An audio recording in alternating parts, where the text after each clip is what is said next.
they say that you don't know if you found true love until it's already over. Well, I guess I'll never know whether this is true love, the girl thought. She didn't know when this love started. And yet, the one thing the girl did know was that her love would never end. The girl had no recollection of when this love of hers began, but it wasn't when she first laid eyes on the boy. It felt more like she'd loved him from the moment she was born, maybe earlier. It was hard for her to remember how she even breathed before loving the boy. She couldn't recall a time when she woke up for any reason other than him. There were no conceivable reasons to smile, other than to see him smile back. She'd forgotten why she slept, if not to feel the warmth of his embrace. The girl couldn't remember who she was before the boy came into her life, much less imagine it. So she figured she must have been born to be with this boy, that she wasn't even alive until they first met. Therefore, her death would come once her love ended. That much she was sure of. Or maybe, the girl thought, maybe if she were to die and be reborn, she'd seek out the boy again in her next life. In that case, what if I'm already dead? That would mean that she loved the boy in her previous life. It certainly explained why she couldn't remember anything. I guess I'll never get the chance to find out what true love is then. Even death wasn't enough for her to find the true meaning of her love. How long had it been since the girl had pondered all this? The girl, Shiro, found herself standing before a door that day. Shiro and her older brother, of course, were joined by a superfluous trio. The five of them stared at that door, which had words written in it, words so large that no one could miss them. A space that only COUPLES can leave, that's right. In essence, it declared in very blunt terms. Shiro and her brother weren't a couple. The door was trying to pair her brother with someone other than herself. It implied the existence of a third party. It suggested that her love, something that wasn't supposed toned even after death, was going to be brought to an end by this nebulous third party, a new enemy. Heh, that day a slight grin appeared on Shiro's face, and she quietly raged, the kingdom of Elkia, its capital city. The once downtrodden royal capital was bustling with the life and vigor of its many citizens. At its center was the Elkia Royal Castle, where three figures sat facing each other around a table.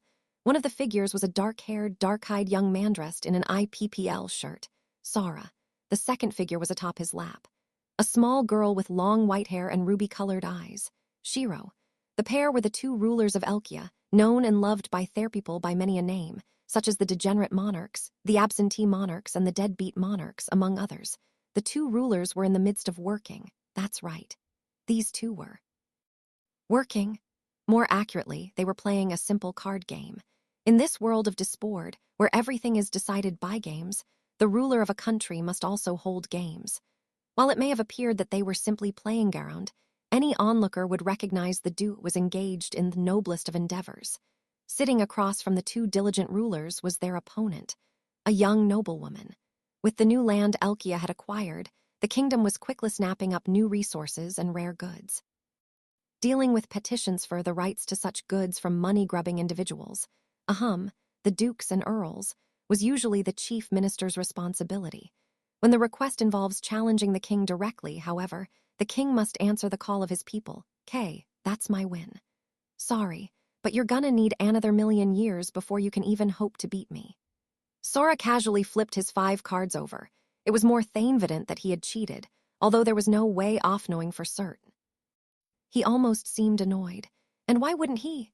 The girl was forcing him to work by challenging him to a game. There was a silver lining to his labor, though. I wouldn't expect anything less of our king. Your card's skills are impeccable. I'm truly impressed.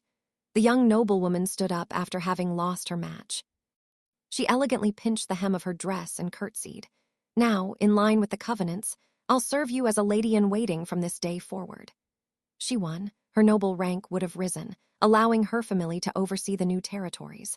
Was she to lose, she would submit to the chief minister's policy and become a live-in maid at Heck Castle. Such were the terms of their game, or well, they were supposed to be. Yeah, something weird's been going on lately. Sora mumbled suspiciously as he watched Ms. Ex-Noble-turned-lady-in-waiting number 5 leave the chamber. This marked the 5th time a ruler sent a young woman in their stead to challenge Sora to a game. Even stranger was how the maids-to-be acted after they lost. None of them was sad or upset. In fact, they almost seemed happy about losing. Not only did she lose access to new territories, but this high society woman would be forced to wear maid outfits and servitia at the castle. So, why did she pump her fist in victory as Shell left the room? Hope it's not some weird virus or whatever. I'd rather not deal with a pandemic in another world. Elkian civilization was much like Sora's own world around the beginning of the 15th century. It went without saying that antibiotics didn't exist yet. A bad flu season would be enough to upend the kingdom, not to mention what it could do to Sora and his sister. He might even need to call on the Commonwealth of Elkia for an emergency conference. Brother, this is why you're still a virgin. You think that me worrying about my country from time to time is the root cause of my involuntary celibacy. Then down with the Elkia kingdom. In less than a heartbeat, Sora motioned to defer his sovereign duties upon hearing his sister's cold-hearted suggestion. What Lord Shiro is trying to say is that those women came here intent on losing. The beautiful voice that answered Sora belonged to someone who hadn't been there moments ago.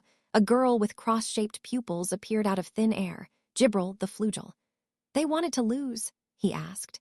Yes, I believe their true intentions were to acquire permission to serve you, master. That's a new one. Sora furrowed his brow. So these noble houses were handing off their daughters to Theking under the guise of losing their wager, essentially cajoling Sora with feminine wiles and beauty. Losing a game could potentially bear more fruit than any land acquisitions, not to mention the off chance that one of these daughters might become queen. For nobility, arranged marriages were just a part of business as usual. So it was a honey trap set up by their parents. That doesn't quite sit right. If that's the case, I'd better send them all back home. Sora thought, however, and why would it? I for one believe the girls are more than happy with the outcome, said Gibril. What do you mean by happy? With Sora unable to read what she was getting at, Gibril continued with an ear-to-ear smile and said, Though I'm hardly well versed in the subtleties of humanity emotion, it was more than evident to me that those girls felt the L word for you, master. L word? What are we in kindergarten still? There's no way that's possible, Sora thought with a sigh. Naive, Gibril. Come on, what makes you think those girls shave the hots for me? With all due respect, master, you ought to take a moment to examine yourself. Okay, I'm an antisocial shut-in virgin gamer with no formal education. Or job, and I've never had a girlfriend. He failed to see the point in analyzing his pathetic life. To start off, master, you're the savior of Elkia, humanity's sole surviving nation. You're a hero to your race. Gibril added a little flourish as she continued her grandiose speech. You're a traverser of dimensions who came to disboard and saved the country from falling into the clutches of an elf spy, conquering Jevon magic itself. Had you not shown up, humanity would have surely perished by now. She's not lying, and the moment you became king, you used your otherworldly knowledge to lift Elkia from dire straits. You easily-fiated me, a Flugel, then recouped Elkian land taken by the Eastern Union, the third greatest country in the world, only to stop an evil plot by Ocean, before finally taking out an old deuce and even conquering the Ex Machina. And all without shedding a drop of blood. Go on. Thus, the Elkia that was once on the verge of collapse is now positioned at the center of a multinational, multiracial commonwealth, the scale of which is comparable to that of Elvengard. Even when standing before the mightiest of foes humanity could never dream of fighting, you are always up for the challenge. You used your unparalleled wit to force your enemies to yield and at last managed to defeat a god. You broke down barriers. Saw to the realization of prosperity among the races, a concept that none so much as fathomed before your arrival. Yes, you're the manifestation of the limitless possibilities humanity harbor, a living legend. That is what you are, master. Well, when you put it like that, it does sound pretty badass. His tale was something epic, so long as you left out the virgin and shut-in parts. Sora's gaze grew distant and melancholic. Objectively speaking, master, what reason is there not for you to be popular with females? Objectively speaking, she may have a point. Regardless of how Sora was as a person, not a single statement Gibril made was untrue. Even without these incredible feats, you're the king of this nation. Your personality aside, I feel it's only natural for women to be attracted to your power and wealth. All right, that's true, too. Arranged marriages between nobles didn't sound great in terms of human rights, but marrying for status wasn't an uncommon phenomenon, even in his own world. Sora had no criticisms to offer. Allow me to ask you once more, what reason do you not have to be popular with females? Shiro. "Milady, what do you make of Jibril's analysis?" The more he thought about it, the more her point stood to reason. This reason, however, went against all his instincts, so Hel looked down to his sister atop his lap for confirmation. Not surprisingly, Shiro explained why she had looked so upset this entire exchange. "Lately, brother, you've been too popular." Her words of affirmation hit Sora like a proverbial ton of bricks. "They're actually kinda right. Now that you mention it, I'm a frickin' king. The king of humanity. A king who saved the humanity nation. If that can't get me girls, then what can? Besides, everything in this world is decided via games. All forms of violence are forbidden, and all conflicts are settled through games. Being good at games is the sole form of strength permitted in this world. I'm the strongest humanity of all, so it's only inevitable that women would want to get with me, right?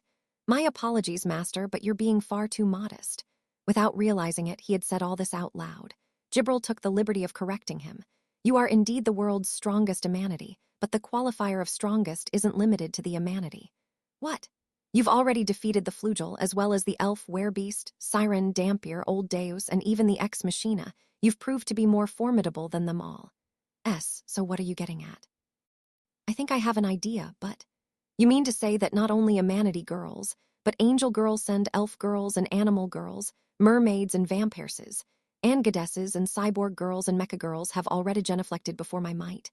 He couldn't believe what he was saying. Sora was the most popular man in history. Nay, dare I say that this could be the first coming of the greatest and most popular man since the dawn of time, the alpha and omega of eligible bachelors. "Master, with this in mind, please allow me, Jibril, to suggest a proposal for you." "Oh, a proposal to the king of the alpha males? Very well, I'll allow it, but just this once. Let's hear it." Thus, Jibril kneeled before the king who let his popularity with the ladies get to his head at the speed of light. Regarding the 5 maids in training, why not use them to create a harem? A harem, a place for the king's many wives and lovers, in other words, an actual harem like the kind you see in manga. As you can tell from the looks on their faces, they won't reject your invitation. In fact, I think they would each accept it with open arms. If you do go forward with the creation of a harem, my only wish is that you include me in your legion of female attendants. And no, there's no way I could ever, could I? Sora was just a man who kind of ended up being the most alpha male in the universe. Upon hearing Jibril's proposal, the once king of the virgins Casthais gazed downward in fear. He more than expected to be greeted with a sub-zero stare from his sister atop his lap, and yet, concubines aren't actual wives technically. Her remark was far and beyond the realm of his expectations. Though apparently conflicted by the decision, Shiro raised a finger and continued. "I'll allow it." "Brother, grats on popping your cherry. Steve, we're building a harem. I'm gonna be the king of the harems. Strike while the iron's hot, as the saying goes." Sora hoisted Shiro under one arm and shot into Steph's office like an arrow with the sound effects to match. Seated at a desk was a red-headed girl working diligently on some documents. She was Stephanie Dola, chief minister of Elkia. Slowly, almost sluggishly, she turned to face him. And then, with a calm and collected expression, she heaved Adipsai before enlightening Sora. "It's about time to wake up now, don't you think? Hold up. What's Steph talking about? I haven't the slightest idea. Oh, I see what's going on here. Sounds to me like Steph wants in on the king of the Alpha's almighty harem. There, silly goose. You've nothing to fear, for the Alpha Supreme Sora will make sure all his ladies are satisfied. You're aware this is a dream, right?" Wait, what? The second he heard Steph say the word dream, it hit him like a freight train. He heard a massive cracking sound as his vision drained of all color. "I assume you're not so delusional as to think a girl would ever like you." The cracking intensified with every word that escaped her lips. Perhaps it was the sound of shattering dreams. WHY, though. I mean, I'm the universe's strongest gamer. Right. I think you mean gamers, with an S, since you are only the strongest when you're paired with Shiro. Alone, Sora, you're... Crack, it's possible this was also the sound of Sora's heart-cracking toe pieces. Since stop, don't say any more. Nothing more than a toddler, no, an infant, who can't even walk and talk on his own, let alone play games. Crack, Sora realized that noise was indeed his own heart breaking in toe pieces. He attempted to say something, anything, to get Steph to stop talking. Just stop already, will ya? You're a lying, conniving con artist. You act all tough, but in reality, you lack even the slightest inkling of self-confidence. Yao said you want to be popular with women, but the second one shows an iota of interest, you run in the opposite direction. Yao want a girlfriend, but since you can't tell the difference between affection and sexual desire, you have no idea what you actually want to do. You're a sly, cowardly, pathetic failure of a man. That is what you are, Sora. Finally, the cracking became deafening. Sora listened to the sound of his own heart crumbling, and you never work at all, and you barely show yourself to your own people. You're a lazy, shut-in king. Why would you ever think women would like you or see you as an object of desire? Why don't you quit it with your ridiculous dreaming and get some work? Done for once in your life? Sora heard Steph's voice growing increasingly distant.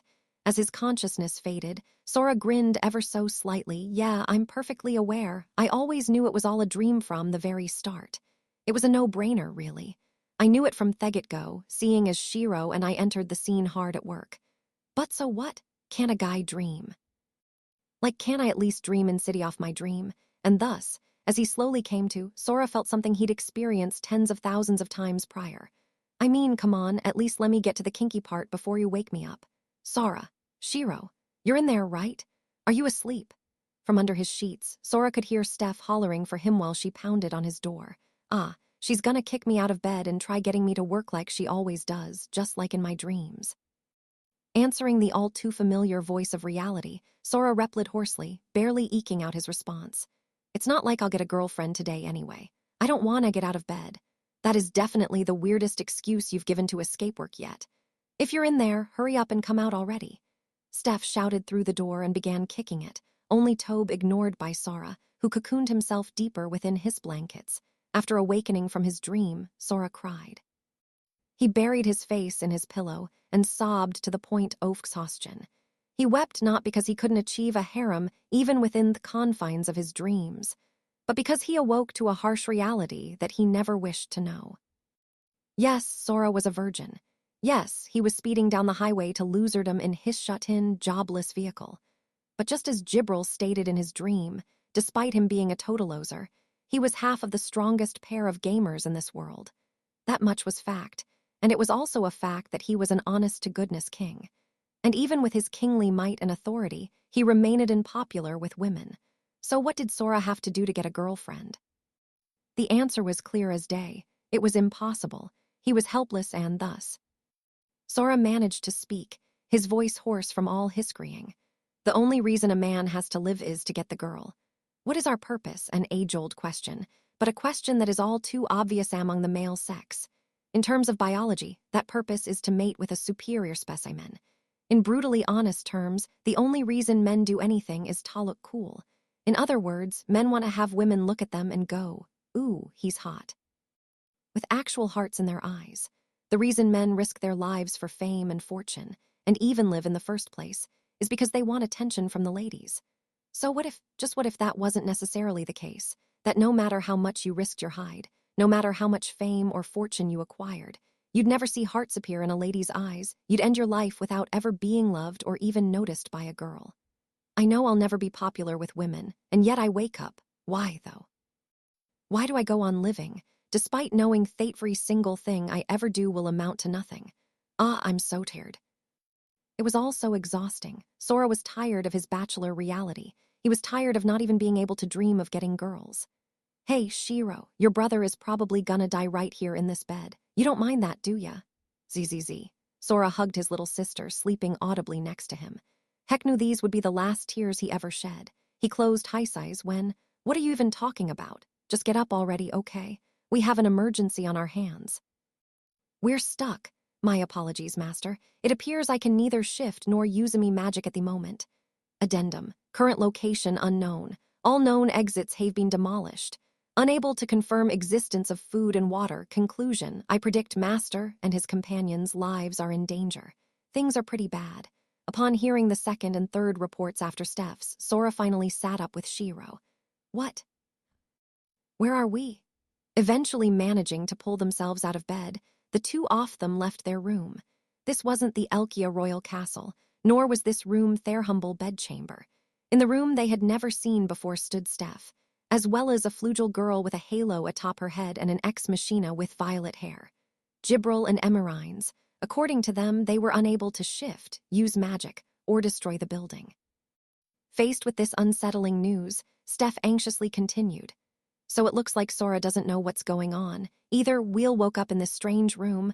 Where could this possibly be, moreover? Why are we here?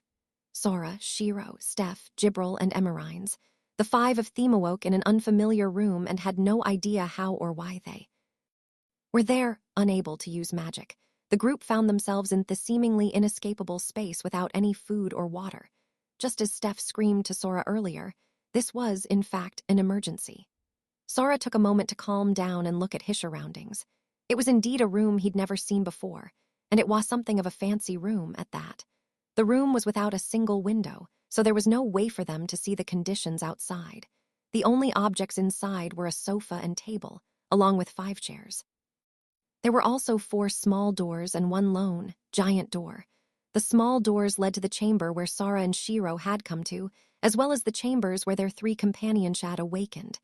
This meant that if there was a way out of here, chances were it was the big door. Without saying a word, Sora walked up to it. There was no knob or keyhole.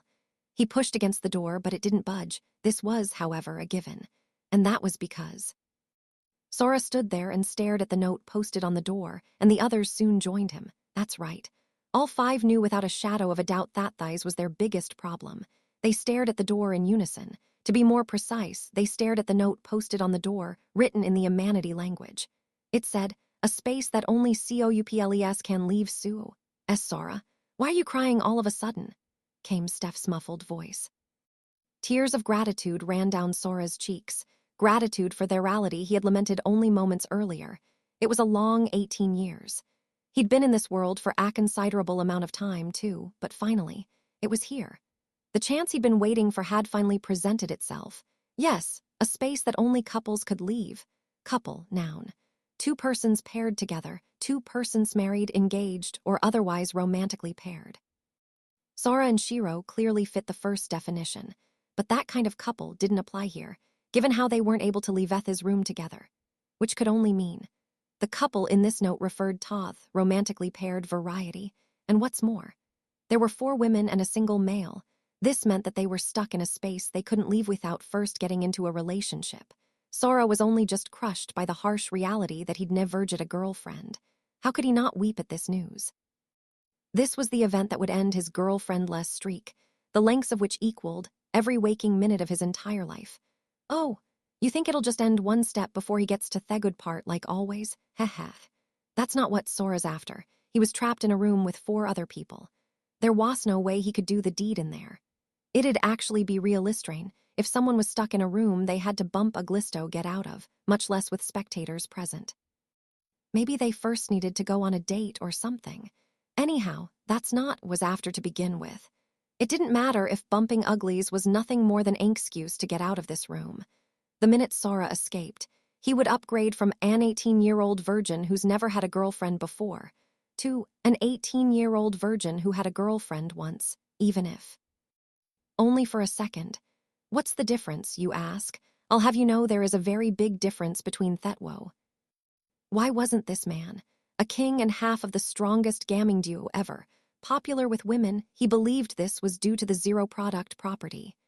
No matter how much fame or fortune he amassed, when multiplied by 0, it all amounted to nothing. However, if he was able to get a girlfriend, even if for a minute, no, for 0.1 seconds, it could pave the way for an answer that was greater than 0 for once. A virgin who's never had a girlfriend versus a virgin who had a girlfriend but soon broke up with her. It was clear to Sora that the difference between these two was even greater than the chasm separating the heavens and the earth. Granted, he wasn't about to let himself get too optimistic. The 5 of them were still in a pickle. They had no recollection as to how they got in this destitute room where their lives were in danger, and they were being forced to pair up into relationships. The 10 covenants, however, should prevent any abduction and confinement, as well as the unsolicited erasure of memory. The only exception to this rule was when both parties gave their consent to do so. This meant they'd brought their current situation upon themselves. That's right. It was most definitely a game they were in. They weren't sure who they were up against or what their goal was. These were part of the game's terms, but it was a game nonetheless. Ergo, it was beatable. If I didn't think it was beatable, then I would have never agreed to play in the first place. Unless, of course, I did it out of desperation because I can't get a girlfriend. There was no way Sora would get himself into a game he couldn't win just for the LOLs. In other words, nothing to fear. His key to a perfect, happy victory was standing right next to him, potential foreshadowing be damned. Having thought all this in less than a millisecond, Sora turned his gaze to the four ladies with him. Now, which one of these little pretties will be my coveted first girlfriend? Woo-woo. Clarification. Circumstances ascertained. The solution is incredibly simple. A cinch. Einfahr. The first one to make their move was, well, somewhat predictable. The mecha girl sporting a maid outfit and violet hair leaned into Sora's right arm and continued. Recapitulation. Current space is escapable through the creation of couples. This unit loves her master, loves him. Very much. This unit loves you. He. With the enunciation off the two words, me too, our unification as a couple shall be complete. Current space shall be escapable. Now, master, ray petitpers moi, me too. Hearing her sweet whisper graze his ear, Sora was the vera picture of a man thinking something quite lewd. In other words, he listened with the most serious expression humanly possible. Heh, so my first girlfriend will be Emmerine's. Not too shabby, eh? She might have a few screws loose up there, and sure, she's pretty dim-witted and forceful in her ways, but looks-wise. She's a bona fide babe. More importantly, she's a friggin' cyborg maid who calls me master. Let's run with it. In that case, master, please allow me to play the part of your girlfriend. Just as Sora chose to take up the Ex Machina's offer willy-nilly, Jibril leaned into his left arm as if to tip the scale back to level. You needn't settle for this inexperienced heap of scrap metal, master. You have me as your servant. You can use me like at 24-hour convenience store, open all day, every day. I'll provide you with everything you need from one morning to the next. Rebuttal. Flugel, who nay understand the subtleties of human emotion, are not fit to service master. And this assessment is coming from artificial intelligence that can't even pick up when her master is avoiding her, is it not? Comprehension. Hearing defect detected in irregular number. It must be their age. How unfortunate. It's certainly better than a brain defect. Oh, so sorry. I forgot you don't have a brain. The murderous hostility of the two girls bickering with Saraj between them was palpable. This was typically enough to make Sora cower in fear, but with an even more intense expression than before, he was considering his options. Jibril, my first girlfriend, no problems there. When it take a moment to think about it, Jibril, my self-proclaimed servant, could easily cross over into the realm of lover. Unlike Emmerine's, who'd potentially force herself onto her master, Jibril would heed his every wish. She's up for anything. Whoa, what's going on here? Yo, this actually feels great. I feel like I'm the main character of my life for once. That isn't to say a part of me doesn't question why a pathetic virgin such as myself gets to pick which girl he dates. Nevertheless, we are at the discretion of the situation at hand. We have no choice but to go forward with this. Man, it's hard being such a chick magnet. W8. Isn't there a different problem at hand? Steph yelled at Sora, who was swaying back and forth while daydreaming lustful thoughts. Negative. Woman of unknown name has rejected to show affection toward master on multiple occasions. Therefore, you have no right to speak, recommending a prompt retreat from master. Shoo. Or could it be that little Dora has finally accepted that she has feelings for our master? WHYAT? No, that's not even remotely related to what I'm saying. HRMMM, but maybe Steph really is suited to be my first girlfriend. She'd be the best fit in a more traditional sense. Shekin cook and so, she's pretty well-rounded. And there's something cozy and familiar about her, too. Plus, she's definitely bodyful, but not too beautiful. Average is best at the end of the day. No matter how much extravagant, delicious food you indulge in, no one wants to eat that all the time. You gotta go back to the basics. Sora pondered over how reliable Steph was, how she really fit the girl-next-door heroine type. When she spoke again, his deluge of thoughts came to a stop. Only couples can leave. This means that no more than 4 office can leave. There are 5 of us. If we can only leave the room in sets oftwo, what will the one person left behind do? Is that not what we're talking about, though? If Master and I become a couple, then you're the natural option to be paired Shiro. The remaining person, that is the person we shall kill. It shouldn't even be a matter of question at this point that the most suitable for such a fate is the heap of scrap metal over there. Wait, is that what's going on here? Negative. Definition of couple unclear. Assuming at least one unit of the couple must harbor feelings for the other. This unit adores her master. Therefore, this unit has determined that her master and she should become a couple, starting immediately. As for master's little sister, she can command a regular number to have feelings for her. Therefore, it is woman of unknown name who shall perish. You. Feelings of love can be created easily through a game by the covenants, so we can ignore the white noise coming from Thescrap metal over there. But little Dora, are you insinuating Thaddeus and that thing you call a brain picked up on something before even our master did? Inevitability. The question is who shall perish. That is why master wept. Sora, is that true? Demanded an answer, but Sora was unable to provision. He couldn't possibly tell her that the thought never entered his mind. There were too many things flitting through his head at once to pick up on such details. Wait, if that's the case, then it changes everything. Think, Sora, virgin, age 18, think. The girls were right. According to the note, no more than 4 of them could leave, and obviously, same-sex couples count. Crap, this is bad. Crap. In that case, Sora, the pathetic excuse for an 18-year-old virgin, knew exactly what was coming up next, right? I won't let that happen. I refuse to even play with the idea of forsaking one of us 5. Steph shouted. Request, alternate ways out of this room. If none exist, then Thai's unit shall escape by becoming a couple with Sora. Therefore, it is more realistic to conceive a method to save the 5th member who will be left behind. Also known as woman of unknown name over there. No need. Just look at how troubled Sora is by all this. He's thinking up a way out for us as we speak, right, Sora? As unfortunate as it was to get Steph's hopes up, that wasn't what Sora was thinking about in that moment. It was definitely something he would have to think about eventually. As soon as possible at that. But in that moment, Sora's mind was plagued with a different set of thoughts, a matter that required his brain to work at full capacity. He was trying to figure out where to lead this situation, how he could amend his prediction that he'd leave this space with a girlfriend, in other words. Everyone shut up. This was when Shiro, who had been wordlessly staring at Theground, finally spoke. Silence fell when her command reached her friend's ears. This was followed by her swaying, with the expression comparable only to the Grim Reaper, as she looked up. It goes without saying that nobody there had any way off knowing what Shiro felt on the inside. By that point, however, Shiro had quietly blown a fuse after being faced with the fact that she and her brother were not accable. Moreover, she watched as nobody suggested she and Sora pair up. It wasn't even considered, so she decided. You guys wanna play a game? She smiled, stifling her volcanic rage, and continued. Loser has to destroy any feelings they have for brother and instead hate him after that. We can decide who will become couples. Shiro's eyes, this was more important than her life. It was a game that wagered her love. This is the perfect chance. I can get rid of you all here one by one. It was an opportunity to determine who the real heroine of the story was. It was Shiro's challenge to the other girls. A clear declaration or nay, a declaration that she'd eradicate them. Even though they didn't know how she felt on the inside, the animosity that permeated from Shiro's every pore was palpable. And sure enough, engage, attempting to steal away this unit's love.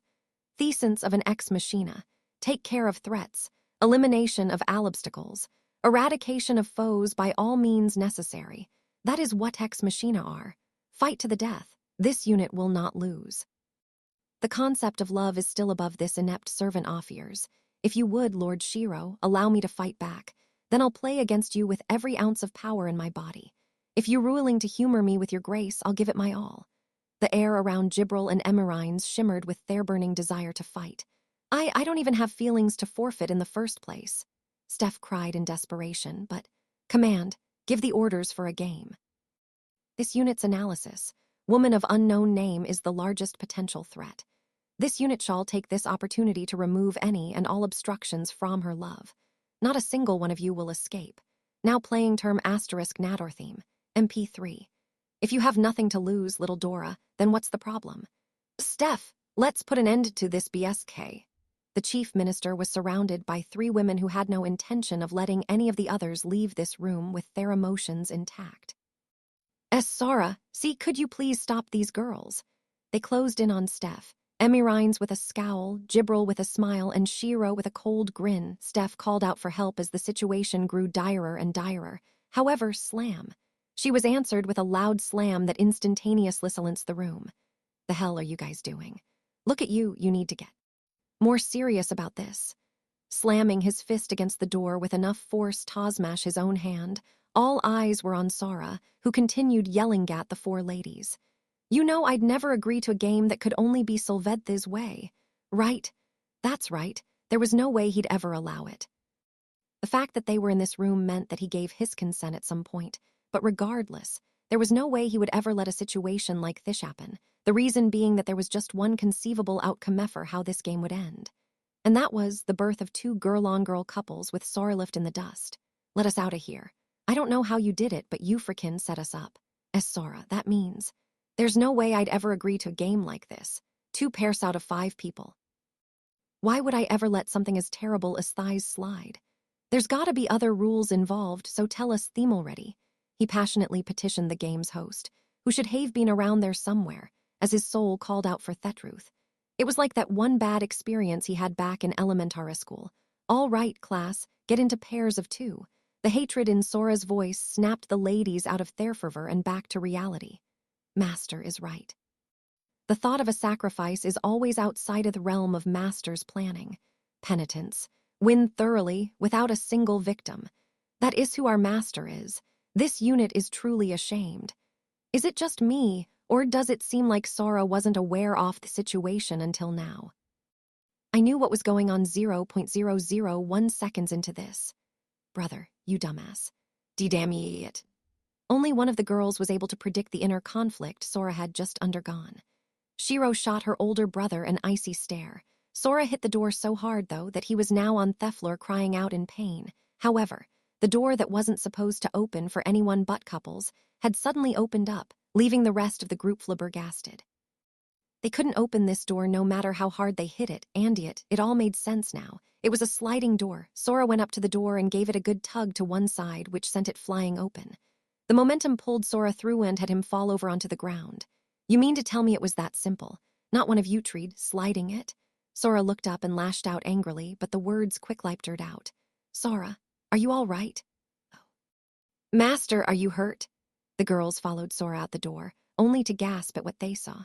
The sight that played out before them left them similarly speechless. They were in a small garden.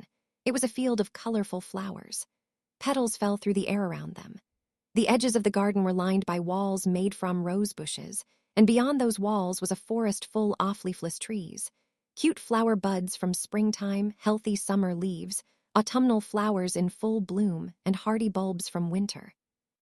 A collage of nature's beauty, something only the most outstanding of artists was capable of creating.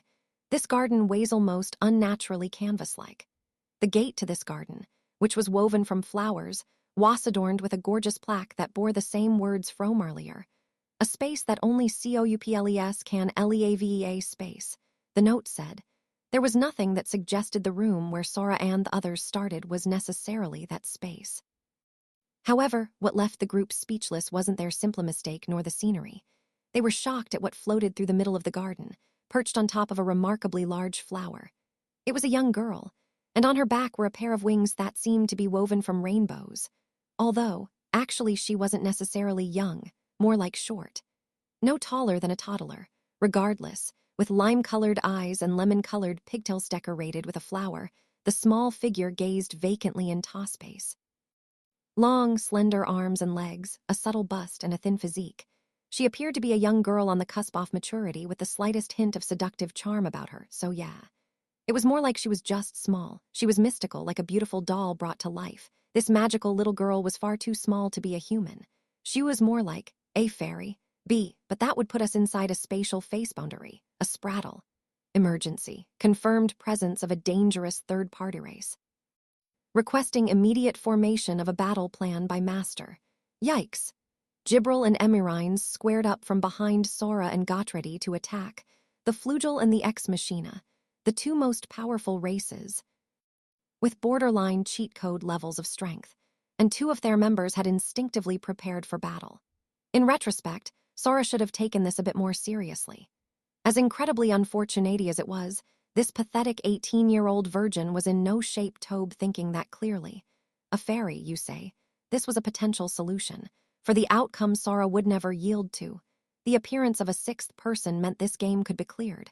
It was abundantly clear that the girl was a fairy. She must have been the challenger they were up against. Chances were that she was not only the culprit who sealed them away, but a new character. Or, putting it differently, she was the tiny heroine charged with the unfortunate task of pairing up with the group's fifth wheel, Sora. Still, Sora couldn't shake the feeling that the size difference might be a bit much for his first girlfriend. He was, however, a virgin, and in no place to be picky about minor details. It should be fine. Hey baby, how you doing? You must be my partner. I won't taquino for an answer. Sora toyed with such inane come-ons, yet his expression was the height of seriousness. Even if it was only temporary, he was going to get a girlfriend.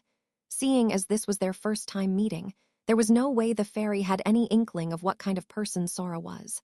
All he had to do was nail the first impression. It was the foothold he needed to bring this relationship to fruition. Sora's eyes were brimming with passion. He wasn't going to let Thai's chance slip through his fingers. Gibril and Emerines remained vigilant. The tension was so thick you could cut it with a knife. The fairy, however, paid no mind to any of the 5 visitors' danced whimsically through the air. Yes, she was dancing. Her arms extended outward, she caressed the air as she danced atop her stage, the flower petals. With every step she took, a cascade of bubbles spouted from the flower bud. This wasn't some sort of show she was putting on for them. Carried by the wind, the bubbles floated throughout the garden, and every time one popped, something new took its place. A flower, a tree, a stone, a spring, all painted in heavenly colors. Though they didn't quite grasp why this was happening, Sora, Shiro, and even Steph had an idea of what it was. Fairy magic. The fairy was dancing her way through the field, adding on to her small garden wherever she went. Before long, the fairy ceased her frolicking, perhaps deciding it was time for a break. She elegantly chose a flower to sit on, letting out a small sigh while rolling her shoulders back. It was a cute little sigh, sure to capture the hearts of all Hussiars happened upon it. Coming off the cusp of her sigh, she spoke her first words. They were, "God, this blows, why do I gotta be the one to deal with Thai's dumb garden anyway? This sucks balls." She squatted down on the flower in the most indecent posture imaginable as those dreamy words left her lips. Jesus Christmas. Sora's first-to-be girlfriend sounded like a punk. The small fairy, the epitome of adorable, glared into the distance, looking downright pissed off. Sora and crew watched, stunned, as the tiny fairy nonchalantly pulled out a match and cigar from her skirt pocket and began smoking. Her quick motions in doing so suggested it was most definitely a force of habit. She flicked the ash off her cigar and onto the ground. Ayla, that hits the spot. Oh, you guys are awake already. That was fast. Yeah, just wait there a bit longer for 'em, okay? I still gotta set up the game and stuff, so yeah, just chill out over there for a bit. She opened her mouth wide and exhaled a large puff of smoke before continuing. Criminy, where do they get off thinkin' I can prepare Thysentire space all by my lonesome? Oh shit. The ashes they got in my skirt. It's gonna burn. It's burning. Somebody get me some water. With a loud yell, she flicked her half-smoked cigar off in the distance and flew around in a panic. After a brief stint of running around like a chicken with its head cut off, she eventually realized she could put out the flames with magic and quickly began dancing again. Well, this is kind of a letdown. Gibril, is that a fairy? Yes, master. She is without a doubt one of the 9th-ranked Ixseed, a fairy. 9th-ranked Ixseed. The fairies Sora and Shiro knew the bare minimum about the race. That most of the fairies were in elven guard, living as slaves under the elves. According to Clammy's memories, they replenished the nation's magic, the details of which were a national secret. But anyway, forget about all that. Fairy, my ass, she sounds like an old bartender. Sora couldn't hold back his shock. Fairies were completely different from what he'd imagined, just moments before. She was literally frolicking through a field of flowers, but the panicked little dance she did to put out the flames made her look more like a veteran stripper giving her last lap dance. She came off like an old lady past her prime, one who'd been around the block a few times only to wake up on the rougher side of middle age. Look, she's dancing with a cigar in her mouth.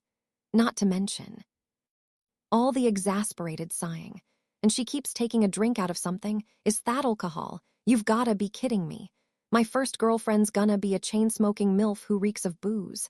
I mean, I did recognize earlier that I wasn't in the position Tobig or choose, but I don't think I can stomach that. I don't even think I could see us together in my dreams. Master, my apologies. I'm not quite sure what I could do. What are your orders? Caution. 0 examples found of fairies losing in battle willing a spraddle, unable to calculate a plausible course of action. Sora's grief was cut short by his 2 on-edge friends. Are fairies really that strong? The 2 women nodded at Sora, who wished to know Withy were being so antsy. Yes. During the Great War, they were ranked in the top 7 Ixseed and managed to wipe out Flugel in the double digits.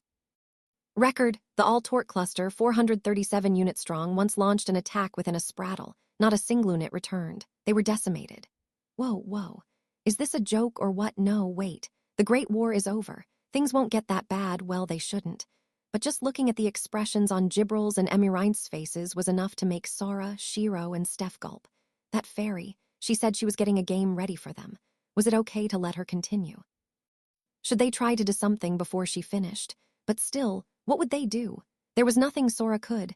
There we go, just in the nick of time. Right, now let's get started. Testing, and we're off. The fairy girl shouted out, stopping Sora and company mid-thought. She hastily put out her cigar and cleared her throat before checking her voice, and then, whoa, the heck.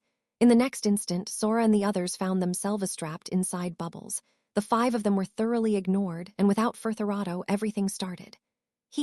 What's up, my wee lil subscribers? It's Phoniculum Kamin Atcha.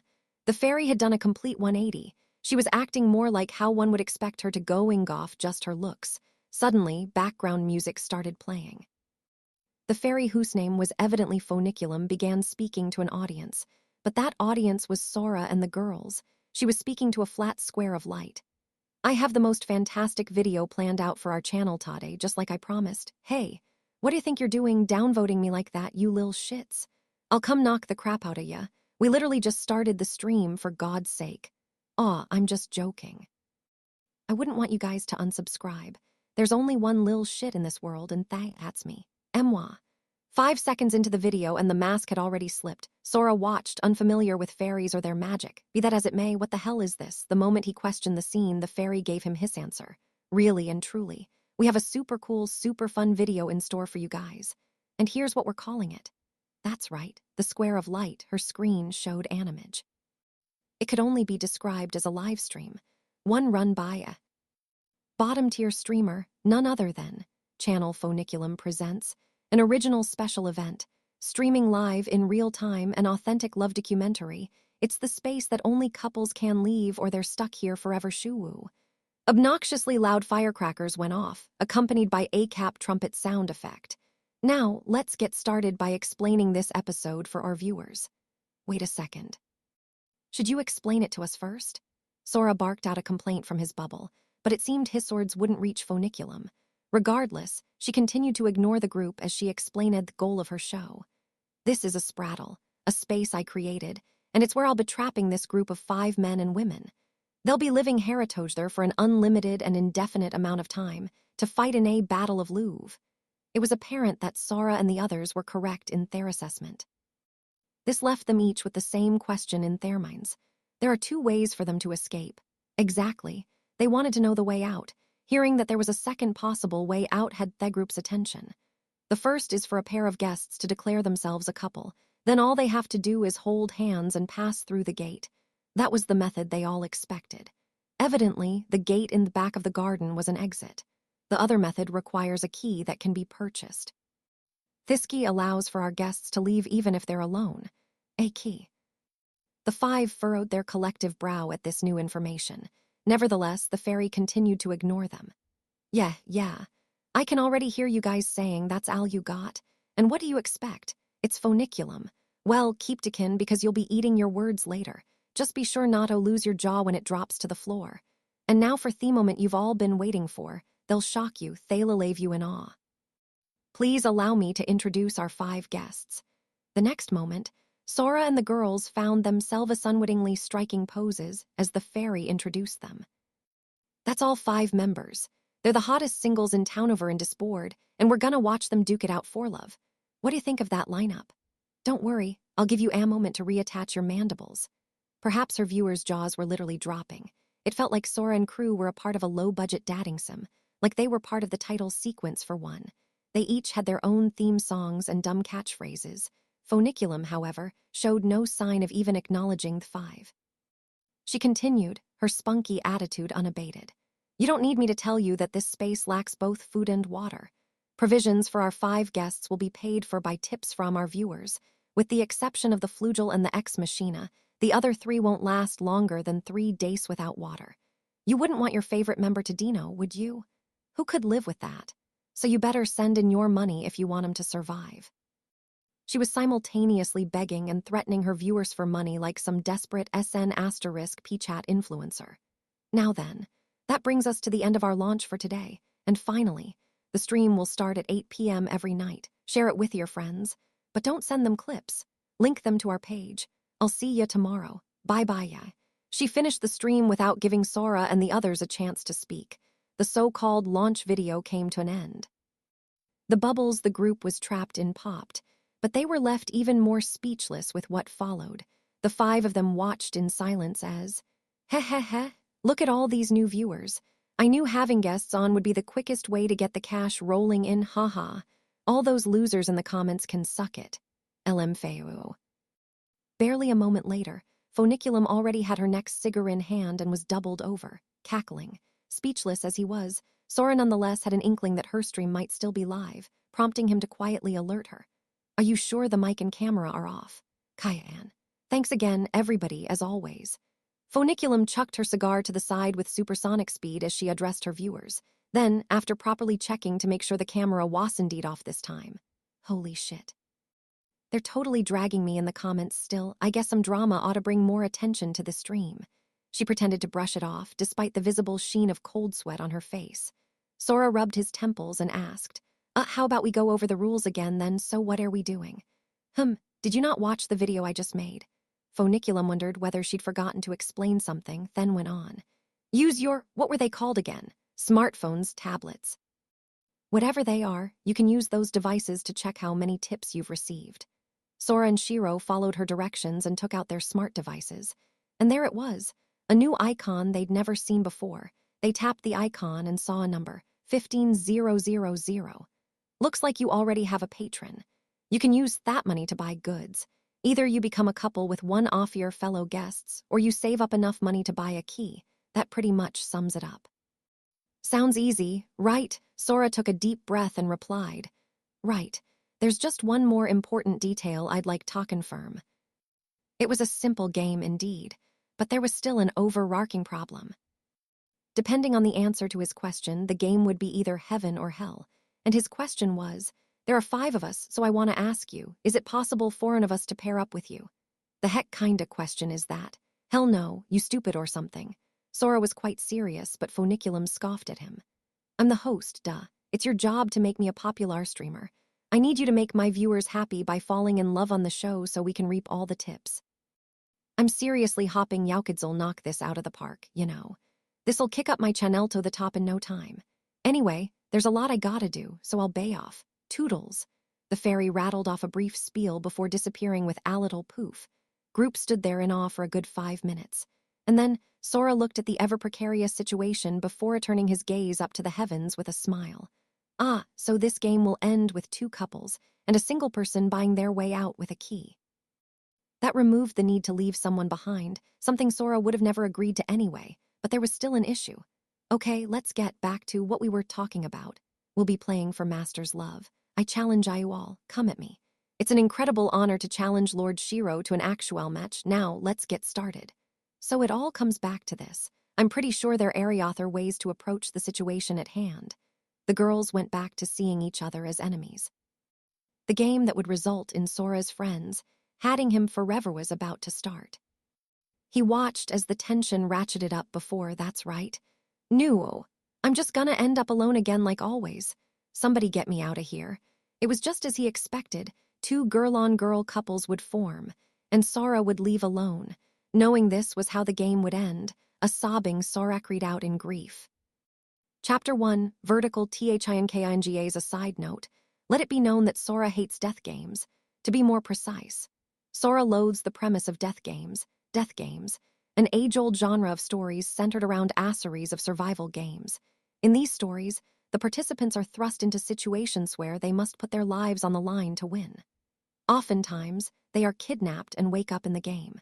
Maybe they're forced to play in order to pay off an insurmountable debt. But whatever the reason may be, the participants need bravery, cunning, and sometimes even a level of derangement in order to make it through the games without losing their lives. So how do you get out these alive? Who do you trust? Who do you trick? Who do you betray? Death games involve a combination of strategy and wits where the participants are driven into a corner and are constantly looking over their shoulders. There's something fascinating about the way these stories portray the human condition through life-or-death struggles that hinge on the characters' incredible feats of quick-wittedness. But again, Sora was more focused on the premise. He wondered, is there actually a way to win games like these? The answer was clear. Nope, that's because there is no winner. Why would there be? It shouldn't even be a question. In these outrageous death matches that pit people against each other in a battle of wits, bravery, madness, and whatever other emotions they have to use as weapons, only one person comes out on top, and it's none other than whoever's running the games. That's right. The operators of the death games, the hosts, aerialways in control. How about the example from before where the participant is kidnapped and forced to play in the games? The operator could easily kill them at any time. And a massive debt. What kind of idiot lends that much money to people who can't pay it back?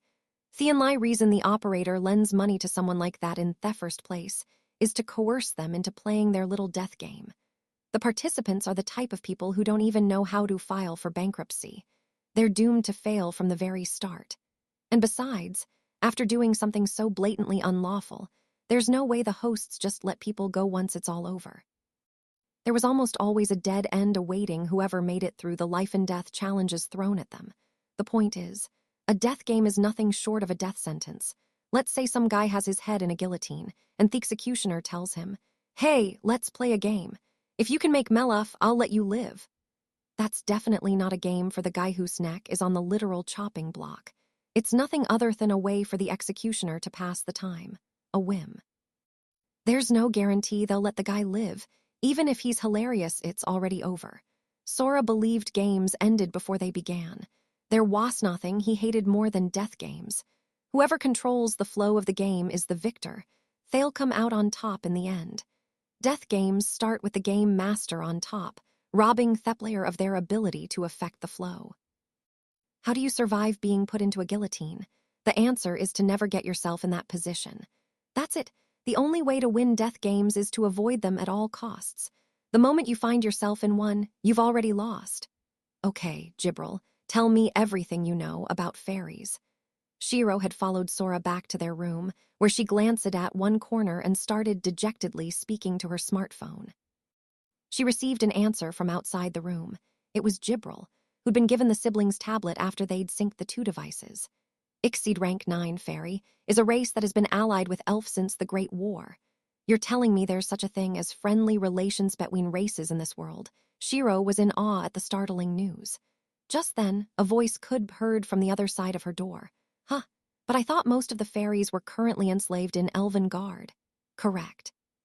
Approximately 60% of the fairy population are slaves to the elves, and the whereabouts of their agent plenipotentiary are unknown. Gibril's answer to Steph's question instantly erased Shiro's awe.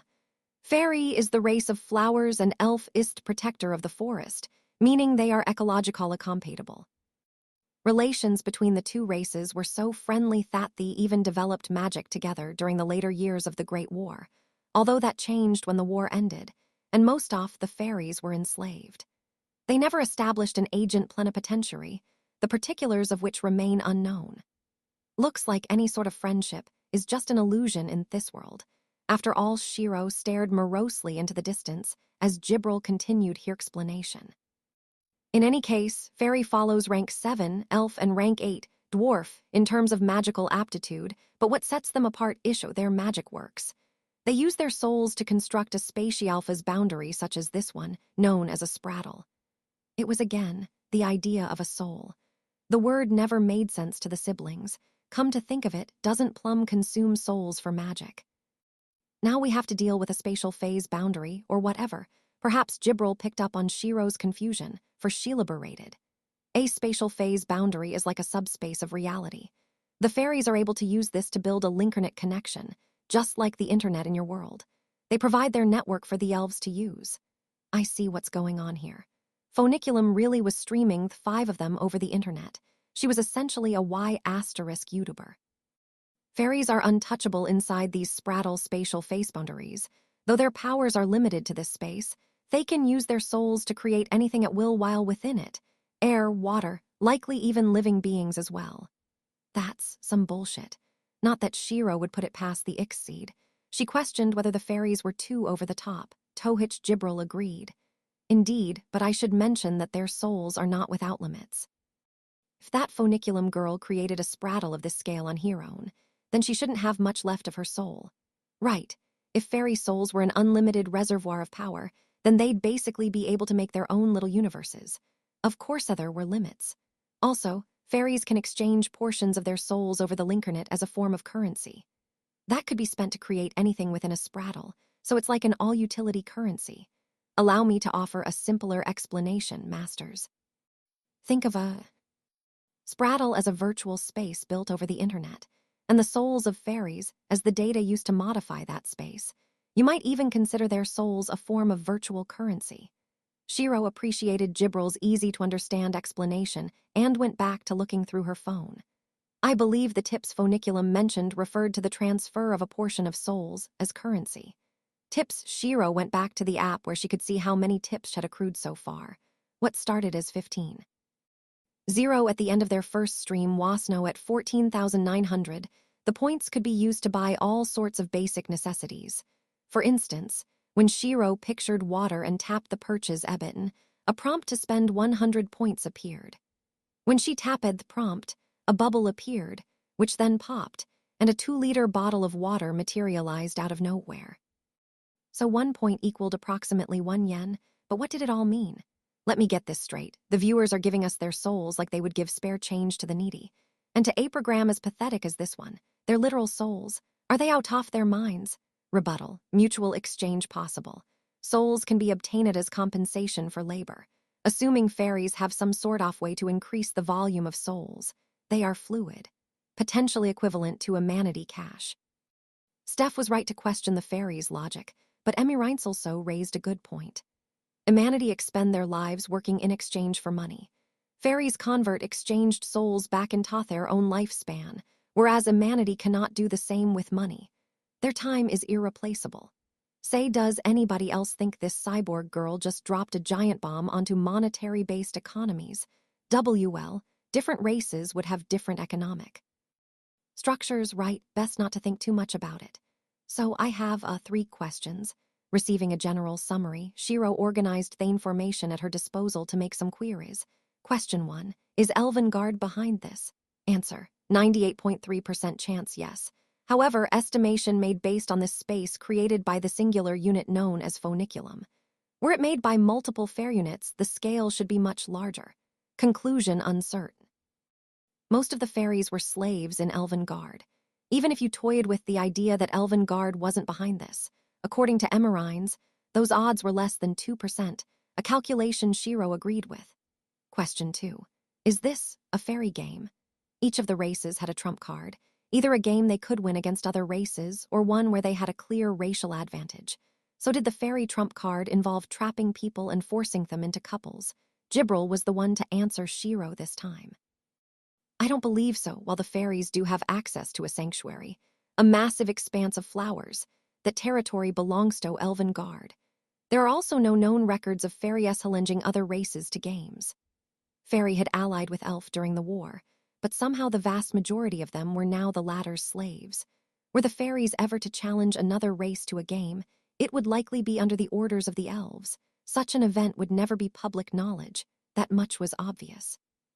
Since the fairies can use their souls to change a spraddle at will, it is said they engage in turf wars where they effectively paint over each other's territories to see who can claim the most space. I've never heard of fairies engaging in a game like this situation we find ourselves in, however. Okay, now, for the biggest question. Question 3. Is there a way for us to get out off her? There likely isn't. Sounded apologetic, but Shiro had assumed this would be her answer. After all, it seemed only the fairies could access spatial phase boundaries. What Jibril said next, however, made Shiro's eyes widen subtly.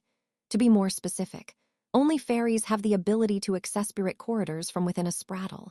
This was why Jibril and Emerines couldn't teleport. Even during the Great War, the sole way to attack a Spatialpha's boundary was to blow the entire subspace out of existence with a massive spell, something that is no longer possible due to Thoth covenants. They currently weren't able to use any magic at all, let alone a large-scale spell. The 5 of them were stuck between a rock and a hard place, in the fullest sense of the term. This also explained why Fairy was able to defeat Flugel and Ex Machina during the war. By luring them into a spraddle, they were able to fully prevent any chances of defeat. Escape possible. Here is a concrete plan, estimating that the space will be destroyed should its creator perish. Denied, or more like we can't. The covenants prevent harming others. This clause excludes accidents. Suggested course of action. This unit will self-destruct. Should the fairy unit Funiculum coincidentally get caught up in the detonation of this unit's spirit reserves, success is feasible. This unit will give her life for Master. Unit's sole wish is for Master to reciprocate this unit's love. Tell me, Jedaim. Shut up and stay in your lane.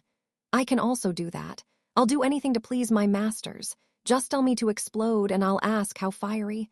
Stop trying to compete, stand down. With self-destruction being the only solution both a Flugel and an Ex Machina could come up with, things were looking grim. Racial relations in this world are basically one big rock-paper-scissors game. Shiro winced. She was almost impressed, but it was time for her to collect her thoughts. There was only one solution. Win the game they had been thrown into. Upon reaching her initial conclusion again, Shiro apologized to the corner of the room where she sought asylum. Sorry, brother, I lost my cool. Let's just leave the room, Kay. Indeed, usually someone else was in charge of gathering information like this. After Funiculum's launch stream, Sora realized his entourage of women no longer liked him. Screw you guys, I hate you, Alal, he declared before grabbing his sister and shutting himself in their room. Now he was shaking and crying under his blanket, afraid of and Shiro. Brother, I don't know what to do. Shiro wasn't going to be able to figure this out on her own. She needed her brother. She did her best to persuade him, but, heh. Oh, my dear sister. The fact that your brother got us into this situation just goes to show he's a useless sack of crap, a loser. Fully convinced of his inevitable defeat, Sora answered in a heavily distraught tone.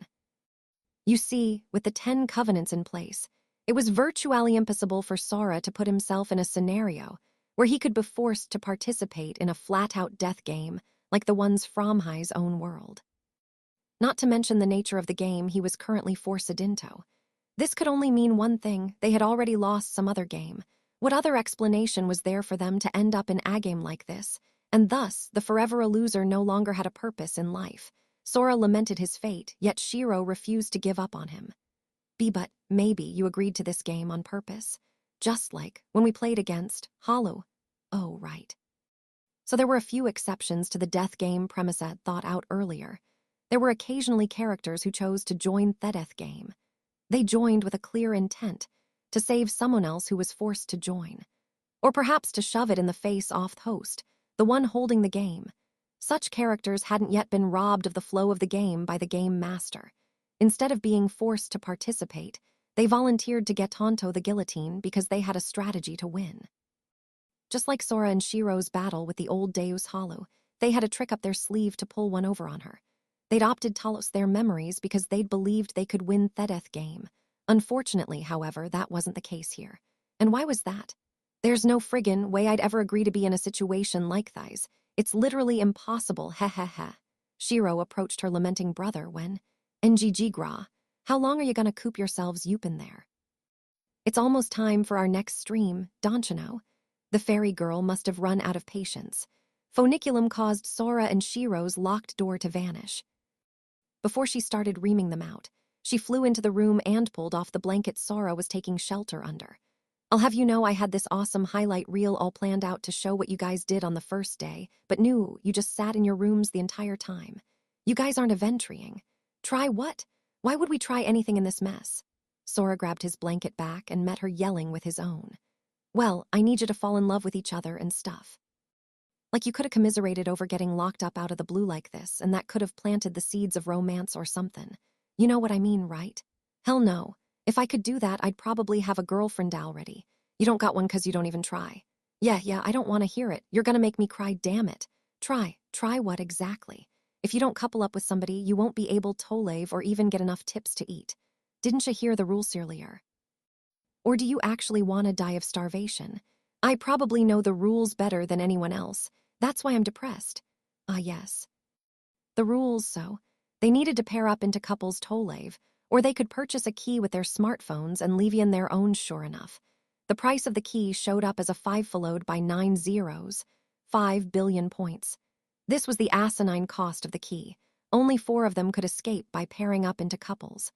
In order to save the final contestant, they would have to buy a key. To do this, they would need to please their viewers, the fairies, and receive tips. The only way to please the viewers was, that's right, to show the cast falling in love with each other. However, there was one big problem standing in Sora's way, and that was, I don't even know the first thing about this love documentary genre. He had zero clue how to please the viewers and get tips. His knowledge on the subject was zilch, nada. This was a huge problem. What kind of system is this? You think you can just scrounge up a bunch of randos and force them into relationships? The love that creates is a product of the process of elimination. Why do people who wash ashore onto deserted islands end up in relationships? It's simple. Because there's no one else to shack up with. Why do they go and act like it's the love of the century? And does that move the viewers to tears? It doesn't make any sense. The only people I can think of who like throwing animals in talk cages and watching them mate are biologists. It's freaking creepy. You, must be really unpopular with the ladies to have thatake on things. Damn straight, Steph. Any objections? Speak now or forever hold your peace. Steph shuddered at the depths of Sora's unpopularity, but He shot her down and kept the focus on this nonsensical game. He knew he would absolutely never agree to a death game where he would be the odd man out. Sora was convinced they'd been forced into this game with no hope for recourse. However, I have no objections. My master is indeed wise. You are assharp as ever. All mating between living beings can be reduced to the process of elimination. Living creatures can mate only with those close to them. Therefore, it is inevitable that two beings of the same class and origin will fall in love. As always, Master is all-knowing. Reconfirmation. Considering these circumstances, it is incredible that this unit was able to meet Master, her soul mate. What luck. And Emerines praised Sora, yet he found himself hit with a strange feeling. Wait, what? Sora, you're stating the obvious. What? People only fall in love with those closest to them. If you think that's strange, then either you think love is strange or you hate when others find love, and brother is the latter. Basically, he's just bitter. Steph and Shiro stared unamused at Sora, who was gasping in shock. Even Steph is pitying me. Heh. Yeah, you guys are right, okay, I'll come out of my room. Sora realized there was nothing wrong with the genre and Thaith just didn't understand love in the first place. But at the very least, the others seemed to have a better grasp of it than he did. Maybe they would be able to please the viewers in a way. I shut myself in this room.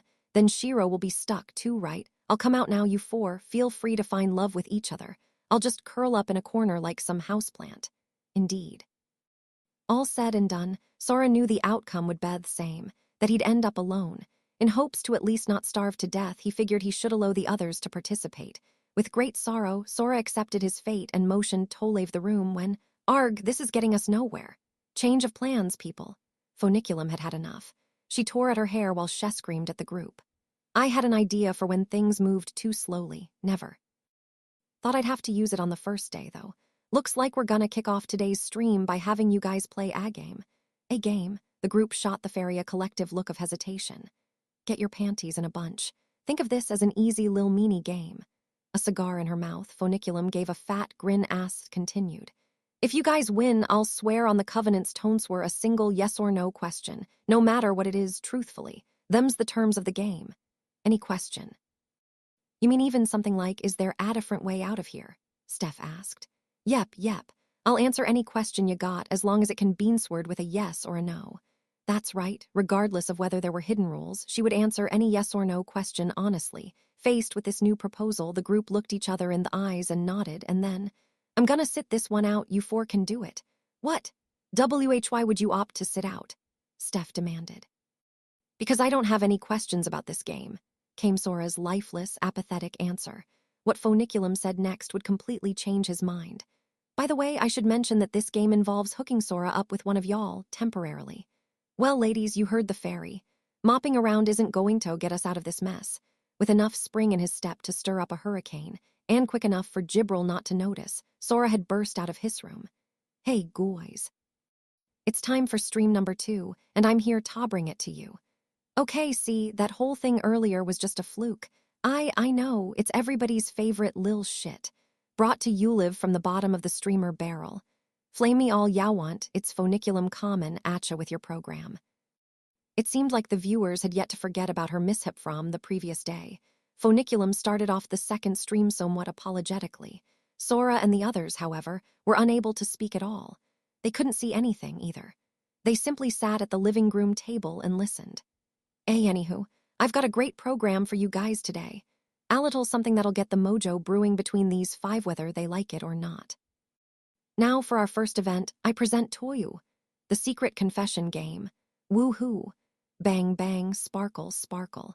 The fairy energetically made firecracker sound effects as Shep presented her event. Sora and the others listened considerably more attentively than the viewers did. They hadn't yet been told the details of the game they'd be playing. Their only instructions had been to sit in their chairs, closeteer eyes, and listen without saying a word. Sora and Shiro were seated next to each other, holding hands, eyes closed, as they waited for the explanation. I've given our contestants cards that show what they were thinking in writing. Sora had his card in his left hand, his opposite hand holding Shiro's hand. The 5 of them will write a loves B on their cards. A has told someone other than the card owner, and B can be anyone, including themselves, except for whoever they chose for A. Okay, for example, Sora here can't go and write Sora loves B, Buth can write a loves Sora. And of course he can't write Sora loves Sora. In other words, whoever can match themselves with an author player wins. What a sadistic concept for a game. Phoniculum ignored the group's inner thoughts and continued with her explanation. The pair who writes a loves B and B loves a will be matched up, and B will be a couple. We'll keep going until a couple is formed, and if they get a match on their first try, all 5 contestants will receive a bonus reward. That made sense then. The bonus reward was what Shed described before the stream started. Phoniculum was going to answer one yes or no question the group had. Contestants, I'll make sure to keep whatever you write on your cards a secret from the other players while I share it with the viewers. Since it's anonymous, feel free to confess to whatever you want. How's that sound? So there's no way for Phoniculum to lose this game. There will be no talking among the contestants before the game begins, either. If any of them speaks or opens their eyes, all 5 will lose. That'd make for a pretty boring stream, so don't go and do that, okay? This precluded any methods the group could use to cheat, but there was one more rule. Phoniculum saved the most important part of the game for last. The pair that chooses each other will be forced to become a couple for one day. Oh yeah, the point of this game was to create a couple. She'd told Sora and the others that before they started, and she was now telling the viewers for their entertainment. Let's get this show on the road. Okay, contestants, y'all have 5 minutes to think and go. As soon as she finished yelling her starting call, Phoniculum turned to her viewers. The meantime, I'll be reading out some comments. Hello, Phoniculum, why hello to you too, Anemone. No one wants to hear your shitty banter. Heh, screw you too, you can leave whenever you wanna, punk. Oh snap, they actually left, I'm just kidding, come on, I'm begging you here. Do. Leave me. While Phoniculum seamlessly transitioned to trading insults within her chat room, Sora closed his eyes, silently laying out the rules in his mind, and sank into deep thought. The point of the game was to form a pair without discussing it beforehand. There were 16 different combinations between the 4 of them. That meant a 25% chance of forming a couple if they all wrote someone down randomly. Not too shabby, those odds. However, those were the odds if they each picked someone at random. Reality was more complicated. The players' own thoughts and feelings affected their decisions. Usually, this sort of game is meant to be played over multiple rounds, where the players feel each other out and adjust their answers accordingly. For Sora and the others to win, they needed to make a pair on the first round. In other words, a sudden death match. Foniculum's goal was for two of them to form a couple. Granted, seeing as she probably didn't want to have to answer a question from the group, she intended for the game to last multiple rounds. Sheesh, there's no skill involved with a game like this. It's basically just luck if you play strictly by the rules. That is, thus, Sora couldn't stop himself from smirking as he began moving his fingers around in Shiro's hand. Did she really think we'd play by the book? I'm going to write Jibril loves Sora. Shiro, you need to write Sora loves Jibril. Sora relayed this to his sister with just his fingers. A few seconds passed, and she responded in a similar fashion. Got it. You see, they certainly couldn't discuss their answers. Beforehand, they couldn't speak or look at each other's faces. Magic couldn't be used in this space. There was no way to work with Jibril and Emerines. However, Sora had Shiro. The two of them could easily overcome the game's rules. Able to hold each other's hands, they could discuss tomorrow's itinerary if they needed to. With their 2 votes, they could create any pair they wanted even with their eyes closed. That said, Sora was well aware of the risk this game posed, forced to be a couple for an entire day. Who knew what it could entail? Deciding who should be paired with whom required the utmost consideration. This is why Sora decided to go with Jibril. Even in the worst-case scenario, though he doubted she'd ever be put in a position to harm him, Jibril would abide by both his and Shira's commands. She was the least risky option. Whoever got paired with her, however, was still liable to face some risk. Therefore, if somebody had to shoulder such a burden, hobbiter than Sora himself. Just as Sora affirmed his logical, self-sacrificial decision and mentally patted himself on the back. That's 5 minutes, folks. I'll be taking those cards now, thank you. Foniculum's voice rang out, cutting off his train of thought. A benevolent, merciful grin spread across Sora's face as he felt the card be lifted from his left hand. And then, what's this? Well, this is a surprise. Looks like we have ourselves a first-round matchup, Foniculum shouted. Sora quietly readied his arm for a triumphant fist pump. Oh, how he had thrown himself into the lion's jaws. Much as it pained him, this was Sora's way to end the game without getting left in the lurch. Any risk that came with his chivalrous decision was worth it for that small glimmer of light at the end of the tunnel. His head held high, Sora was certain he'd won this game. And win, he meant. My first girlfriend is Jibril.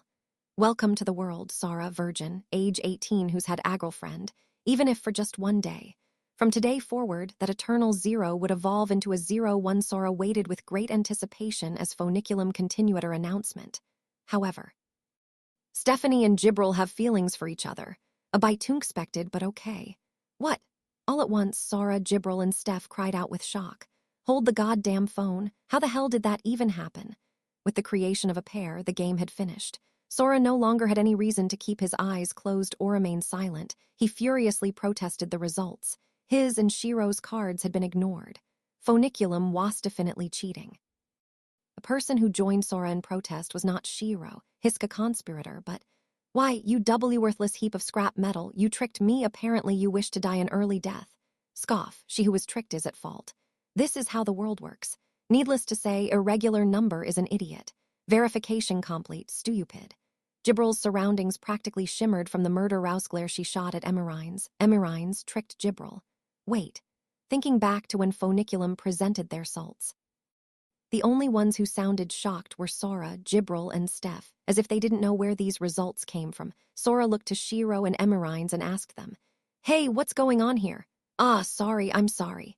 When he turned his head, he was met with 2 sub-zero stares, causing him to whimper mid-sentence. Crap, I have no idea what's going on. What just happened? And what's going to happen? Sora was confused. One thing was for sure, though. While he didn't know how, he understood his beloved little sister had betrayed him. On the verge of tears, he wondered, what did I do to piss her off this time? Shiro bored holes into Sora with her gaze, like she was putting pins into a specimen, and thought, or rather she couldn't help but think, her brother, an expert strategist and an absolute doofus when it came to love. Could it be brother ISA moron? Sora seemed incredibly pensive, but this game was actually incredibly simple. I mean, come on. Basically, all the girls were going to write that Sora loves them, right? All he had to do was pick one of them and write that they love him, and it was over. And there would be nothing anonymous about it. It would effectively be a confession.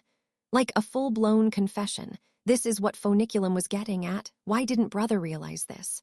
So Shiro had simply spoken. Not with her voice, but with her lips. Brother is going to pair up with Jibril, she mouthed. Emirines, with her ex-machina sensors, would be able to pick these up. She didn't need her eyes to read Shiro's lips. So Shiro continued. I'll write Steph loves Jibril. Shiro knew that Emirines, who thought numerically and logically just like she did, would pick up on her intent. She knew the cyborg would fill in the blanks. Namely, that she would find a way to keep Jibril from writing Sora loves Jibril. Emirines would probably relay a message to Jibril along the lines of Little Sister's orders. Write Sora loves Shiro. Then Emirines herself would write Jibril loves Steph, thus temporarily putting a stop to Jibril's attempts at pairing up with Sora. And, in turn, preventing him from coupling up with Jibril, all this while fulfilling the group's victory in the first round. It was the only course of action she could take to meet both of her goals, and succeed she did. However, with her win secured, Shiro turned to Sora and Jibril. Eep! The two whimpered beneath her piercing glare. Like, in all seriousness, brother, if you wanted to secure a win, why not pair up with me? Sora loves Shiro. Shiro loves Sora. That would have worked perfectly fine, right? Why did you try to make me pair you up with Jibril? Same with you, Jibril. You were gonna write Sora loves Jibril, weren't you? You definitely would have written yourself and had Emirines not stopped you, I bet, right? Well, I guess according to the rules, that makes these two a couple. Fortunately for Sora and Jibril, Funiculum broke off Shira's death glare. Jibril and Stephanie have to be a couple for the next 24 hours, starting now. With great excitement, Funiculum pronounced the two women a couple, and at that very moment, bottom. There came the sound of Jibril and Steph meeting each other's gaze and falling in love. It was perfectly audible, or at least it seemed so to Shiro and the others. Forced to be a couple for an entire day with bated breath, Sora, Shiro, and even Emirines waited to see what this rule entailed. Were Steph and Jibril really going to fall in love for a day? The siblings and the ex-machina had no idea what to expect. The two blushing ladies stared into each other's eyes. Was what it was like to experience love. Wait, that's it. Just as Sora began to feel like this was a huge letdown. Eek! Jibril's smile dissolved loosely into the fattest of grins, and Steph's face turned beet red. Sora had his doubts as to whether these were the expressions of two women in love. That's when Jibril pounced on Steph quickly enough to break the sound barrier. But then... Whoopsie daisy. Let's keep it PG-13, ladies. Wouldn't want Taj at our stream banned. Before Sora could even register what had happened, Funiculum intervened, canceling out whatever was about to occur. Jibril flew past Steph and straight into a wall. Steph, meanwhile, sat clutching herself, teary-eyed and quivering. Wait, does this mean they were about to do something that would get the stream banned? What the hell is going on? Jibril, are you and Steph in love? Sora asked cautiously. Little Dora and me? In love? Preposterous. Dora is my pet, replied a visibly puzzled Jibril as she rubbed the bump on her head. It was you, Master, who was gracious enough to let your servant own a pet in the first place. Did you forget? Sora and Shiro shot each other a shared look and confirmed that neither of them remembered giving or even being asked for such permission. I jumped toward her to get her clothes off. Pets have no need for those. But it seems I can't do it here for some reason, so I'll let it slide for now. Here, little Dora, sit. Now give me your paw. Okay. There. That's a good girl, Dora. Erg. At any rate, it appeared Jibril and Steph mutually acknowledged their relationship. Though she was blushing, Steph didn't seem to dislike being stroked and ordered around like a dog. Can I, ask something really quick? How long have Utwo been together? Ever since the day after you and I played our first Gamatoj there, Masters. I heard that you forced little Dora to wear a collar, dog ears, and a tail while you walked her around town, and I decided to try it as well. Don't you just love her reactions? I adore the little face she makes when she's about to cry. Don't even get me started about when I walk her naked. Master. You told me you wouldn't tell anyone about that. Oh ho, is my pet trying to express her opinion to her master? Eep, if you're going to punish me, please be gentle. Okay, I see what's going on here. Evidently, Jibril's and Steph's memories had been thoroughly tampered with. Realizing this, Sora exhaled and said, Hey, Funiculum, you call this a couple? You tricked us. Jibril and Steph were in no way a conventional couple. They were more like mistress and servant. Sora accused Phoniculum of breaking the rules, but the fairy excitedly threw his claim out the window. They are a couple, a subconsciously mutually consenting couple. If what Phoniculum said was true, it could only mean. So Steph's cool with being Gibril's pet. Had Steph not felt this way subconsciously, then she and Gibril could never have become a couple. Shiro asked Phoniculum for confirmation, only to be interrupted. And no way. I'm only doing this because Gibril asked me to, it's what she wants. Steph frantically tried to explain the situation. I mean this is Gibril we are talking about. The Gibril won't I to turn her down. I'd never find joy in something like this. This is a regular relationship Dora. Had my masters been addressing you, I wouldn't mind, but did I give you permission to speak? It looks like somebody still needs more training. I'm so sorry. Sora and Shiro listened as Gibril scolded Steph. There was a clear tinge of jealousy and possessiveness that could be heard in Gibril's tone. Upon realizing this, they also picked up on a subliminal level off-G in Steph's voice. The group came to the same conclusion simultaneously. It all made sense. They're that kind of couple. In other words, forced to be a couple for an entire day online meant that two people were forced to pair up, not fall in love with each other. The two of them could become a romantic couple so long as they both agreed to the relationship, even unconsciously. This was the basis of their forged memories. They were already that kind of couple, in which case Emirines asked the fairy with utmost caution. Confirmation. When the day ends, their fabricated memory will disappear, correct? Not quite, but they'll know that their memories were tampered with. It'll feel like it was all a dream, and before long they'll forget about it, just like it actually was a dream. Even when you date someone you wish you hadn't, you'll always remember them in some way.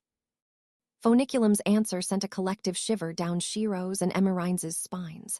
Sora, on the other hand, so if I'd paired up with Gibril as planned, I basically would have been able to dream about us becoming a couple in some shape or form. Me, who can't even find a girlfriend in his actual dreams. Hawk knew these rules could be so wonderful. Damn it. Why'd my plan fail? Stricken with regret, Sora desperately ruminated over why he'd lost when next to him, BWA Hahea. The money's flowin' in now. Just look at all these tips. Thanks, everybody. Apparently, Gibril and Steph's girl-on-girl action was quite popular. A thrilled Phoniculum spoke to her viewers through the screen. That was when Sora calmly remembered something. Now that you mention it, is this being broadcast to the Elves as well?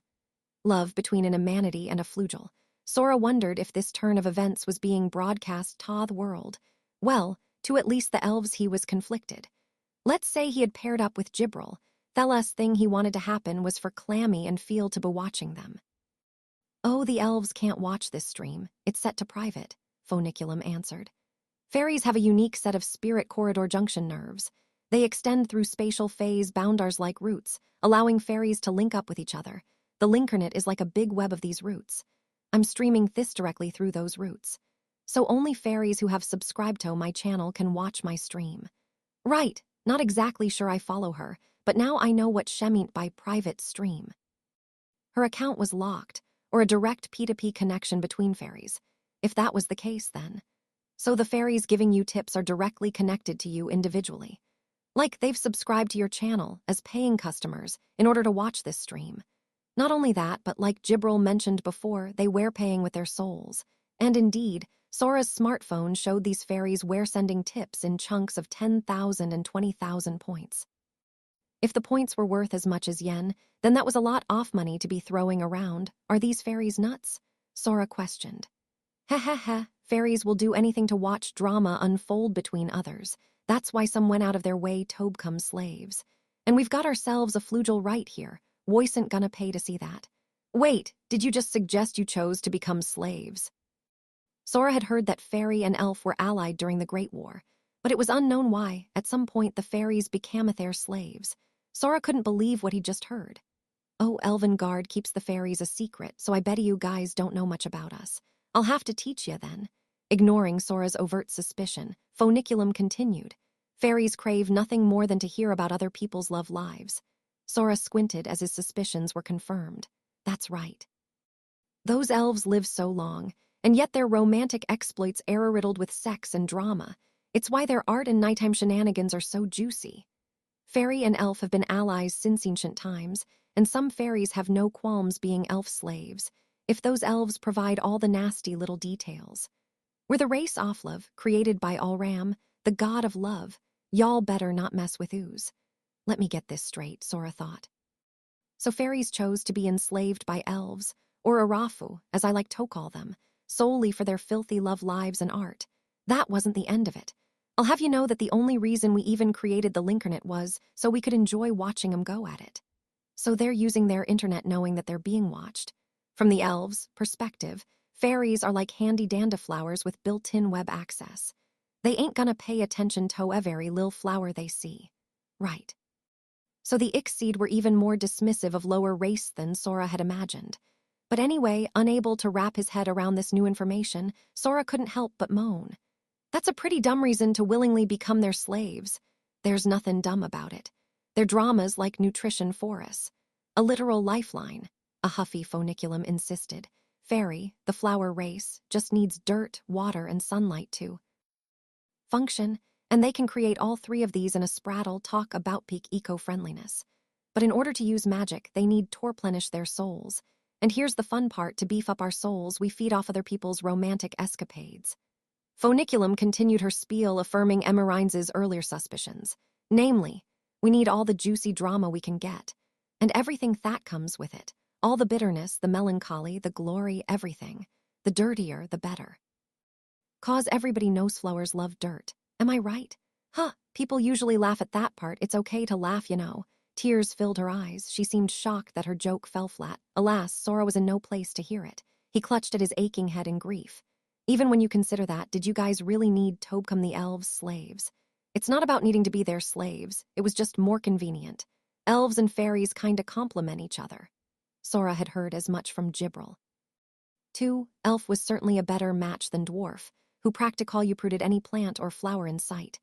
But still, there were a plethora of other races to choose from, many who wouldn't force the fairies into servitude. Who else were we supposed to pair up with? Not like any of the higher races would give us the time of day. Plus, Dampier area about to die out, Siren Friggin eat each other, Luna Mana are a bunch of antisocial shut-ins, Humanity can't use magic, and werebeasts make love like animals. We need quality Romanceher. Now that she mentions it, there aren't a whole lot of races in this world with quote-unquote regular love languages, Sora grumbled to himself. But there was something new on his mind he felt he needed to draw attention to. Tell me more about that last part. About the werebeasts, Arethi all really like Eno when they... That's right, it's all in the past now. I want to see love soppishionate, so red-hot that it sets the world on fire. His question was lost on Phoniculum, who was getting really worked up. A fairy's bound to get sick of the same old conservative elf drama. We need love that overcomes the barriers of gender and race. Ibit, this'll be the new standard. Feast your eyes. Phoniculum plopped on Sora's head as she enthusiastically pointed at the two lovers who had been cuddling the entire time. Well, not cuddling so much as... Gibril was rubbing Steph's belly like she was a big dog, and Steph, though embarrassed, seemed to be enjoying it. This was the new standard of love and romance that Phoniculum foresaw. Sora, who was still stuck on the old standard, couldn't quite grasp her avant-garde view. He didn't need to agree with her, though, as her viewers gave her their seal of approval with a symphony of ka-chings. It was the sound of their tips coming in, and the cacophony seemed endless. Oh yeah, almost forgot. Now that we have a couple, I need to answer a question from you guys. All right. Sora had completely forgotten about their reward. Phoniculum was going to answer a yes or no question for them. Honestly, Sora didn't even have a question he wanted to ask.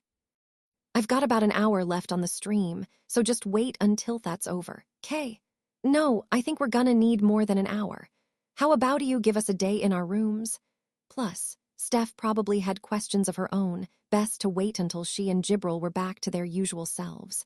With that, Sora turned away from the Jib-Steph pair, who were getting hotter by the minute.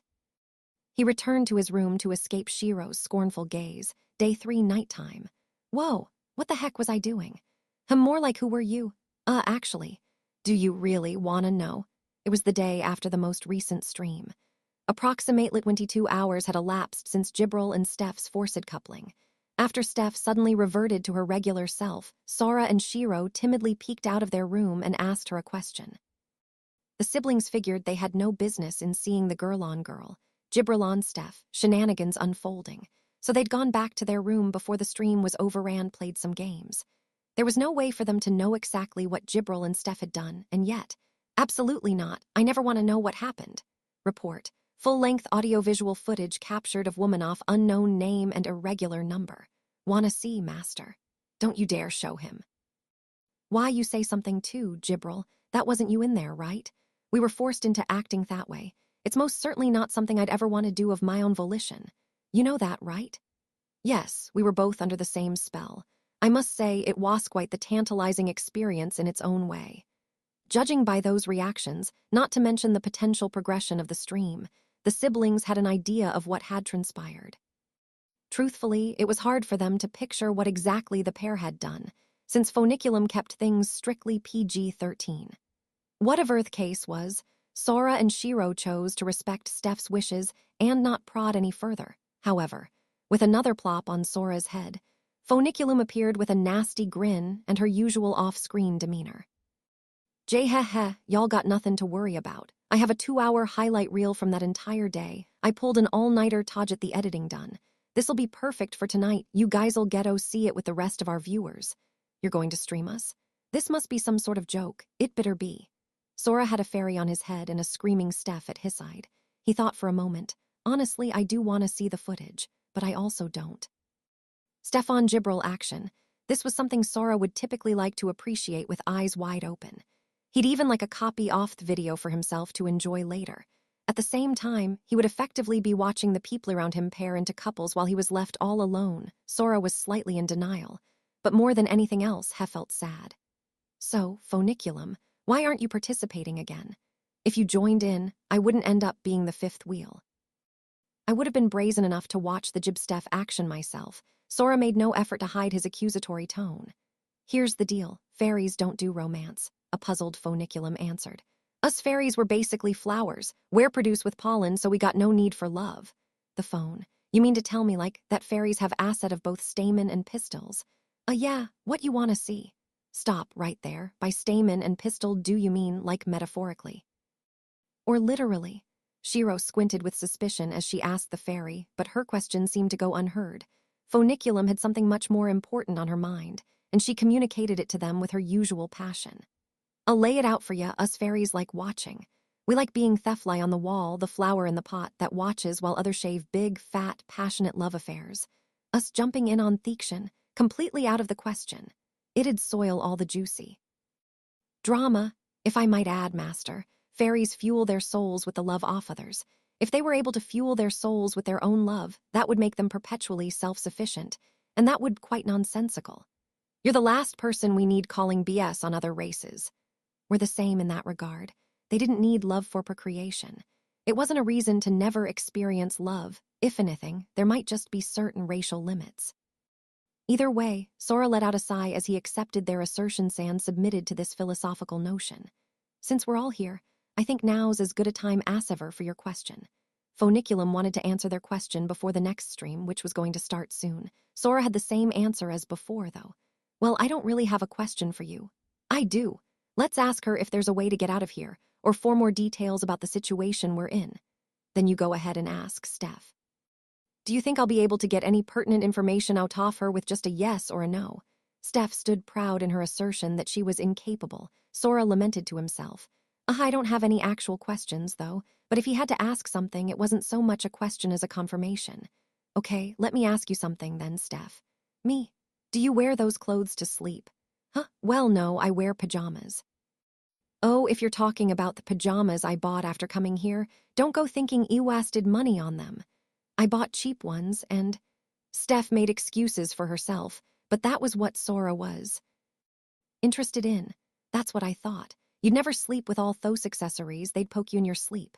Now look at Shiro and me. We have our phones, tablets, and games. There's one important thing, though, that we're missing. Lack of a certain article of theirs didn't warrant a question. Just checking here, Funiculum. Shiro and I are no longer the monarch of Elkia, right? Yes, that's correct. Funiculum's answer caused Steph, Jibril, Emerines, and even Shiro to open their eyes wide in shock. Oops, almost time for the stream. I'm gonna be watching the highlight reel with the viewers and taking comments, so you guys can chill out for the day. Next game will start at 8 o'clock tomorrow night. Wait here and don't be late. I'll be back in 2 hours. Adios. Funiculum rattled off her goodbyes before poofing away, and then, wait, what, huh? WHWH, what is the meaning of this? Steph acted as the representative for the group as she walked up and practically screamed at Sora in shock and horror. It is what it is. Sora was down in the dumps, back at Squareone. I ignored it earlier because I was still half asleep, but Shiro'ned I don't have our crowns. Sora wore his on his arm, and Shiro used hers as a hairpin. They were both missing. Realizing this, Steph and the others began frantically searching the room for the missing crowns, but Sora ignored them and said, I take mine off before I go to bed, so I figured maybe it was back at the castle, but I knew something was off when I saw you in your usual getup, Steph. And it's not like I usually sleep with all my devices in my arms either. Therefore, when we woke up, the game had already started, and our belongings were transported here with us. Our crowns were. Included in our belongings, the only logical conclusion is that Welos the Elkia throne. Oh, wait just a second. Is that a gigantic problem? Yeah, it's a huge problem. Something big definitely happened during the gap in thermomeries, but what was it? Steph and the others asked Sora with their eyes, but he could only shake his head. I don't have any ideas beyond that. Most likely our memories get erased so that we wouldn't know anything else. Master, what do you mean by that? Gibril, Steph, and Emirines all stared at Sora, begging for explanation. Truthfully, Sora was quite down about it as well. Having to explain what he already knew was, well, quite a dismal position to be in for him, as much as he wanted to sigh and return to his room. Brother. He couldn't ignore his little sister's gaze. He still sighed, then continued where he left off. Shiro, what's your last memory from before we were locked away in here? When Emirines got left in Elkia, I think. That's right. Ex Machina had paid a sudden visit to Elkia, Tosi Sora. They departed after a brief kerfuffle, leaving only Emirines behind. This was Sora's final memory as well. He nodded quietly as he noticed Steph, Gibril, and Emirines doing the same. However, this didn't necessarily mean they had all their memories up to that point. And that was because, I think our memories might have been altered from somewhere before then, too. The four ladies gazed wide-eyed at Sora as he took out his smartphone to show them what he meant. This is my scheduling app. It's unnaturally blank for a period before the Ex Machina came. Whenever Sora schemed, he always made sure to record his ideas into his scheduler. The problem was, there were large blank sections in spots where he should still remember things. He had no idea what he'd planned for those periods. They'd been erased from his memories, but there was never a day when Sora and Shiro didn't write down their plans. Not only were their memories missing, but any record they had of making plans was filled with holes like a sweater in a moth-infested drawer. Plus, they've messed with our phones as well, so it's hard to know whether the date on the screen is correct. But it says it's been 39 days since Emirines stayed behind in Elkia with us. Affirmative. Internal observation equipment matches with Thai's timeline. Emirines agreed that 39 days had indeed passed. There was no way the siblings had been sleeping that entire time. Therefore, the conclusion was simple. This all meant, due to something we were planning since before the Ex Machina showed up, we were chased out of the kingdom, and this was a big end. We made some kind of mistake and lost. That's why we're her. Lost. Sora and Shiro. Lost. Did Blank really lose? Steph, Gibril, and even Emirines heard the words, mouthed but stared blankly, unable to process them. Sora wanted this conversation to end, so he repeated himself to press the conclusion. Do you need me to spell it out for you? Someone eliminate all our memories and records so that we'll never be able to know the truth. And now we've been thrown into a game we can never win. That's where we are right now. What do you mean by a game we can never win? Steph asked. It all began to make sense. The group's memories had been thoroughly erased, so that they could never figure out what happened. But why did this mean that Sora thought the game they were playing was unwinnable? Sora could tell by their gazes that Steph and the others thought it was a bit of a leap in logic. But if you really want to know, I'll get the answer out of Funiculum for our next question. Sora had no more energy after the exchange. He slumped over Rays. He left the group with these words. According to Funiculum, they would be playing another Gameth next day. It was likely something to help prop the five into new couplets in exchange for another yes or no question. So they could use their next question, which was more like information, to get all the information they needed to know. What's more, another game was another chance for Sora to couple up with someone. Hey, I'm gonna hole up in my room for the rest of the night. See ya tomorrow. Steph, Jibril, and Emirines watched helplessly as Sora, along with his sister, returned to their room day 4 evening. It was not yet 8 o'clock when Phoniculum had their next game scheduled. Lured by a delicious smell, Sora and Shiro poked their heads out of their room. The living room had changed quite a bit since they'd last seen it the night before. Oh, Sora and Shiro. Perfect timing. I was just about to go get you too. Standing in the now dine-in kitchen was a smiling Steph, and she was cooking. There was a table, silverware, and various cooking utensils. It was actually starting to look like a home. The siblings knew she must have procured these with their tip money using the table they'd left with Jibril. Since Steph, did you spend my key fund on this? Sora couldn't help but cry out. He was convinced he'd be the one buying a key to get out of there. What does she think she's spending all this money on? We can literally just eat bread. Sora lamented to himself. When? There's no need to worry. I've calculated it all out, and this will actually save us money, retorted proudly. We're going to spend longer than a week here, then instead of buying water and prepared food every time we need to eat or drink, we can make a well in the garden and use basic utensils to prepare our own meals. It's much cheaper this way. Sora looked at the tip counter on his smartphone app and internally acknowledged Steph's culinary prowess. Even though Steph bought ingredients and remodeled their entire living room, their counter was at 1,871,000 points, down from 1,984,000 after last night's stream. They'd acquired a stable supply of water and a week's worth of food for just a bit over 100,000. It was more than evident that Steph knew what she was doing when it came to handling money, and moreover, when it came to living in the real world, a department the gamer siblings were lacking severely in experience. Acquiescing to this, Sora and Shiro sat at the table. They were greeted with 2 plates of food. A weak mind starts with a weak body. I'll see to it that Yutwo eat properly. Though it's not much, we could only afford the bare minimum in ingredients and seasoning, nothing fancy. Steph finished with an apologetic look, but her spread told a different story. There was rice, a main dish, a side dish, and even a small dessert. For the past 4 days, actually for most of their lives, the siblings had subsisted on white bread, instant noodles, and C**lorry mate blocks. This spread looked like a genuine smorgasbord to Sora and Shiro. They figured they might as well eat it right up. They grabbed their knives and forks when, oh my, I can't help but notice you've set 5 plates, Dora. Well, of course. These 2 are for you and Emirines. Rejection. This unit does not require food to survive. Such morsels are vital for our master's health. Meaningless waste. And Emirines gained sustenance via spirit energy. The 2 of them didn't need to eat, but with a smile, Steph gave her retort. You needn't worry about waste. I knew you would say something like that, so I've prepared modest portions for you 2 using the scraps from our dishes. I have tea for Jibril, and I've heard that you like coffee, Emirines. True, they didn't need to eat, but they were still capable of doing so. What's more, good food is like nutrition for your heart. If you 2 have hearts, then you need to eat. If you're not going to eat with us, well, I'll have you know it's bad for our hearts if the 3 of yous eat while you just watch. Granted, while Steph was the worst of the 5 at gaming by a long shot, when it came to domestic matters, she refused to let anyone else get a word in edgewise.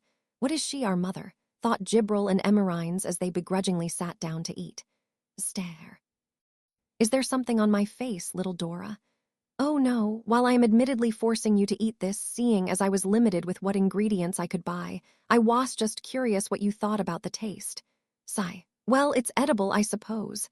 That's fantastic. Meanwhile, Sora and Shiro ate silently during the exchange. Nom nom.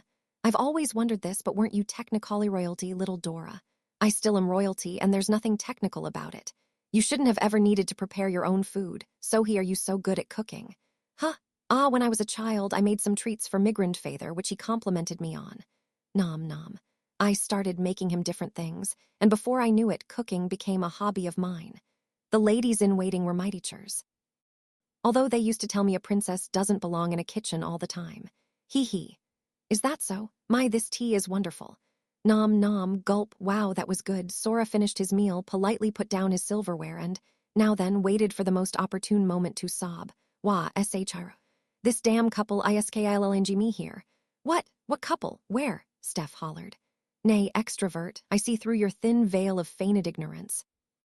You may have thought you could pull the wool over the eyes of an introvert, but it shan't work on I. The two of you are oozing with an anxious, albeit warm aura, something seen only in the honeymoon phase of coupling. Make no mistake, their aura was blinding, so much that it made others hold their tongues, just like the aura from those kids in class who start dating in secret. Though Sora knew absolutely nothing about love, he wasn't sublivious to not pick up on this. It's a silent aura that scorns all onlookers, quietly screaming mind ya own business. Alas. You two relish in the haughty warmth provided by such an aura. All without even sparing a thought for those like me who shiver in the chill of solitude beneath a blanket of vanity and resignation in our insistence that we neither need nor can ever obtain a significant other. Begone, happy couple. RMOVTHYCLVS from my presence this instant. Brother, shut up. Grog, why I hate this, I'm just gonna curl up Andy. Maybe I'll serve a purpose when I decompose into soil. Sora had buckled onto the floor after getting punched in the stomach. Shiro gave a pointed stare. It's been way longer than one day. Right, affirmative. 24 hours passed at 8:43 p.m. last night. Another 19 hours and 23 minutes have passed since then. Then why are Steph and Jibril still a couple? What? Jibril and me? A couple? We're back to normal already. Yes, Lord Shiro. I won't deny we showed you ourselves at our worst after the game ended, but we are already negative. Zero confirmation of irregular number of showing signs of interest in woman of unknown name. Likewise for compliments regarding woman of unknown name's cooking. Report. Feelings detected between irregular number and woman of unknown name. I told you, there's nothing between us. Command, silence. This is an urgent matter of high importance. The fairy's claim of a singular day of forced love may be dubious. Request, answer this promptly. Are the two of y'all clinically sane? Steph and Jibril gasped in unison at Emirine's question when, oh, did I forget to tell you guys? Sorry about that. A fairy happily smoking a cigar appeared out of thin air Tonesworthy ex machina. Woohoo. Thanks to you two, our viewership is through the roof. I'll be one of the top streamers in no time at this rate. So as a reward, I'll answer your question. Phoniculum continued with a grin. This space I made works to increase love between two people as time goes on. There needs to be some existing love for this to work, though. You can't create something from nothing, after all. But you see, even a day of forced love is enough to create that very something, more than enough to turn a 0 into a 1. And once you have on, it's only a matter of time before it becomes 2, then 3, and the rest is history. How much longer can you guys deny your love for each other? Now that's a sight worth seeing. The four ladies looked at Phoniculum in fear, like she was Thegrim Reaper about to swing her scythe. They let out a collective internal scream, so this was the fairy's goal all along. The secret confession game they played before had been way too easy. No lasting love would be born from such a short-lived coupling. However, there were hidden goals behind that single day off love. It likely wasn't the last game they'd play that paired two off them up, that would effectively lay the seed for a real couple to born. It didn't take into account the group's own feelings. How did I not pick up on this? I shouldn't have been so naive. It's not a space that only couples can leave. It's a space that forces you into a couple against your will. Phoniculum didn't give a rat's ass about their feelings. This unit's feelings for master, my feelings for Sora, my feelings for master, my feelings for brother. The four ladies felt a long, cold shudder run down their spines. Meanwhile, the direness of the situation seemed to fly over Thermal Companion's head. So there's still a chance I can come out of this with Agril friend. The virgin, whose IQ fell into the single digits when it came to love, looked at the fairy, his eyes shimmering with hope. With that out of the way, it's time for today's game. Well, playing with new rules this time, but the stakes are the same. Y'all get to ask a freebie if you win. And to win, you just need a single, one-off couple to form. You guys up for it? Why wouldn't you be? You bet we are. We need to ask you more questions after all.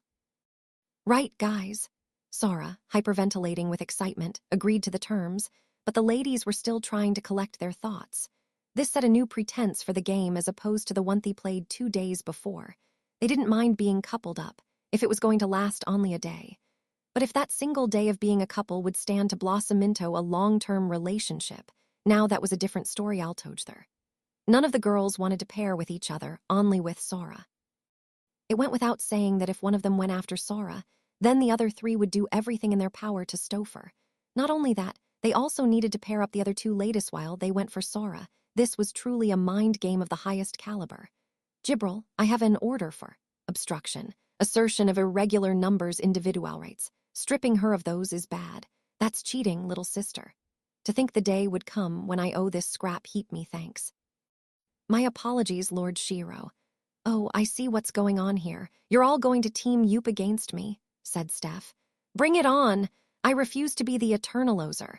It was more than evident that Sora was out of sync with the rest of his group. With a new, cutthroat premise, the team began the fourth day's game. And then, day 5 nighttime. Sora and Shiro had waited a day after last night's simple coaxing game ended before leaving their room. All right, Sora began. I wasn't gonna ask, but I figure I might as well. What happened? Nothing whatsoever. Everything is just peaky. Despite her insistence otherwise, something was clearly up with Steph, who rounded on Jibril and Emerines. Report. Woman of unknown name interrogated us. Presumed angry and jealous that, despite having good relations with irregular number yesterday, irregular number and this unitaire now a couple. Much to this unit's chagrin. I already told you, I'm perfectly fine the way things are. Jibril can get together with whomever she pleases. Last night, they had played a guessing game with a coin. There was no real strategy involved, and naturally, Sora wassingle for another night, while Jibril and Emerines ended up becoming a couple for a day. Jibril and Emerines, a flugel and an ex machina, the definition of sworn enemies, were forced to be a couple. According to the rules, they formed a relationship they could both rationalize subconsciously. No one thought this coupling would be even remotely possible, and yet it was, and in the most unexpected way, too. Could you please leave us be, little Dora? I was merrily ordered by Master to hug this heap of scrap metal. During the time we spent as a forced couple, there wasn't a single moment where I felt any feelings, not even a sense of camaraderie, toward it, nor do I plan on ever having them. This act is to please Master only. The premise of Thai's embrace is this unit's love for Master. Evidently, their memories had been reworked so that Sora had ordered the two to embrace each other. For Jibril, she was simply ordered to do so by Sora. For Emerines, she was told by Sora that hugging Jibril would float his boat. With this as their pretense, the flugel and ex machina couple would go down in history as the first of its kind. Observation. Pleasure detected in irregular number as she hugs this unit. So gross. I'll admit that I felt a hard-to-describe sense of disgrace when Master ordered me to embrace garbage, but please refrain from overstepping your boundaries. You wouldn't want me to accidentally destroy you now, would you? The two detested each other as much as usual, but Steph continued reprimanding them. Then, do you mind explaining why you two are still holding hands? The pair had long since returned to their usual selves, and yet even with Steph in their faces, they never let go of each other's hands. Until she pointed this out to them, that is, but it was already too late. I get it at first. You did it for your master, and hated it. But then you were actually into it, and before long doing it for your master became nothing more than an excuse. Wait, Shiro, where'd you learn about that scenario? Actually, never mind. You don't need to say it. This wasn't the type of logic you see in a nice, wholesome manga. It was more like something out of her brother's magazines. Sora almost asked his sister to explain, but quickly chalked it up to something she probably saw in some shoujo manga. Yeah, let's go with that. Anyway, it went without saying that Sora was familiar with this plot device as well. This raised a new, albeit microscopic, red flag. His route for getting together with either Jibril or Emerines was on its way to disappearing. The only route left was the one Hugh is paving to hell. No, it was more like laying track for a bullet train at this point, which brought tears to Sora's eyes. Master, I implore you, please order me to lose my memories off the past day. Jibril knelt before the teary-eyed Sora, her hands together in supplication and her head bowed low. If there really is a chance, even a fraction of one, that I'll fall in love with this industrial waste, I beg you, please erase my memory before time can work to expand these feelings. Or, with a cheerful smile as if she was saying goodbye to an old friend, Jibril finished. If you cannot do that, then please end my life. Execution. Initiating memory wipe sequence. Error. Initiating self-destruct sequence. Jibril and Emerines, sort of agreeing in a way, were more or less on the same wavelength when, oh my bad, forgot to mention, you can't tamper with your memories or hurt yourselves here. Always, Phoniculum abruptly appeared out of nothingness. You guys don't have any say in changing your memories. This is something we decided at the beginning of the game. Don't beam it at me, Kay. Gibral and Emerines turned pale with despair upon hearing Thenus. Sora, on the other hand, grew distraught. Another one of his suspicions was affirmed. Funiculum, as cheerfully as ever, continued. Who'd wanna put a stop to some flugel ex machina romance anyway? Do you have any idea how incredible a hook it is? What can have you wiping your memories? This ain't a joke. Y'all guys need to lean into this love. Go big or go home, you know what I'm saying. Jeh-ha-ha-ha. She finished with a vulgar laugh to match her smile. Look, I got tonight's stream coming up. So are you guys gonna hit me with a question or what? Just like 2 days before, she was probably going to show her viewers another highlight reel. Funiculum was acting especially impatient, which the group took to mean she wasn't yet finished editing the Jibem footage. Steph, Gibral, Emerines, and even Shiro all shot Sora a shared look. A mere 2 nights ago, he'd declared this game impossible to win. Sora said he'd make that clear in the next question and answer session. He chose to repeat himself. Like I said, I don't really have any questions. Therefore, he wasn't asking a question but seeking confirmation of what he believed to be true. Sora exhaled deeply before saying, My question is, we can't win this game no matter what we do, right? What? Huh, wait, what do you mean by that? There was a long silence before Steph took the initiative to break it. With a defeated look about him, Sora explained to the group how this game really worked. I'll spell it out for you. To start off, there's no way for us to escape this game. No, that's not right. Sora shook his head and spoke again. Let me rephrase that. It's really easy to escape from here. All you need to do is hold hands with your proclaimed significant other and cross through the gate. That's too easy. We could just form consensual couples by the covenants for 4 of us to escape. That's the problem, though it'd only work for 4 of us. No matter which way they sliced it, a 5th member would have veto stay behind. Whoever's left behind can't fall in love with anyone, and that means they won't earn any tips on their own. 4 people leaving the space would also throw a wrench in Funiculum's plans. It'd bring an end to the stream and any tips it brought in. Kaput. First, we gotta get a key. The only way to do that is Tomas an exorbitant number of points, 5 billion to be precise. We good so far? Why, yes. But you knew this before we even started, right? Steph was correct. Sora was onto this fact from the get-go. Everything he was about to explain contained circumstances Hugh was fully aware of, hence why he'd been so depressed the entire time. In other words, however, there's no way we're ever gonna raise 5 billion points. They'd raised 8,970,000 points in tips over the past 5 days. It would take years for them to reach 5 billion at this rate. Not only that, in fact, a group that can raise 5 billion can also raise 6, even 10 billion. Who's gonna let a golden goose like that fly Thekup? The conclusion was simple. Funiculum has no intention of ever letting us out of here. But, brother, there's no way we'd ever agree to. Shiro was right. Their memories had been erased, so they couldn't possibly know the truth. What Sora did know, there was 0 chance he'd ever agree to be locked away under conditions like these. There's only one answer, and that's we lost. That's how we ended up here. Elven Guard was the most probable culprit. The siblings must have lost to them, been removed from the throne, and been thrown into this situation. In other words, this game was the punishment, the terms they had to fill for their earlier loss. Therefore, Sora asked Reed, confirmed one other thing. Just think back to when she explained the rules. Funiculum ever described our way out of here. She never mentioned a way we could win. Why do you think that was? It's because there's no way for us to win. A space that only couples can leave. That only mentions leaving this space. This spraddle. It doesn't mention what's outside this space. It might even be another spraddle. It wasn't possible to save up 5 billion points, and even if it was, Funiculum had no reason to ever let the 5 escape. Even if the group was to sacrifice one of its members and get out of the spraddle, all that awaited on the outside was their overall defeat. Which brings us back to the beginning. This is a death game. There was no victory for the group. They'd lost the moment they participated. They were only there because they lost in the first place. This was just some entertainment before the guillotine met their necks. If the guillotine really was going to fall, if this really was their end, then the most Sora could ever wish for was to have a girlfriend before it was all over. A teary-eyed Sora looked off in the distance.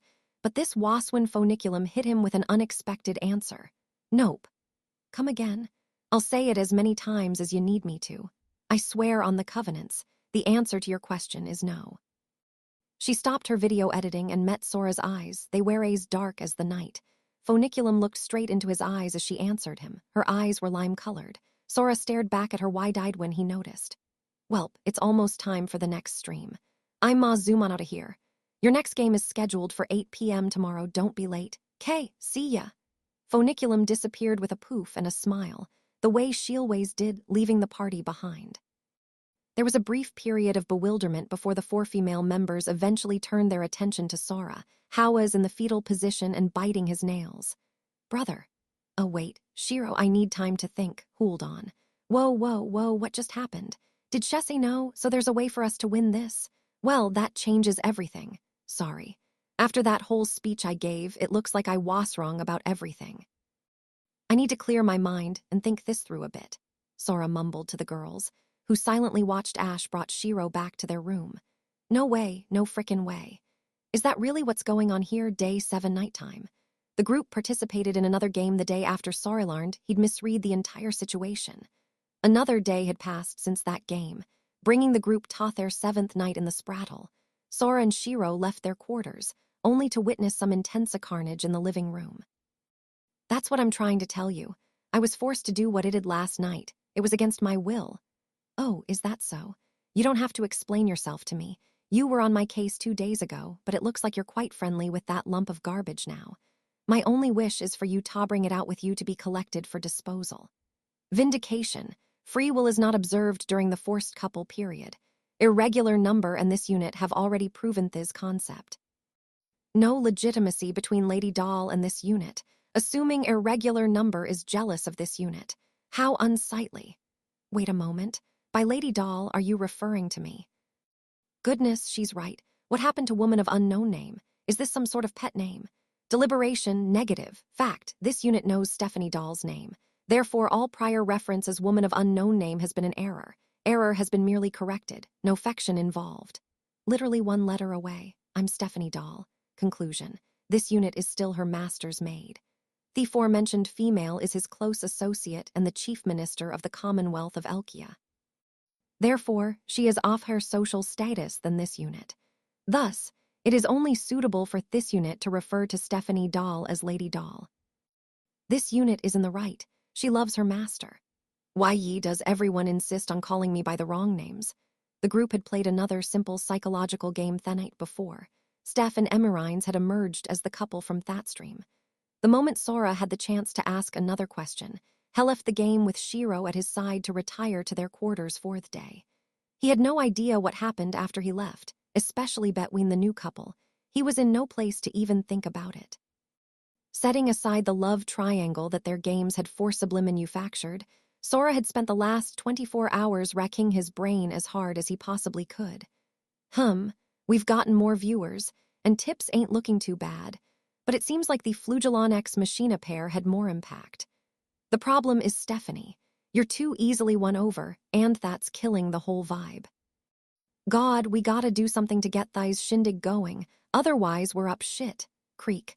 With a cigar in one hand and a drink in the other, a strangely irritated Funiculum gave it to them straight.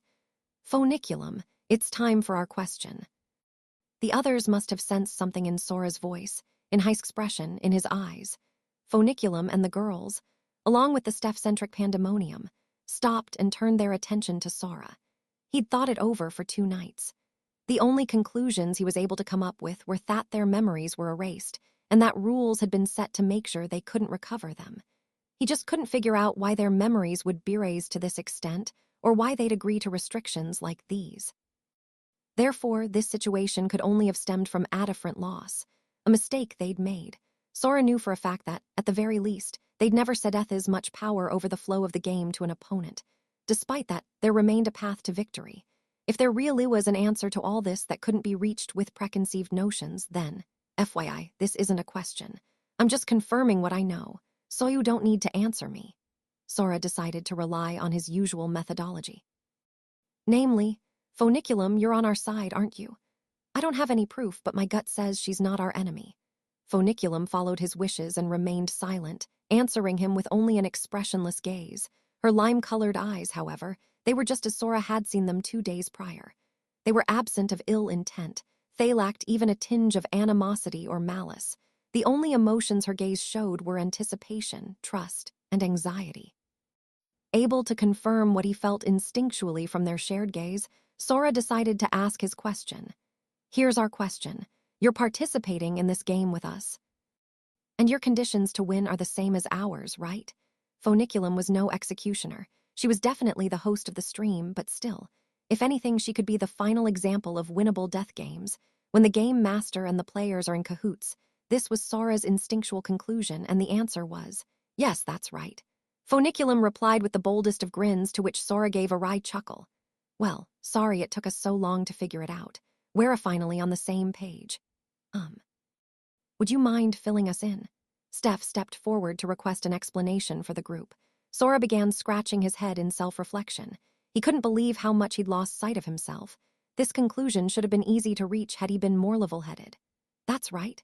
Okay, so this proves Phoniculum is not working for Elvengard. She mentioned that fairies are addicted to elf drama, that some even willingly become slaves to get their fix, but she said all this like it wasn't her business. My biggest hint was, I've never felt an ounce of ill intent from her. However, if Phoniculum really was on their side, then why did they have to lose their memories to this extent? For them to be thrown into a situation this overly dire? The only conclusion was that they were forced into it. So we messed up somewhere along the line and lost, probably to Elvengard.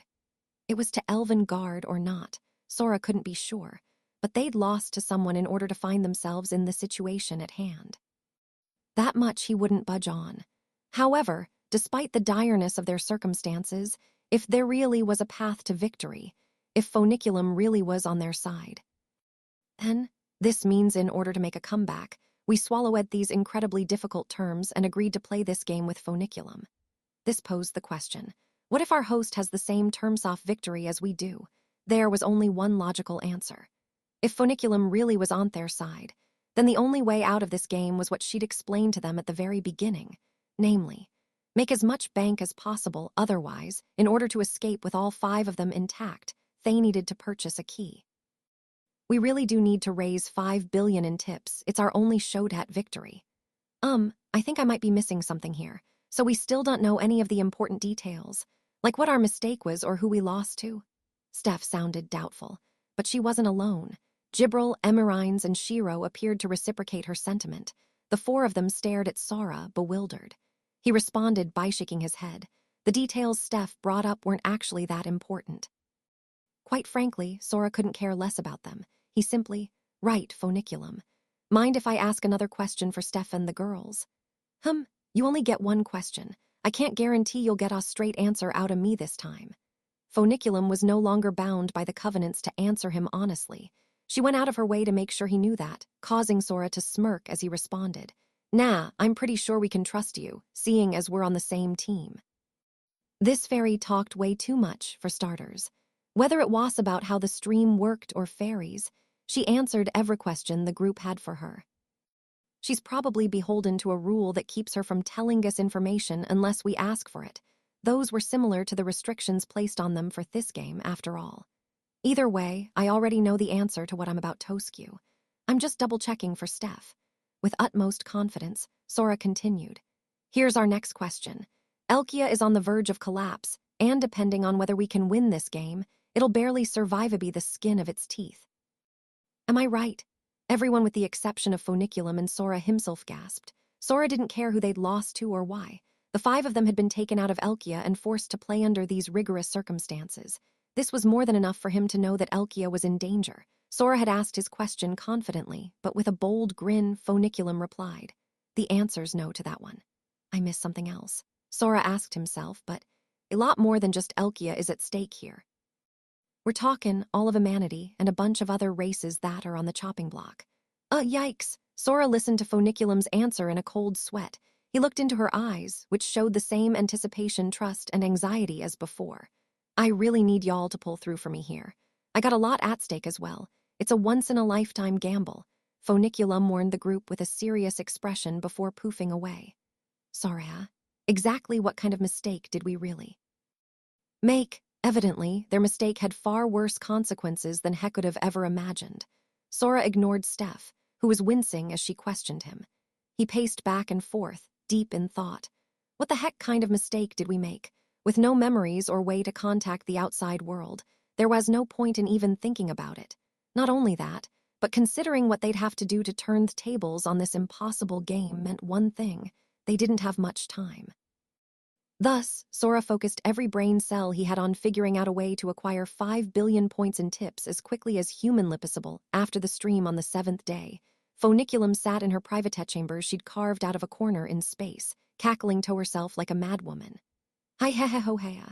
Gwe he he, look at all this soul mula. Why wouldn't she be cackling? Her followers, which started at 87, were now over 120,000. The tips fairy souls had reached numbers Phoniculum had never seen before. I'm gonna be a top streamer. Well, at this rate, at least. I'm still somewhere around the middle in terms off rankings. I'm kinda like a celebrity. More souls must make for Abigail Hart, but I can even be nice to all my shit-talking haters. Nah, actually, screw 'em. Yeah, I'm not one for lying to myself. She checked her screen. The stream was currently turned off, before giving a hearty up yours with both her middle fingers toward the sky. Looking down on those who looked down on you, was there a better feeling in the world? Nope. Take that. Losers, y'all can suck it. Jayahea. Phoniculum hooted and hollered while she pranced around the room, before stopping on a dime. She then took another peek at the screen. Her eyes fixed on the amount of soul tips Sora and the gang had accumulated. She looked at the total and whispered, "With thighs many souls saved up, I bet no one noticed if I used a few for myself, all right." She could afford super rare clips of that famous Grand Maguser, a special kinky virtual space patch for professionals. There were all sorts of things that made her swallow her tears and decide to forego due to lack of funds, but she could afford them now. Like all of them. And no, I probably should. But they'd kinda sorta be like research in a way, that's it, it's an investment for future streams. Capital expenditure, I'll need the right equipment to make it to the big leagues. Phoniculum justified her shopping spree when, thou shall not waste. Jayahea. Of course I won't, geez, it was just a joke. All right, so I almost gave in to the all-devil on the shoulder there, but I didn't in the end. Oh, it's you. Fairy had prostrated herself onto the floor, ready to beg her viewers for forgiveness. But the voice wasn't coming from her screen. Realizing who its owner was, Phoniculum sat up with a pout. I can't believe I got on the floor and begged for nothing, so anyway, what's up? The confession has begun. There isn't much time. Make haste. Phoniculum scoffed at the voice's blunt remarks. Yeah, I know already. No need to remind me. Yes, the truth Sora and the others would never be able to recall. What had been completely erased from their memories. The situation on the outside, born from a poison. Namely, they needed to save Elkia, which was trapped in the spatial phase boundary spraddle via a sprite tune created by fairies working for Elven Guard, before the spies confessed everything. That was the situation. In order to do that, they had to interfere with the spatial phase boundary by using more energy than it took for the boundary itself to engulf Elkia. The power they needed. Souls to the tune of 5 billion. However, I know that. But these things take time. You got any idea how hard it is to keep this a secret from the elves? I gotta use the covenants to stream this privately to make sure my subscribers don't blab about it. Phoniculum's plan went directly against elven guards. She couldn't advertise her stream publicly, and since it was kept a secret by the covenants, there was no way for it to spread be word of mouth, either. It was taking a while for her channel to really catch on, even with how quickly it had blown up by now. But that was neither here nor there. I bet this coulda gone a lot faster if you hadn't erased all their memories and forbade me from talking to them. If you want to complain to someone, maybe you should find a mirror. That being said, fairies were interested solely in authentic love and passionate, organic romance. Had the group known what they were getting into, they would have ended up pretending to love each other. There was no way Phoniculum's piece of crap, keyboard warrior viewers who thought they're hot shit, fairies with good taste, would take interest in saving Elkia from destruction. So, the current method at least kept things natural in a way. She had to admit that, nope, everything is fine. We just need to up the intensity, that's all. Phoniculum told herself as she took out a cigar. Smoke escaped her mouth as she asked the voice. Now that you mention it, can't Dragonias see the future? What ray you don't see about? That's right, the owner of the voice was none other than a dragon. Exceed rank 4 Dragonia according to lore. Dragonia existed in the past, present, and future all at the same time. They were like a living hurricane of spoilers. A strange, unfortunate race, Needless to say, such beings should know about the near future at the very least, especially this guy. Foniculum furrowed her brow. However, I cannot see the future. She met this succinct answer with wide eyes. She wasn't surprised at the answer itself. According to elf research, there were schools of thought that believed Dragonia surpassed even old Deus in power. What shocked her was, as impossible as it seemed, she felt the slightest hint of anxiety in the dragon's voice. I saw that the Great War would continue for an Enternity, but Iton did.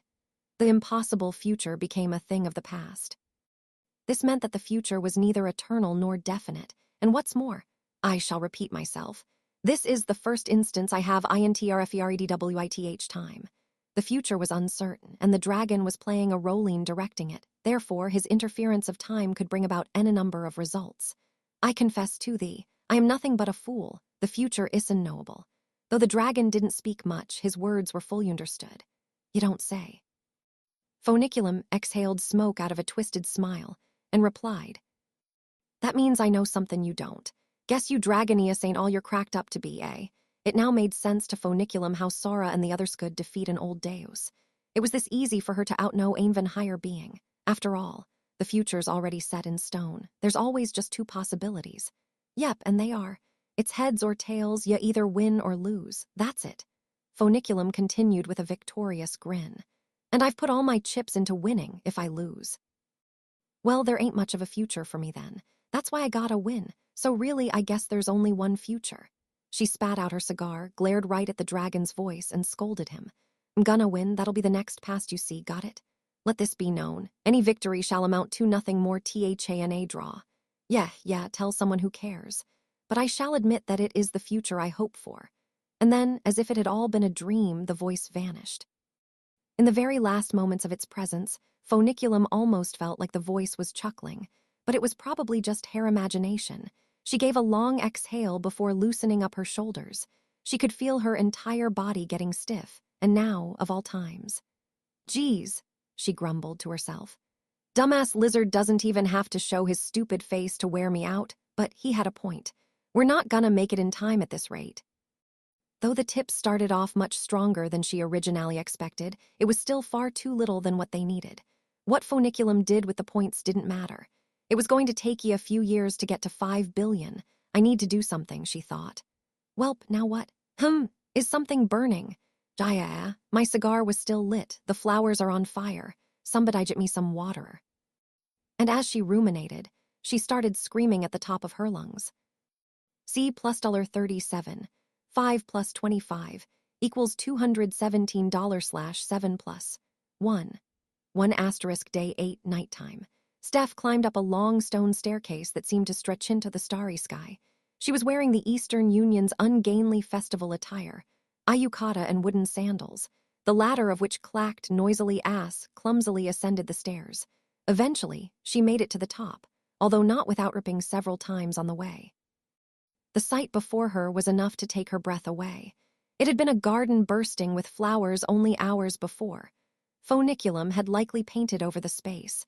Now numerous lights and crowds of people dotted the landscape, which had become an expansive, lively city bustling with civilization. The Eastern Union held 3 great festivals each year. When Werebeast unified as a single country, the individual festivals run by various clans and tribes gradually combined until eventually only 3 remained. One of the 3 was a summer festival held in the nation's capital, Kanagari. Steph gazed in awe as one of the world's most famous festivals played out before her very eyes. The Star Festival, she marveled at the countless paper lanterns illuminating every corner of Kanagari. The palanquin slowly parading through the main square. In particular, caught her eye. It was like a moving treasure hall. Food stands featuring a variety of delicious Eastern Union cuisine lined the road to the shrine. Some booths featured games, which were teeming with children who gathered to play them. Most spectacular of all, however, were the fireworks that lit up the night sky in a shade of crimson.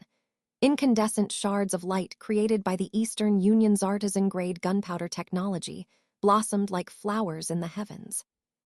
The incredible scene was greater than what Steph had heard about, let alone imagined. She exhaled a deep sigh. Even in the tumultuous world of Discord, where racial tensions ran high, This festival was touted as one of the most beautiful in the land.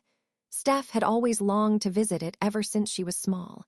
In fact, now that the Eastern Union was part of the Commonwealth of Elkia, she intended to take advantage of her governmental powers and stop by Kanagari during the festivities. She'd already made the proper travel arrangements. And there she was, face to face with that very festival, even if it was something fabricated with fairy magic. There she was indeed, and yet, I shouldn't be thinking about the festival. How am I supposed to enjoy myself knowing that the fate of Elkia is on the line? We don't have time to lounge around. The sight would usually have Steph starry-eyed, but she still couldn't get over the news she'd been hit with the night before. According to Sora, Elkia, and multiple races, were at risk of being wiped off the face of Disboard. Despite these circumstances, chill out, Steph. We don't know for sure how much trouble Thurald is in yet. More pairs of wooden sandals could be heard approaching the panicked Steph from behind, clacking up the stone path with each step. Hearing Sora's nonchalant comment, Steph gritted her teat hand, caught her breath. I suppose that's true. That's why we're here, to stop it. Calculating based on available evidence and elapsed time. Chances that Elkia has already met its destruction estimated at 52.3%. It sounds to me that the party outside is just about over. Then shall we not enjoy the party here? Nuwu, somebody please let me out of here. I need to help my country. Oh, the humanity. The group's harsh prognosis had Steph wailing and slamming her forehead on the stone path. There really was no time for them to lounge around. Steph wondered if she should find the quickest way out off there and go save Elkia. She knew that she wouldn't serve much of a purpose in this game, or any games, really. As sad as it may be, Steph knew where she stood in the hierarchy of gaming prowess. If she was going to be of any help to Sora and the others, it wasn't by winning games, but by governing her country. Maybe she could slow down Elkia's fall and buy the group some time. In which case, wouldn't it be more prudent for her to couple up with someone and get out of here? Fortunately, just as Sora said, 4 of the group's members could easily escape this space. However, what stopped them from doing so was that their 5th member wouldn't be able to make it out alone. Nevertheless, if only 2 people escaped, that would still leave 3 behind, which should be enough to keep the love documentary stream going, shouldn't it? Elkia, humanity's sole surviving nation, was facing existential crisis.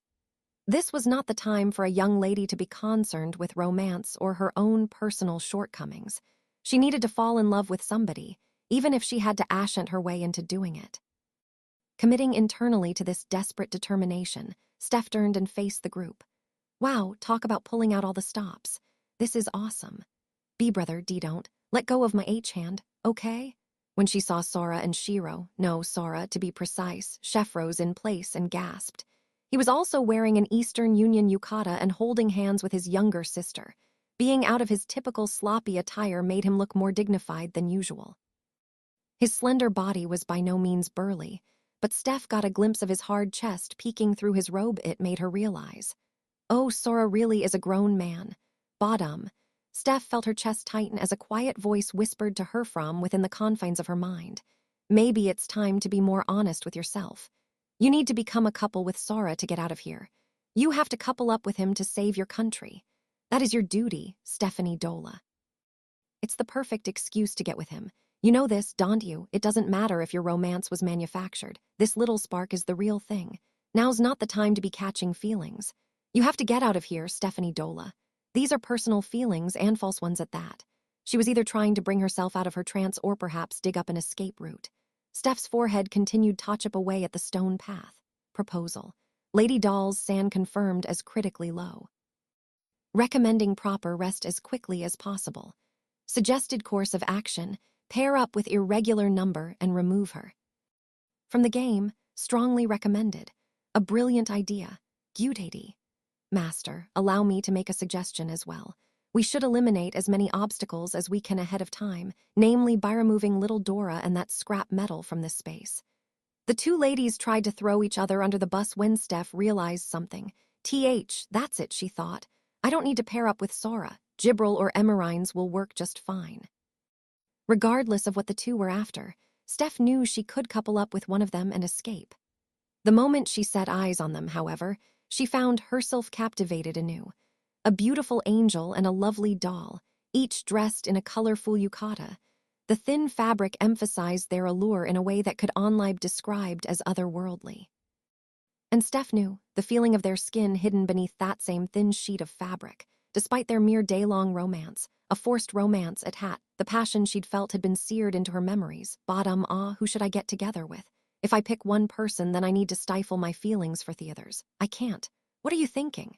This space is influencing your feelings, not to mention this whole whoever will I pick attitude. Get a hold of yourself, Stephanie Dola. Arg. Romancing so different people just makes you a trashy woman who'll throw herself at anyone.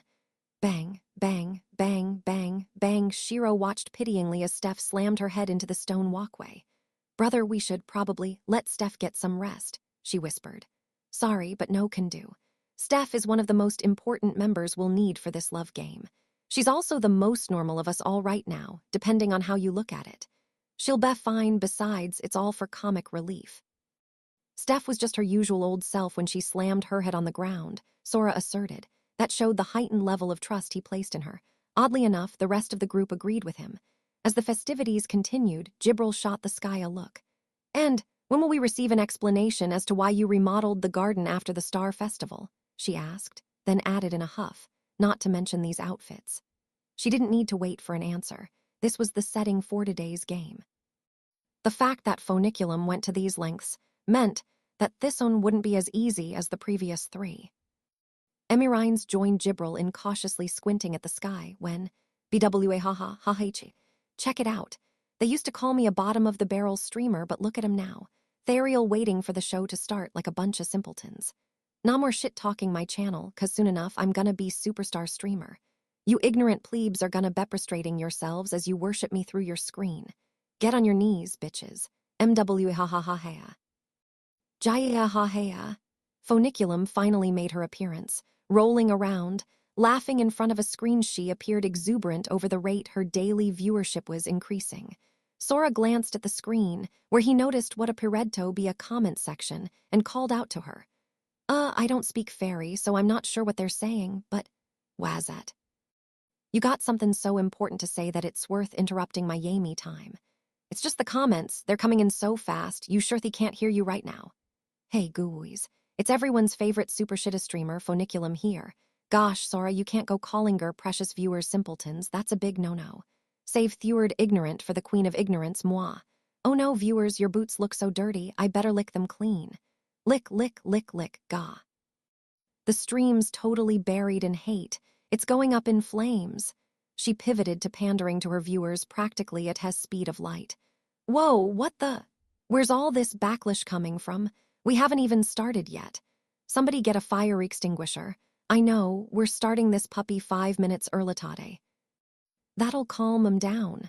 The group shared the same thought. Turn off your mickle ready, Jibril's question, along with Steph, who continued to bash her skull against the pavement, went unheeded, and the 8th stream kicked off in disarray. It's channel Phoniculum common atcha with our next stream. Today is episode 8 of a space that only couples can leave, and it's brought to you live by yours truly. The group was used to Phoniculum's fake MC voice by this point. She acted as peppy as possible to try shifting the tone of Thechat, but it was no use. Hold up. Did you guys bring those from the waiting room chat log? I'm gonna block whoever's posting those screenshots. What are those clips of me? I only said that like 2 minutes ago. How'd you get that video edited so quickly? Y'all have way too much free time on your hands. Phoniculum shrieked at the screen as it was inundated with angry commenters. But this was the obvious outcome. No matter where you are or who you're dealing with, the more you try sweeping your mistakes under the rug, the angrier the internet mob will get. Anyway, I may be the shittiest streamer on the Linkernet B, but I've got an awesome show for you today. We're changing things up a bit this time. There is one way to quell the fury of the masses, however, bring them something even more sensational. And that was, feast your eyes. Today's game will take place at Tadea, that's right, the Star Festival. Not only that, but the gamer Dual Blank will be helping with the stream. Sup, greetings, my fairy audience. Allow me to introduce myself. I'm the executive producer for today's game, the elder brother half of Blank, Sara, virgin, age 18. I love seeing the dumbass looks on people's faces after I pull one over on 'em. That happens to be my hobby and my greatest talent. I'm forever single, ready to forever mingle. Yay! Now that's what I call an introduction. Let's give him a round of applause. Wyatt. The intro went exactly as Phoniculum intended. Not only her viewers' jaws, but the collective jaws of Steph, Gibril, and Emerine's dropped. Yes, that's it. That's the kind of faces I like to see, Sora thought, soaking it all up. No point in hiding it any longer. What sort of game were they to play with a stage of Thyscale? Sora and Shiro had the answer to Gibril's original question the entire time. It was a scheme the two had proposed to Phoniculum that morning. The siblings paid for today's stage using everyone's tips. That's a total of 134 million points. Let's give them an even bigger round of applause for their big hearts and big wallets. WH what is she saying? AGHHH, all our points are gone. Phoniculum's commentary sent a panicked Steph scrambling to check the group's tablet. She started shrieking once more. Again, no point in hiding this either. The Star Festival, their outfits, the crowd, the booths, anything and everything. None of it was Phoniculum's doing. It was created the same way Steph had built a well and a kitchen for the group. Sora used their tips to buy all this. Their savings were literally down to zero. They didn't even have enough for dinner that night, but regardless. Now, I bet y'all are asking yourselves the same question. What could they possibly have in mind to put all this together? Well, I've got your answer. Get ready for the details of Tade's games. The chat was all ears at Phoniculum's different surprise announcements. And they weren't alone, as Steph and the others waited in silence for the fairy's explanation. Then, following a tantalizing 10-second-long drumroll. I present to you the first ever 2-hour no-loving summer festival. A succession of particularly large fireworks went off as She made her declaration. Everyone, save for Sora, Shiro, and Phoniculum, wonder-read what this meant, though the fairy moved right along, theatrically continuing her explanation against lively festival music. The rules are simple. Our 5 contestants will spend 2 hours at the Star Festival. That's it. It should be mentioned that every firework that accented Phoniculum's commentary cost a whopping 10,000 points.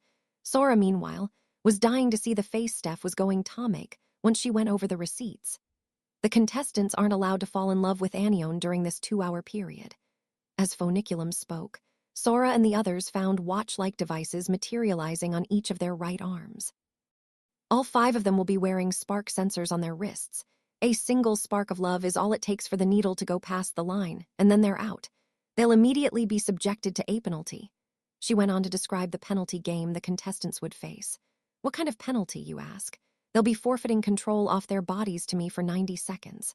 Oh, I obviously won't be able to harm them in any way. Don't have to worry about that, thanks to the covenants and all.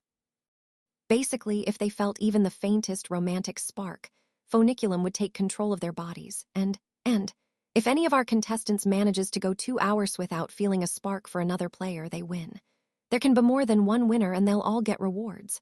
Also, whoever felt the most sparks and the second most sparks will receive our usual prize. They'll be coupled up for a day. Them's the rules. With that, Phoniculum finished her explanation, but... Is that it? Sora could tell through the screen that the viewers were left scratching their heads, so contestants would be penalized for any sparks of love by having their bodies controlled by Phoniculum for 90 seconds. Okay, being unable to move your own body is quite a punishment in itself. Who knows what she'd have them do? Still, you couldn't help but wonder if that was all there was Tathai's game. At least, the viewers must have felt that way. Steph, Gibril, and Emerines, on the other hand, didn't share that sentiment. Sora and Shiro had devised this game. The group knew there was more to it. Gibril and Emerines smiled, undeterred. They believed in their master. Steph, meanwhile, glowered at Sora and Shiro. She knew full well that they were absolutely up to no good. Sora saw their expressions and, grinning ear to ear, answered their gazes silently. Thanks, guys. Thanks for believing in me. That's right. There's way more to this than meets the eye. Anywho. We'll get started in 5 minutes. I'll be tacking comments until then. Hey, what's with you guys? We get it already. You heard what I said in the waiting room, so let's move past that. Yes, of course I'll get on the floor and grovel for you. Of the corner of her eye, Steph caught Phoniculum on her hands and knees begging for mercy, then shot Sora a reproachful look. I believe you have some explaining to do. Oh yeah, about werebeast yucatas. They're the same as in my world. You know how I said, they don't wear underwear.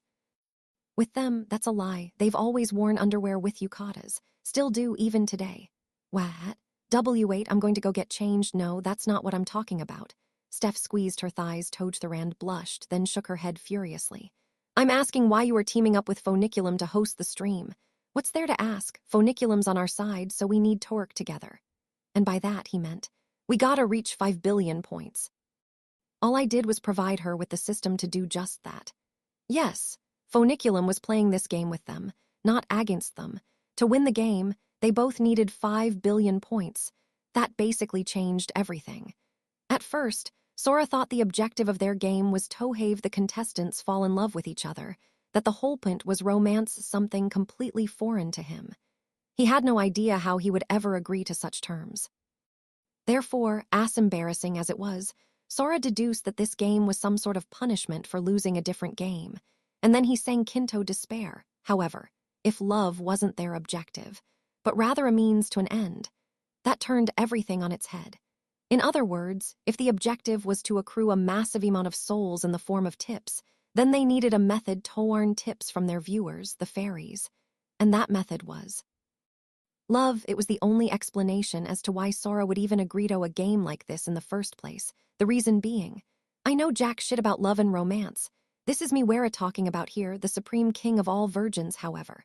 I for goal is to rake in the dough, perhaps by means of a little cunning and trickery. Well, I'm kinda specialist in that department. Sora laid out his logic for Steph, who appeared to agree. I see now, she replied with a nod. I guess there's not much to be said about you spending 1,340,000 points without asking any of us. These are just your usual shenanigans. The only thing I have to say is that if we are allowed to throw our money away, then I'd like to buy a bath as soon as we get back to our rooms. Damn straight. Love to be surrounded by people who understand me. But you've left out the most important detail, Sora. Was there something else I forgot to explain? I'm talking about the entire point of this game. She said it was the No Loving Summer Festival. What does that even mean? For once, Steph appeared to actually notice that Sora had lost over this crucial aspect. Elkia, nay, most of the races, is on the brink of extinction. Now's not the time for silly games. How are we supposed to feel sparks of love in this situation anyway? Says the girl who was bashing her head against the pavement over her own love life. Shiro, Gibril, and Emerines cringed at Steph. You don't have to, Sora replied apathetically. Phoniculum's gonna reward us if we manage not to feel any sparks, then we'll get 5 free questions. You know how much info I can get out to her with that many, right? So all we gotta do is make it through next 2 hours. Oh, huh? I guess you're right. 2 hours without feeling any sparks. A nigh impossible feat for Steph in her current state, although she didn't seem to realize it in the moment. Gibril and Emerines, however, did pick up on this, which waswi they knew. Sora had zero intention of seeing nobody feel a spark. Thus, listen, there's nothing to worry about. We'll earn our money back in no time. Steph was the only one who failed to follow his logic. That's when. Alrighty then, time to get this show on the road, people. And just like that, 5 minutes had passed. Phoniculum announced the start of the game, and the group was simultaneously capsulized within bubbles before they all disappeared with a single poof. Come to think of it, she never said anything about us starting at the same spot. As soon as Phoniculum declared the game had begun, Steph was teleported somewhere else in the vicinity. After managing to get her wits about her rather quickly, Steph slowly walked down the busy road, lost in thought. Sora made it sound so simple. Are we really just going to spend 2 hours here? This was a game designed by Sora and Shiro. Steph knew it wasn't going to be that easy. Steph did everything she could to keep her mind off the festival and any thoughts that would make her feel a spark off love. The Star Festival, one of Disboard's grandest events, was in full swing. The spectacle was more than enough to thrill Steph, but the smells alone were achingly enticing. The festival route was lined with booths dishing out the besteats the Eastern Union had to offer. Though it was all fabricated by Sora and Shiro, using fairy soul tips, the food was without a doubt the real thing, and it was just waiting for her to eat it. Steph did everything in her power to assist the exceedingly tempting aroma. She had no idea what would set off the spark sensor strapped to her wrist. For all she knew, showing signs of excitement or even licking her lips at the delicious smells could be considered out of bounds. It's always this way with those two. This is pretty much torture, she thought. No, this is for my country. I'll withstand anything they throw at me, even actual torture. Yes, Elkia and all of humanity was on the line. Steph couldn't possibly feel an inkling of passion in such circumstances. She just needed to mindlessly stroll around for 2 hours. This is for Elkia. It's the only way I can help my country now. Steph committed to her plan with an iron will, however. Puff tilde tilde. Eek! Out of nowhere, she felt a light puff of air hit her ear. Her iron will shattered into a million pieces. Hey, what was that for, Jibril? Steph spun around to lash out at Jibril. However, the flugel seemed more confused than apologetic. I can tell your heart rate increased, but it seems like it wasn't enough to set off your sensor. It seems the definition off-live in this game is strictly emotional. In that case, how shall I go about setting off sparks for you? This may prove difficult. Smiled as she shared her intent to make Steph fall in love. Do you realize what you're saying? Shouldn't we try to macate through this game without feeling any sparks? We'll be able to tosk 5 more questions if we... Oh no, little Dora. We won't be able to do that. There are 2 reasons for this. A confused Steph tried to argue her point, but Jibril held up 2 fingers and made her rebuttal. Master explained that the purpose of this game is to raise tips. If we were to spend the entire 2 hours without feeling any sparks, we would never be able to recoup our spend tips. That's true, but 2. It is impossible for you, little Dora, to spend 2 hours without feeling a single spark. Simply seeing me, let alone Master in a yukata, has you excited. The only way you could make it through this game without feeling anything is if you were unconscious. Without giving Steph a chance to speak, Jibril calmly continued. Other words, while I lack the insight to fully understand Master's intricate plan, one thing is more than obvious. You will be the one who feels the most sparks and therefore will come in last.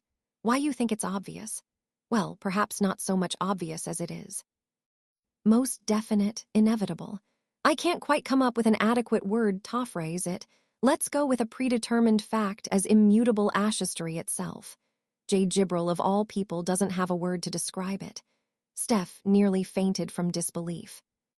However, Jibril added, her expression doleful, if such is the nature of this game, then that will make things rather hard to navigate, don't you think? What do you mean by navigate? Everyone is after the same thing. Ensure that they and Master feel the most sparks during this game so that the 2 off them become a couple for a day. This will prove fundamentally impossible. Is that what you're worried about? Actually, Jibril had a point. Following her logic, if Steph really was determined to come in last place, that meant the only possible couple would be Steph and somebody else. Therefore, the rest of us will have to resort to plan B, make somebody else come in second to last place. In other words, I'll force you and one other person out of the battle for Master's heart. So the navigating Jibril spoke of was, I'm going to see to it that you and that junk pile find love every corner. It's the optimal interpretation of Master's intent behind this game. What do you think? This was Jibril's reasoning, namely, she's going to hit on me for the next 2 hours. With an elegant bow, Jibril formally declared war on Steph, who subsequently felt a distinct chill run down her spine. This is bad. Steph was certain that Jibril's assessment was true. Had she known that Jibril was the one blowing into her ear before, she most definitely would have felt a spark. Enough evento be considered out of bounds. Steph was in the worst position possible for this game. What's more, Steph could tell Jibril was gleefully mulling over how to get her heart pounding, and the sheer anticipation for what that would entail sent Steph's spark sensor a merry hairbreadth away from out of bounds. Oh no, oh no, no, no. This is bad, even if Jibril's intuition was correct, and these were Sora and Shiro's true intentions. Steph knew she couldn't allow herself to feel any sparks during the game if she did, and thus lost her ability to ask Foniculum a question. That was essentially weighing the fate of Elkia against their own romantic feelings, with the latter side tipping the scale. I absolutely cannot allow that to happen. She needed some way to escape Jibril's clutches. But how? Jibril couldn't use magic in the spraddle, yet she had once proved to be nearly as physically capable as the werebeasts during a previous game where she couldn't use magic. Steph knew that even with the cover of the festival goers, it would take long for Jibril to weed her out. She knew she couldn't escape. Then my only option is to make Jibril feel a spark. There was another rule to the no-loving game. Any players marked as out would lose their bodily autonomy to Foniculum for 90 seconds. And those 90 seconds might be enough for Steph to potentially escape Jibril, All she'd need to do was hide somewhere for 2 hours. However, Jibril saw right through Steph's scheme. The next words out of the Flugel's mouth sent Steph into a downward spiral. Dora, there's nothing you can do to get me excited. Accept your fate. Steph was screwed, but what got to her even more was how Jibril denied having any feelings for her. The shock brought tears to Steph's eyes, but then, good news, irregular numbers plan will fail. Why? Because Seth's unit shall obstruct her. Her eyes once again filled with hope the moment Emmy Rhinescalantly swooped in to protect her. Yes, that's right. Jibril is going to try to hook me up with Emirines. And Emirines won't stand idly by and let that happen. That puts Emirines and me on the same team. I knew I could count on her. But it didn't take long before she was hit by the all-too-obvious reality of the situation. True, while Emirines was Jibril's enemy, it didn't necessarily put her on the same side as Steph, for you see, declaration. Irregular numbers' plan is to become a Kupluith master. Her twisted desire is to become his side squeeze. Somebody master will call when he wishes to engage in sexual intercourse and then kick out of bed once he's finished. This unit will stop both parties from engaging in such relations. What? Both Steph and Jibril stared at Emirines, mouths agape when. BZZZT, Jibril and Stephanie, you're out. Phoniculum's announcement echoed through the festival. It's worth noting that Stephanie was out the moment Emirines strutted onto the scene. I just let things marinate a bit till they got nice and juicy. How'd you like them host skills? Hearing this, Steph and Jibril both scrambled to check their sensors, only to find the needle was past the point of no return. I lost my chance to ask a question. And no, this by no means indicates that I've chosen Emirines over Elkia. Wait, Jibril, is it true what Emirines said about you? And not at all. I just couldn't help but picture it. Why you? Lunking heap of scrap iron. Affirmative. Irregular numbers deduction matches this unit. The objective of this game is to pair another player with Lady Doll. Her conclusion, however, is incorrect. It is you, irregular number, who will hook up with Lady Doll. Emirines was on neither Steph's nor Jibril's side, as she intended to make the two fall in love. She scoffed, knowing Thatch herself didn't need to be the target of any sparks. She could merely use Sora to make them feel sparks, and thus. An emotionless sneer appeared on Emirines' face when a livid Jibril and a distraught Steph realized they fallen for her trick. But never mind all that. Now, it's time to give our contestants their punishment. As soon as Phoniculum announced this, Jibril and Steph froze. They found themselves unable to even bat an eye. Emirines waited cautiously for Phoniculum to say something next. She still didn't understand Sora and Shiro's intent behind the punishment gimmick. What she did know was that it was likely the game's true purpose. They would lose their bodily autonomy to Phoniculum for 90 seconds. It was unclear what purpose this brief punishment served. Phoniculum gave them their answer, not to the three of them directly, but to her viewers. And that was, you the viewers will get to decide what I'll have Jibril and Stephanie do for 30 seconds. We'll collect the comments that receive the most tips. You have 60 seconds to send in your suggestions. We don't have much time, so get to type in. The three girls were at a loss. The next instant, however, Jibril and Emirines gasped in astonishment upon realizing what this meant. They had agreed to let Phoniculum control their bodies for 90 seconds. So the question remained, what was she going to do with them? The answer. Phoniculum was going to sell their bodily autonomy to the highest bidder. This was what Sora meant by getting their investment back in no time. The three ladies figured this out the moment they heard endless stream of ka-chings as the comments section exploded. Then it happened the moment the 60-second storm of paid comments came to an end. Emirines barely managed to visually confirm Jibril flying toward her with unbelievable swiftness. She couldn't react in time, nor was she able to put up a fight as Jibril pinned her to the ground, salaciously licking her chops and grinning seductively. Emirines felt the warmth of Jibril's skin and cursed her faulty machinery. I've made a fatal error in judgment. I was negligent with my calculations. It was downright shameful for an ex machina to take this long to react to a situation. She succeeded in making Jibril and Steph feel a spark, then ascertained the details of the penalty game. This was when Shesh should have made her escape. There was nothing the viewers, the fairies, would have Jibril and Steph do other than try to excite Emirines. The fairies had requested to keep Emirines from escaping. Irregular number was forced upon this unit. Do the fairies actually believe this will have any effect? She wondered. Report. Fairy tactics are futile. Odds of this unit feeling any romantic sparks for a regular number are irrefutably 0. They may have taken advantage of her lackluster processing speeds and truncated her path to safety, but Emirines remained steadfast that their plans were futile. However, oh, then how did you end up on the ground? Steph approached Emirines and sweetly whispered this into her ear. How? Because irregular number pushed this unit to the ground. Emirines was confused by her question, so Steph, or rather, the fairies controlling Steph, elaborated for her. The covenants prevent any non-consensual harmful acts, so don't you find it strange that Jibril was able to force you onto Theground? A moment later, Emirines almost shut down upon confirming her fears. Could it be that? In this space that increases romantic feelings as time passes, irregular numbers actions were unconsciously translating into positive feelings. Negative. Rejection, rebuttal, assertion denied, hypothesis. This unit failed to detect impending harm, therefore this unit did not reject being pinned. Nothing more, this unit has yet to show a reaction. This unit's love is her master's and her master, alone. Inevitability, this unit is her master's object to do with whatever he snap. However, all of Emirines' rebuttals and emotions, BZZZZT, there you have it. Just like you guys predicted Emirines is out, had been anticipated. Everything went according to the viewers' requests. Foniculum made this clear with her announcement, and not only Emirines, but the now liberated Steph and Jibril shuddered in unison, utterly speechless. Emirines came to realize she'd had Jibril on her mind.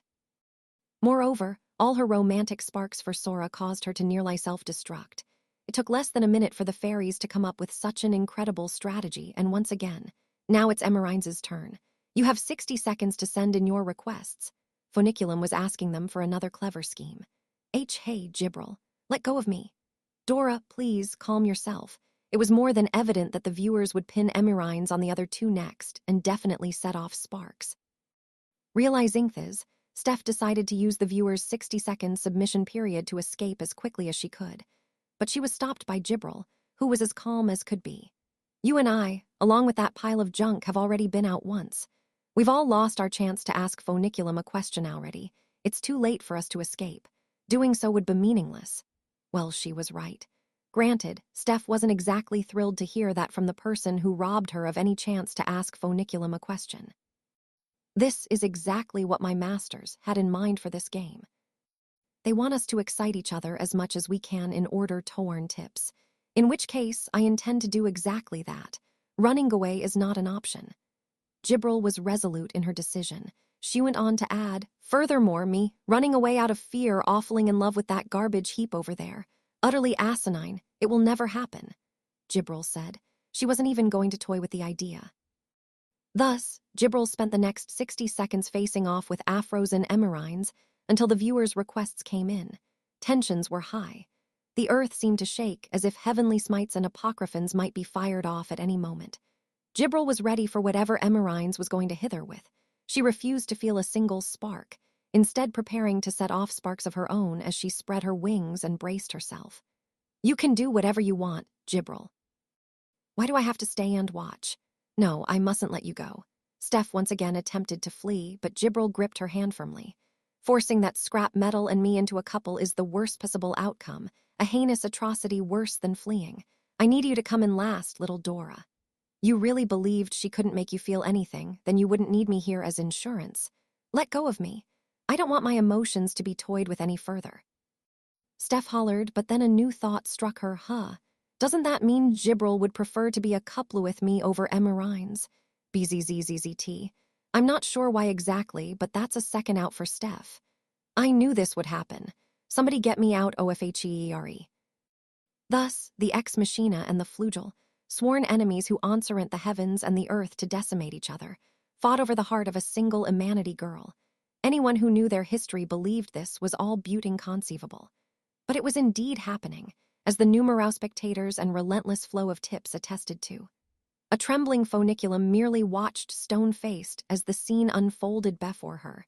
If all we gotta do is get the viewers to tip us, then it's simple. We just need to let them participate. This conversation happened earlier that morning. Sora called Foniculum into his room and laid out his plan. We'll make an interactive game. Viewers contribute tips in order to affect what happens to the players. For example, whoever pays the biggest tip gets to choose what the players do. HRM, I just feel like we'll end up alienating our casual viewers for the big spenders. Right, so we'll make a system where the casual viewers can band together and put up a fight against the heavy spenders. Order to do this, make the requests tippable, then go with whichever request receives the most tips. That way, a group of 100 viewer scans send in 10,000 points each to beat a single viewer who sends in 1,000,000. This would allow the highest backed request to receive the most soul points and come out on top. In order for the most desirable scenario to play out, the viewers needed to amass as many tips as they could. The best way to get more tips was to find like-minded people and get them to watch the stream. Then the viewers would flood the stream with all their friends, which would ultimately bring in more subscribers. More subscribers meant more tips. This was all it took. It was a system set up to reap 5 billion soul points as quickly as possible. Sora wrapped up his explanation without sparing a second thought to Phoniculum's astonished reaction. Fairies know way more about love than other races, so we're gonna crowdsource some of their ideas. Who better to spice up the drama than the experts themselves? Things went exactly as Sora predicted. Phoniculum watched in real time as her channel's subscribers shot through the roof. Sora and the others recovered their spent points instantaneously. Tips came flying in before reaching gun-precedented numbers. No surprise there. The viewers had the chance to control an ex machina and a flugel, and not just any flugel, but Jibril herself. The opportunity was worth more than its weight in their souls, not to mention that the viewers could get the pair to flirt or put the moves on each other, maybe even have them actually become lovers. The fairies engaged in heated debates over what to have the contestants do. They split into multiple factions that inundated Thechat with a deluge of paid requests. It quickly devolved into an all-out tip war. Phoniculum was past the point of excitement. She shuddered at the scene, not because of the twisted grin on Sora's face when he'd explained his plan. It was actually the opposite. Devising the dastardly plan came as easily to him as breathing, like the laws of nature that dictate the flow of water. She shuddered because he detailed this plan to her void of any emotion, like he was talking about the weather. I knew it. These guys are my cash cow.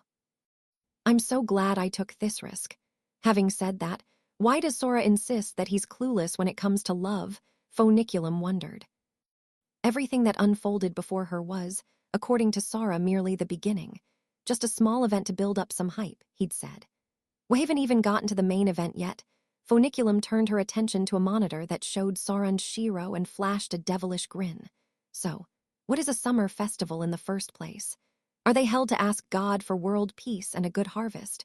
Or are they memorials for giving thanks to your ancestors? Sure, those might be accurate festival origins. But as far as Sora was concerned, they didn't answer textion. A festival is an event for couples to dress up in yukata, holding hands and hanging all over each other. Or it's for those more than friends but not quite dating, type-off schmucks. You know, couples in training. It's an event tailor-made for normies who love to flaunt their social lives. Nothing more, nothing less. Sora refused to entertain any other opinions on the subject. How else would you justify getting halfway trampled by African mob to pay 800 yen or whatever rip-off festival prices just to eat shitty street food and cotton candy? What reason is there to play some rinky-dink shooting game just to hit targets that'll never fall over like part of some off-brand, county fair tier, con artist gig? There's only one reason, and it's all so that couples can get their kicks canoodling in public. It goes without saying that Sora, a lifelong bachelor, always shaded summer festivals. In fact, he couldn't find a single reason not to hate them.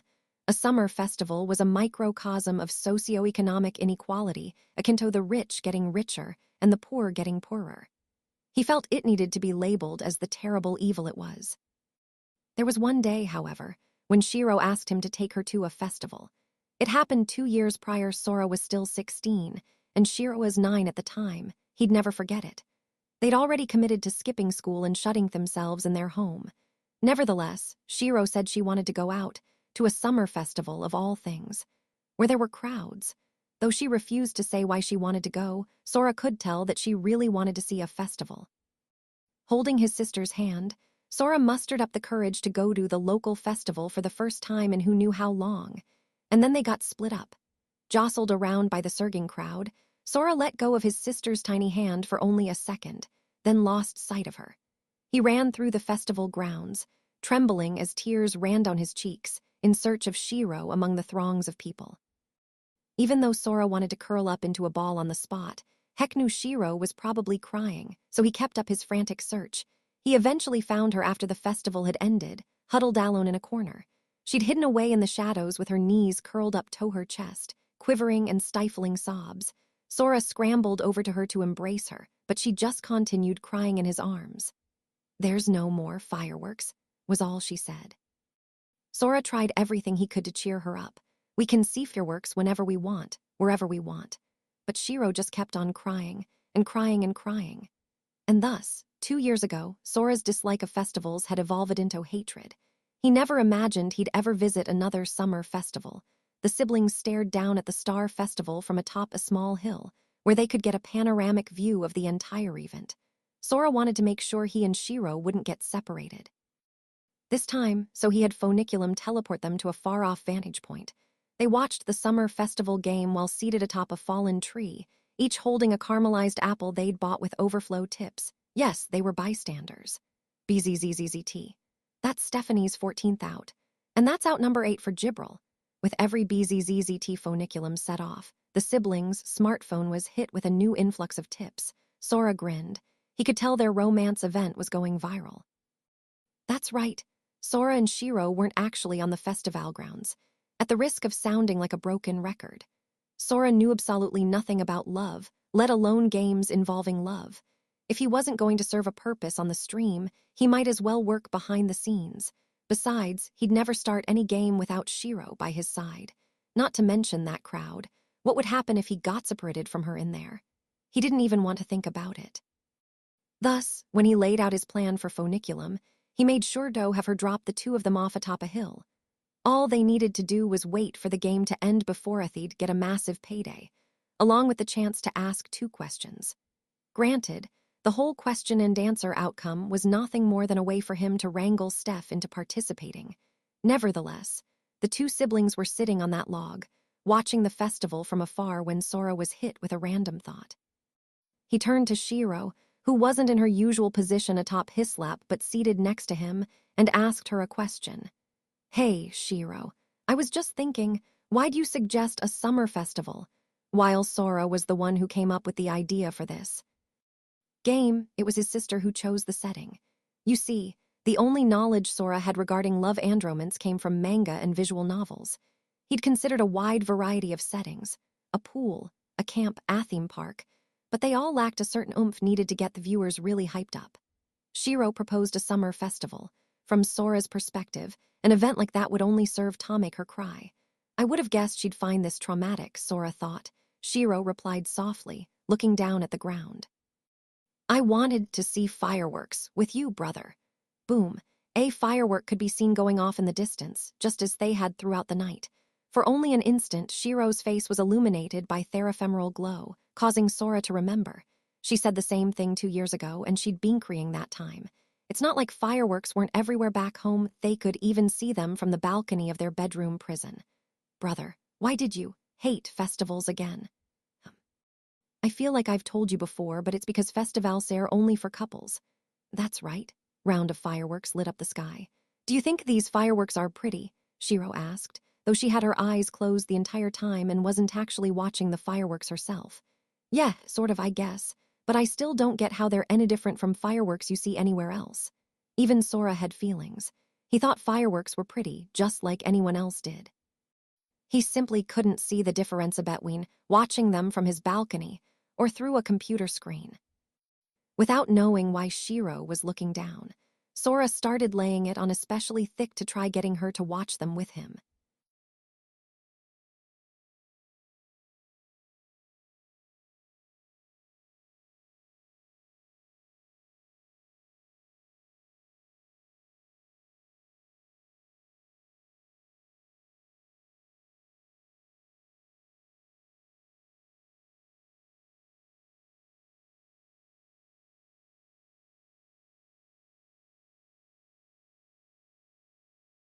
You know why people think festival fireworks are the best? I'll tell you why. Because couples aren't actually watching the fireworks. They're at the festival for fireworks, but what they really looking at is each other. That's precisely why people enjoy festivals. In other words, no matter how much they try to rip you off at a summer festival, actually, that probably plays into it as well. At the end of the day, couples just want to gaze into each other's eyes and da the usual spiel. She'll say the fireworks sure are pretty, and he'll say back not as pretty as you, then she'll be like, aw, you're so sweet. I love you, then he'll be like, I love you too, baby. If we loners had any sort of legislative pull, I'd pass a shoot-on-sight decree for any nasty couple PDA. That'd be something. Screw 'em, they can all burn in hell. Brother, you're the king of Elkia. HRM. You raise a good point. Holy shit, I know exactly what I'm gonna do as soon as I get back on the throne. The sound of festival drums mixed with the fireworks bursting high in the sky. Despite the noise, a strange silence enveloped the siblings. Sora was unable to see Shiro's expression. She was still facing Theground, her voice hoarse. She said to him, "Are all fireworks like these?" Then, out of nowhere, Shiro grasped Sora's hand. Her grip was surprisingly tight. He could feel her slightly trembling. This was when Sora took his first proper look at the night sky. His eyes widened. Even the stars that glistened in the heavens took a backseat to the nightscape that was peppered with colorful, gorgeous streaks of falling light. Did the Eastern Union have more advanced fireworks than his own world? For some reason, the fireworks he saw that night far outranked any he had seen before. Sora's breath caught in his throat at that sight. The fireworks sure are pretty. Yeah, they are. They've got nothing on you, though. I love you, brother. Yup, your brother loves you too, Shiro, a whole lot. I wanted to ask this 2 years ago.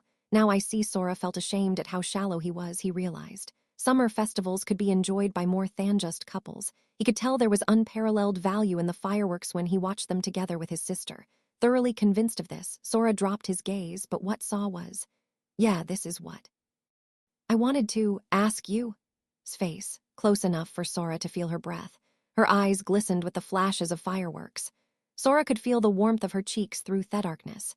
He could see her quivering lips open slightly as the words escaped them. His sister's voice was so small and faint that it was almost fleeting. And yet, despite the cacophony of distant booms that took a moment to reach them, he was surprised to find he could hear her quite clearly. He was about to find out the true reason Shiro had wanted Togo to a festival 2 years ago. This was a question she wanted to ask him while they watched fireworks together. Brother, why can't you and I be more than this? He knew better than anyone else that Shiro was gorgeous, or at least, he thought he did. But seeing her like this, in her yukata, illuminated by the glow-off fireworks in the sky as her lips seemed to beckon him. Sora thought, she's more beautiful than anything I could ever imagine. No festival in any world could ever hold a candle to her. In that instant, Sora felt his heart stop. And then, BZZZZT. Finally, Sora, came a sudden announcement. The next thing to stop functioning was Sora's brain. You did good, Shiro. Just leave the rest to us fairies. Oh, wait a sec, what's going on here? After a brief moment when his brain ceased to function, a panicked Sora looked around until his gaze at last landed on Thespark's sensor on his right arm. The needle on the watch was indeed past its mark. He looked to his sister. She was neither trembling nor were her cheeks red. She was her usual emotionless self, minus the slight grin. It was an evil grin, a traitorous grin. Sorry, brother, but it's your fault for getting tricked, right? The words left her lips like a mask falling from her face. Sora couldn't actually move his face due to his impending punishment, but he knew what happened. She tricked me. Everything up until that moment, everything had been an act. Sora set up this game to keep himself out of the fray, but that wasn't the case for Shiro.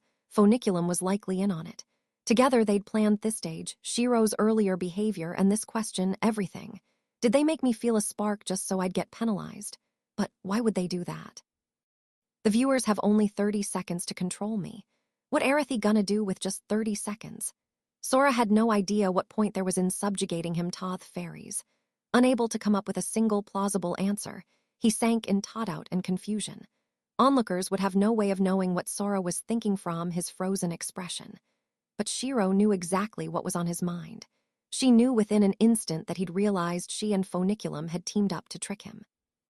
However, once she confirmed he'd misunderstood one thing and become suspicious of another, Shiro chuckled softly.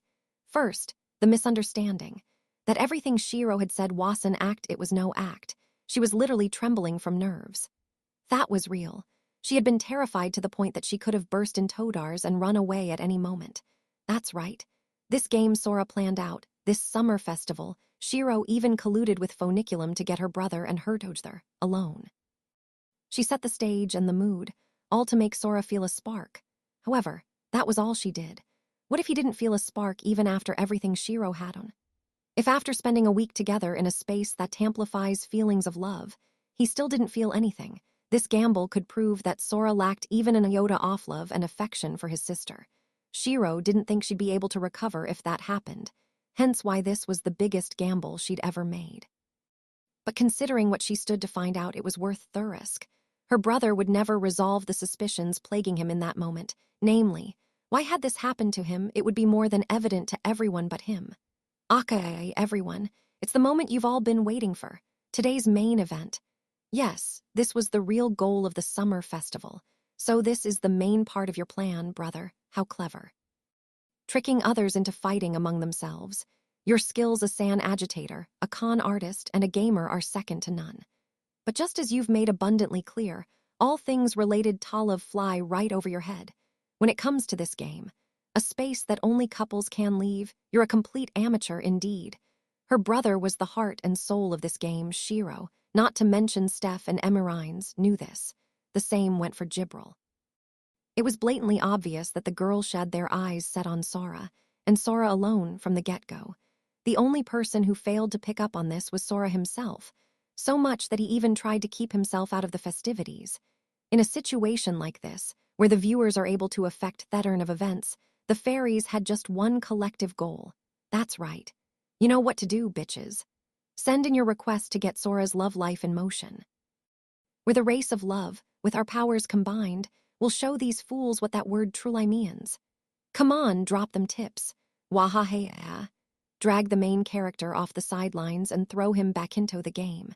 The moment that would receive the most tips for this summer festival, it was none other than when Sora felt his first spark of love. In other words, the viewer's chance to make Sora realize his feelings for Shiro this very moment. There were 60 seconds left until the fairy's request for Sora was chosen. That minute felt like an eternity to Shiro. She wondered, would they really be able to make that happen? I love my brother more than anyone else in the world. I can say with confidence that I love him more than anybody else loves him. I think my brother feels the same way. I hope he does. I just think he doesn't know it yet. That's what I want to believe. And I want to believe his sensor was set off by his love for me, even if it was only momentarily. But still, it's hard to tell how much he really felt that way. I'm so scared.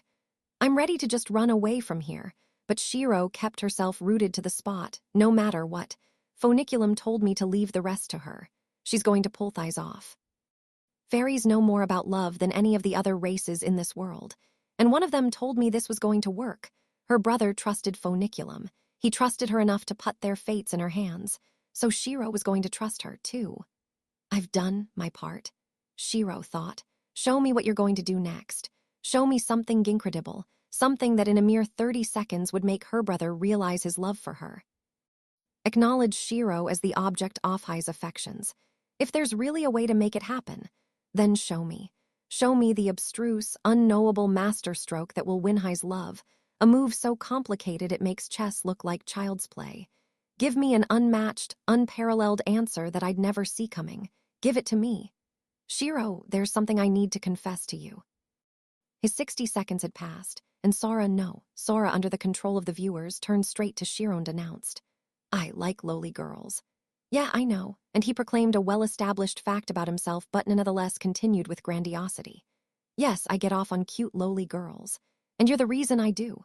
You see, I've been romantically attracted to you, and then, as my sexual attraction to you grew, one thing led to another, and I started fapping exclusively to lowly content.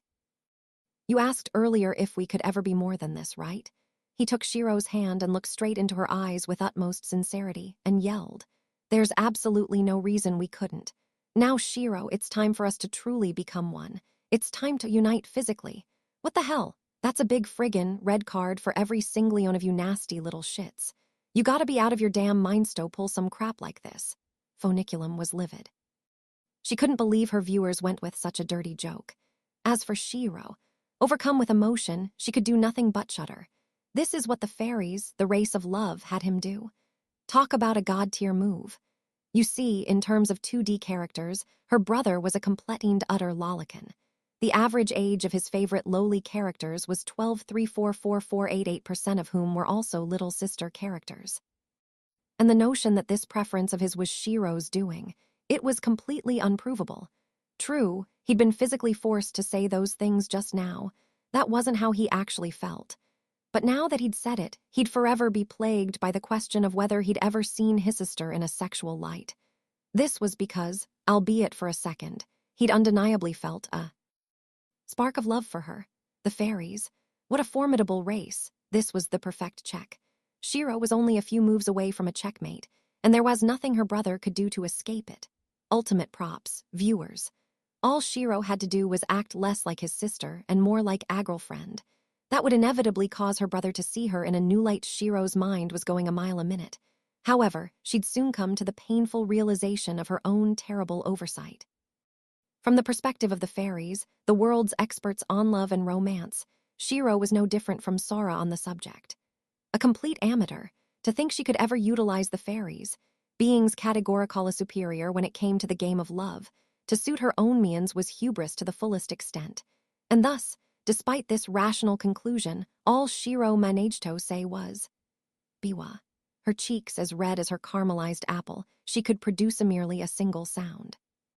Just as her racing thoughts came to a stop and her head nearly burst clean off her shoulders. BZZZZT. There goes Shiro down for the count. Looks like we're still in this, folks. Sure, Sora doesn't know his own feelings, but the same goes for Shiro. All right, here where it gets interesting. Now hit me with some requests for Shiro. Phoniculum could be heard walking her chat room through Shiro's punishment. But it all sounded so far away those words never even reached her. The game continued after that point, as far as Shiro could tell, at least. The viewers had Steph, Gibril, and Emerines meet up with Shiro and her brother. The two siblings were still sitting at 1 out each. With both present, though, the viewers were able to give a wider array of requests to the other 3 contestants, particularly in ways that added to Steph's number of outs. The fairies grew even more engaged with the game, and their tips ballooned far's wildest imagination, or so Shiro would learn later. She wouldn't actually find out how things went until the following day. Shiro had no memory of anything past the moment when her brain shut down. All she could remember, and just barely at that, was what her brother had said to her. It played over and over again in her mind in an endless loop. I've been romantically attracted to you, he said. Day 10 morning. 2 days had passed since the end of the summer festival event. Sora left his room with the grimmest of expressions as he lamented to himself. The summer festival game was a complete flop. Yes. In just 2 hours, the gang had managed to raise up to 1.4 in tips. Per Phoniculum, the channel's subscribers had increased phenomenally, just as Sora had intended. More than 970,000 viewers had tuned in to the last stream, and the amount they spent on the program went up with these numbers. Even during their highlight reels shown the night before, the group managed to make another 200 million. Sora checked his smartphone. The current number of points shown was over 1. The 5 billion soul points that seemed so far away, the amount they needed to buy a key, was within reach. Just as Sora planned, nay, this was above and beyond. But those unexpected results came with an equal unexpected price to start off. The results of the summer festival game caught Sora by surprise. Namely, the number of outs each player racked up. Sora, 1 Shiro, 1 Steph, 32 Gibril, 18 Emerines, 18 the worst player came as no surprise. But Sora had no way off knowing Gibril and Emerines would tie for second. In other words, to fulfill the rules of the wager, the 2 players who felt the most sparks turned into 3. Therefore, 2 couples were born from this game. And they were Steph I circumflex Gibril and Steph I circumflex Emerines. Steph was 2-timing the both of them. The following day was, and this is putting it as lightly as possible, a living hell. Gibril and Emerines soon discovered that Steph, of all people, had been cheating on both of them, thus trapping all 3 in a love triangle. Sora, who retreated to his room with Shiro and spent the rest of the day trembling beneath his covers and weeping, never learned the exact details of what happened between the 3 sides of that triangle. He did, however, notice suffocating hostility in the air. so palpable that it seeped through his bedroom door. Were it not for the 10 covenants, the human race might have perished in the aftermath of this romantic tryst of epic proportions. Sora only learned of the fallout the next morning. He didn't even need to ask. What he saw that morning told him more than enough to get the gist of what transpired. Hey, Stephanie, there's something on my mind. Care to lend me an ear? Steph was speaking to a reflection of herself in a mirror. When Gibril and Emerines asked you who you really liked, you went and told them that you liked them both. Oh, I know. You were forced to have those feelings. No need to think about it too much. Yes, that's right. But look at yourself. You look like a girl in love. She then slammed her fist into the mirror. That's why I'm telling you to wipe that stupid look off your face. Don't give me that but there's no logic to love crap. You're failing to think critically. Thanks but no thanks. Stephanie, do you mean to tell me you're a trashy woman? Even though a day had gone by and she was back to her usual self, Steph couldn't get past what she'd felt while under the influence of fairy magic. She was at her wit's end, fighting with her own reflection in the mirror. Meanwhile, then, how about we play a game where we wager each other's lives? Concern. Irregular number is master's property. Estimating irregular number will not be able to wager her life without master's permission. Whatever shall we do? That does pose an issue. Oh, master, perfect timing. We'd like to play a little game where we bet the right to kill one another. Do you mind giving me permission to participate? Apology, this unit's victory will result in destruction of master's property. Please forgive me. But do not worry. Both parties have agreed to administer a quick and painless death. It won't hurt, I promise. Murderous intent is, by definition, the intent to kill. Death was the premise of their wager. It was their nonchalant premise. It was no longer a matter of intent. The two living weapons calmly made the appropriate motion to hold an all-out death match. Sora reconfirmed his diagnosis. The summer festival game was an utter flop. It had thrown the group into more chaos than he could have imagined. Even this, however, was nothing more than unforeseen repercussions. This shouldn't have been too much of an issue, considering the game's results were similarly unexpected. The game's second failure. This was something he couldn't get over. It was why he maintained the entire thing was a massive failure as opposed to just a regular one, namely, Hey. Shiro, do you think you can help me calm the Setwo down? Sora turned to his room and called out for his sister. Her head could be seen poking out from the doorway. However, she gave a small jolt and retreated to her room, visibly frightened. That's right. Ever since the end of the summer festival, Sora and Shiro had yet to exchange even a single word. This was a gargantuan problem, so much that it made everything else seem trivial. The reason it was happening was all too obvious. During the game, Sora told Shiro that he was romantically attracted to her, and sexually attracted, too. Immediately afterward, she was thrown into a stupor that continued even after the game had ended, and she'd shut herself away in her room. Not only that, she and her brother were no longer sleeping in the same bed. Sora had spent the past 2 nights sleeping on the floor, and of course she felt that way. All this time, the person who treated her like a sister actually saw her in a lewd, sexual light. The notion was more than shocking. It was straight to psychological horror material. It didn't help that Sora was so pathetically disgusting. Traumatized, failed to do whatever Shiro was feeling justice. It should have been plainly obvious that the fairies made him say all that, and that there was no truth behind it.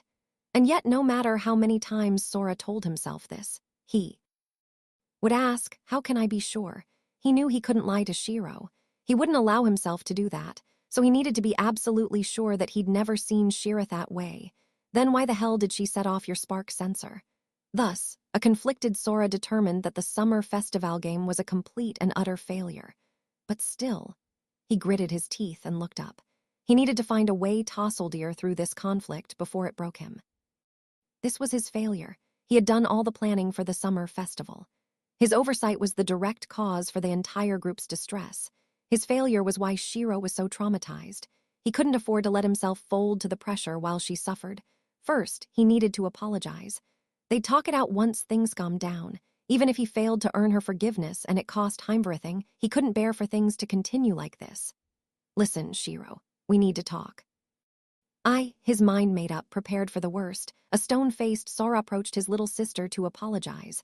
Her shoulders twitched, her cheeks flushed bright red, and tears filled her eyes, then she screamed at the top of her lungs. And no, stop, don't come any closer. Mornin', folks. The love triangle stream was a hit. We'll hit 5 billion soul points in no time flat at this rate, gwehehehe so.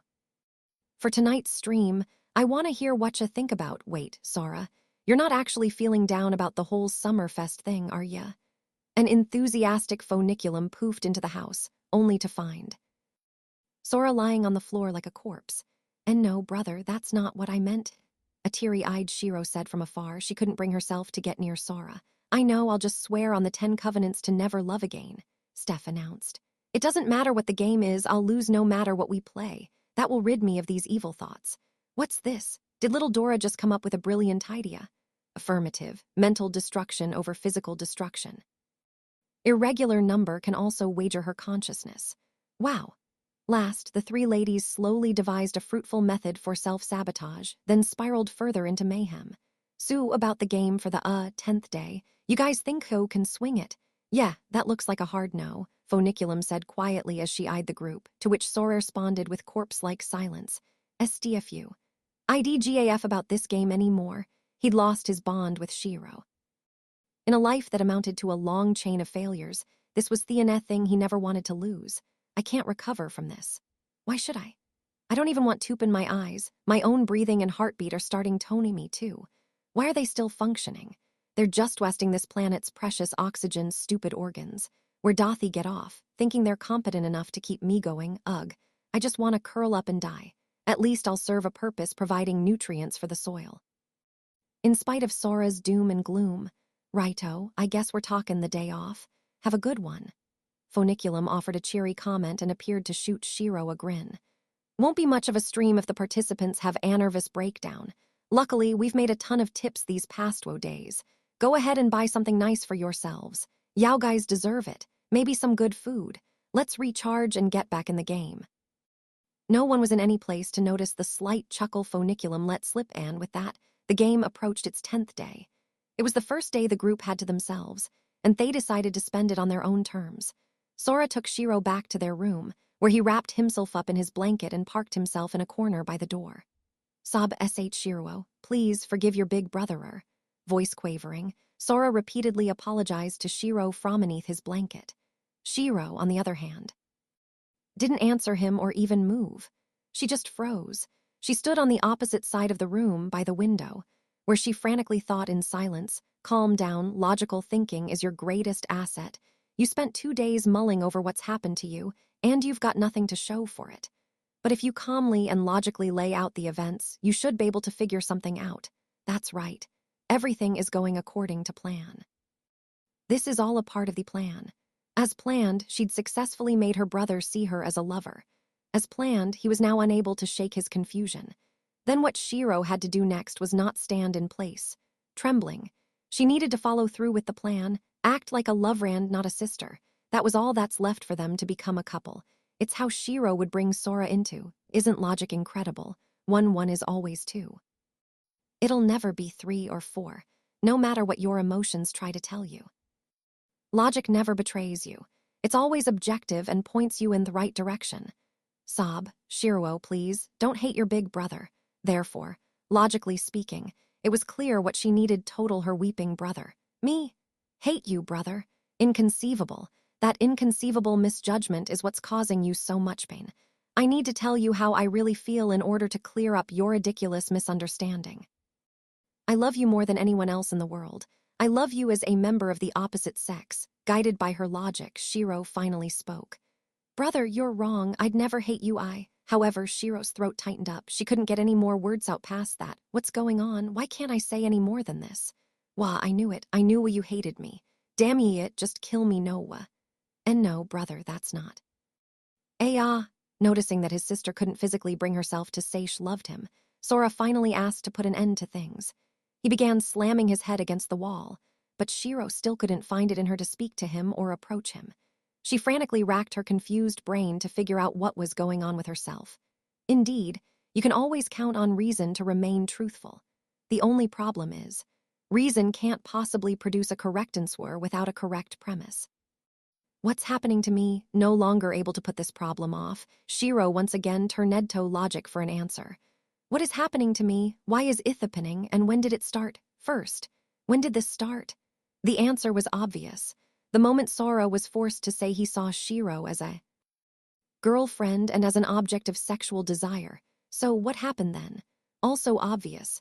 Her heart rate and body temperature increased. She struggled to breathe and her body started trembling. From there, her thoughts came to a hard stop. So much Thatch couldn't remember anything that happened from that moment in. So, why did this happen? I don't know. Everything had gone according to plan, or so she'd thought. But the fact of the matter was, Shiro's symptoms started the instant her brother confessed to her, and they weren't getting any better. Rather, they were getting worse, and quickly. She couldn't even look at her brother anymore. Her heart was pounding like a hammer on a nail. Her face fell thought. Her breathing was ragged, but she still managed to sleep that night. Not in the same bed as her brother, but all that exhaustion made her pass out cold. She hoped that she'd be over these feelings come morning. But when she awoke, the first thing that met her eye was the same thing as always. The same sight as every morning for the past 8 years. But there was something clearly different about it this time. It was her brother's face. The moment she saw him, she almost lost consciousness again. She stopped breathing, even now. When he tried coming closer, her body temperature skyrocketed, and she wanted to run away. Just being in the same room as him felt like a knife was being held to her throat. She was frozen in place and trembling. She couldn't move, so back to the top. What was going on with her body, I have no clue. This was a problem that logic and reason couldn't help her solve. Unable to figure out anything, Shiro started crying, and conversely, Sora's sobbing stopped on a dime. Shiro, I'm sorry, but determined. Sora stood up and approached his sister, his expression utterly serious. Eep, and no, brother, stay away from me. Shiro was terrified of her heart rate increasing any further. She reached a breaking point, then screamed and tried to escape through the window into the garden. But the moment she put her hand on the window, Anne pictured herself leaving her brother. No, brother, don't leave me. What? I'd never abandon you. Hold up, what do you even want me to do? The mere thought of leaving his side was frightening enough to make her burst into tears. I don't know anymore. She didn't know what was happening to her or what she wanted to do. Everything was so hazy. All she could do was cry until out of nowhere. She noticed her reflection in the window, and a new thought found its way into her head. Who the heck is that? She didn't recognize her own face reflected back at her. But at the same time, it wasn't totally unfamiliar. She knew that face pretty well. She'd seen it recently, very recently. Whose face was this? With her photographic memory, Shiro was able to instantaneously produce an answer. Her face looked like Steph's. Steph, when she was looking in the mirror earlier. She'd called herself a girl in love, and this was the face she'd been making.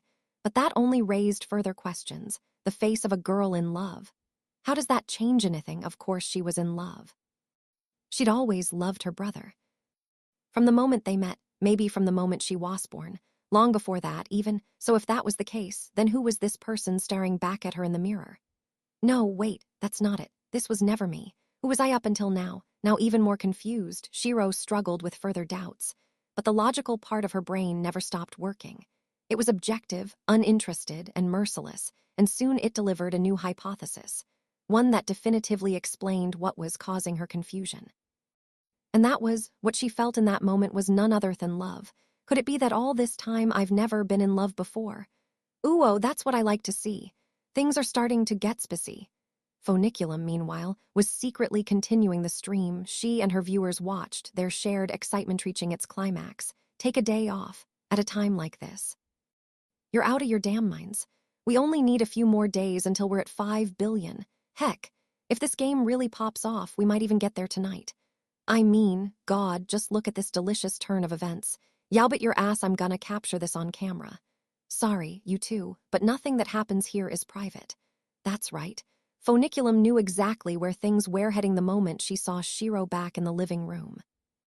The fairy licked her chops as she nonchalantly and secretly captured every second of the drama and thought things over. Shiro figured she'd awaken her brother's romantic feelings for her. Unfortunately for Shiro, that was way too naive. As the race created by the god of love, the fairies know everything when it comes to other people's romantic entanglements, and it was as clear as day that Shiro was the one who'd never seen her brother as a potential love interest. Funiculum didn't know their history, obviously. She'd only been acquainted with the pair for a short 10 days. Despite this, Funiculum, along with her viewers, was fully convinced about Shiro. I'm 1% certain that while she's probably toyed with the idea of being more than just siblings, she's absolutely, positively, never seen Sora as a lover. Maybe it was because she was still so young or because of how close they were. Whatever the reason, what Shiro asked her brother during the summer festival game to get him to feel a spark of love, her trump card question. Brother, why can't you and I be more than this? That told Funiculum everything she needed to know. Shiro didn't say the word girlfriend. She couldn't. She'd probably never entertained the idea before, maybe never even imagined it. Funiculum and her viewers picked up on this from sheer single question. Hence, why they had Sora say the lines he did. You see, their goal was to have Sora view Shiro as a potential girlfriend, something they accomplished the moment Sora's sensor pinged him as out. With that said and done, why toy with him any further? They needed Shiro to view Sora as a potential boyfriend. Why? Because it would make things way more entertaining. The most exciting part of a romance is when the characters get together in books, movies, or real life. It's the process of bringing them together, when they feel those first sparks, when their affection wavers, and then when it comes to fruition. Shiro's feelings were aflame with 8 years of buildup, a flame far too large for such a young girl. That was now wavering. Just as Funiculum and her viewers had intended, Shiro was navigating her first ever romantic feelings. They'd predicted everything perfectly up until this point. The fairies had played their god-tier move just as Shiro desired. They were glued to their screens, for even a fairy couldn't tell where Shiro's love would take her, blissfully unaware of these expectations that had been so effortlessly placed upon her. Brother, I just lost my cool for a second. I'm fine now. Why, yeah, I guess you kinda did totally lose it back there, but that's my fault. I'm tired, let's take a bath. Oh, ooh, okay. Never mind that you actually want to take a bath for once, or that stone-cold look on your face. I'm just happy you're inviting me to do anything. Let's go. Shiro was back on her feet. After extending a monotone invitation, she grabbed her brother's hand and headed to the bath. Oh boy, yes, I probably shouldn't record them in Thebath without their permission. Funiculum was conflicted. She was recording the two in secret, which already put her in amoral gray zone. Should she stop the stream? Funiculum took a moment to think it over and, I know. I'm gonna switch to audio only from here on out. If things take a saucy turn in the bath, I'll halt the stream, barging, and stop 'em. That should be enough for us to keep going. It was a tightrope decision. Should she act a moment too late, a full ban was totally within the realm of possibility. I can't back out now. My pride as a fairy is on the line here. Giving in to her urges, not to mention the tips this would bring, Funiculum decided to continue her stream. That hits the spot. Nothing like a bath after 10 unwashed days. Shiro. Yeah, I guess. We gotta thank Steph later. People need to keep clean after all. Yeah, I guess. 2 days earlier, right before the summer festival, Steph had purchased a bath just as she said she would. Shiro could hear her brother through the bath's partition. He sounded unnaturally enthusiastic as he washed himself off in the shower. Shiro sat in the bath alone, barely paying any attention to her brother as she became lost in thought. Is this love? How ridiculous. This couldn't possibly be love. It was just more confusion. True, Shiro needed to figure out the root cause of her inner turmoil, but she could save that for later. First, she had to follow through on her plan, bring her brother into checkmate. That weighs all. For now, she'd use her powers of reasoning to shut out any disruptive emotions. Plus, she'd already figured out how to force her brother into checkmate. All she needed to do was embrace him while they were naked and say, I love you in a romantic way, brother. He couldn't claim that he'd never felt the same before. Victory was all but in her sights. Want to join me? Huh? No way. You're the one who's always saying nounder rage nudity. I only say that 'cause I never want to go in the bath. And now she was basically telling him to get his butt in there. Shiro kept her impatience at bay. It's fine. I have a towel on, you can just wear one too. Aha, nothing wrong with that then. Don't mind if I do. And watched as Sora got up and approached the tub. Needless to say, Shiro wasn't wearing a towel. That was Agiant lie. The steam rising from the hot bath was really thick.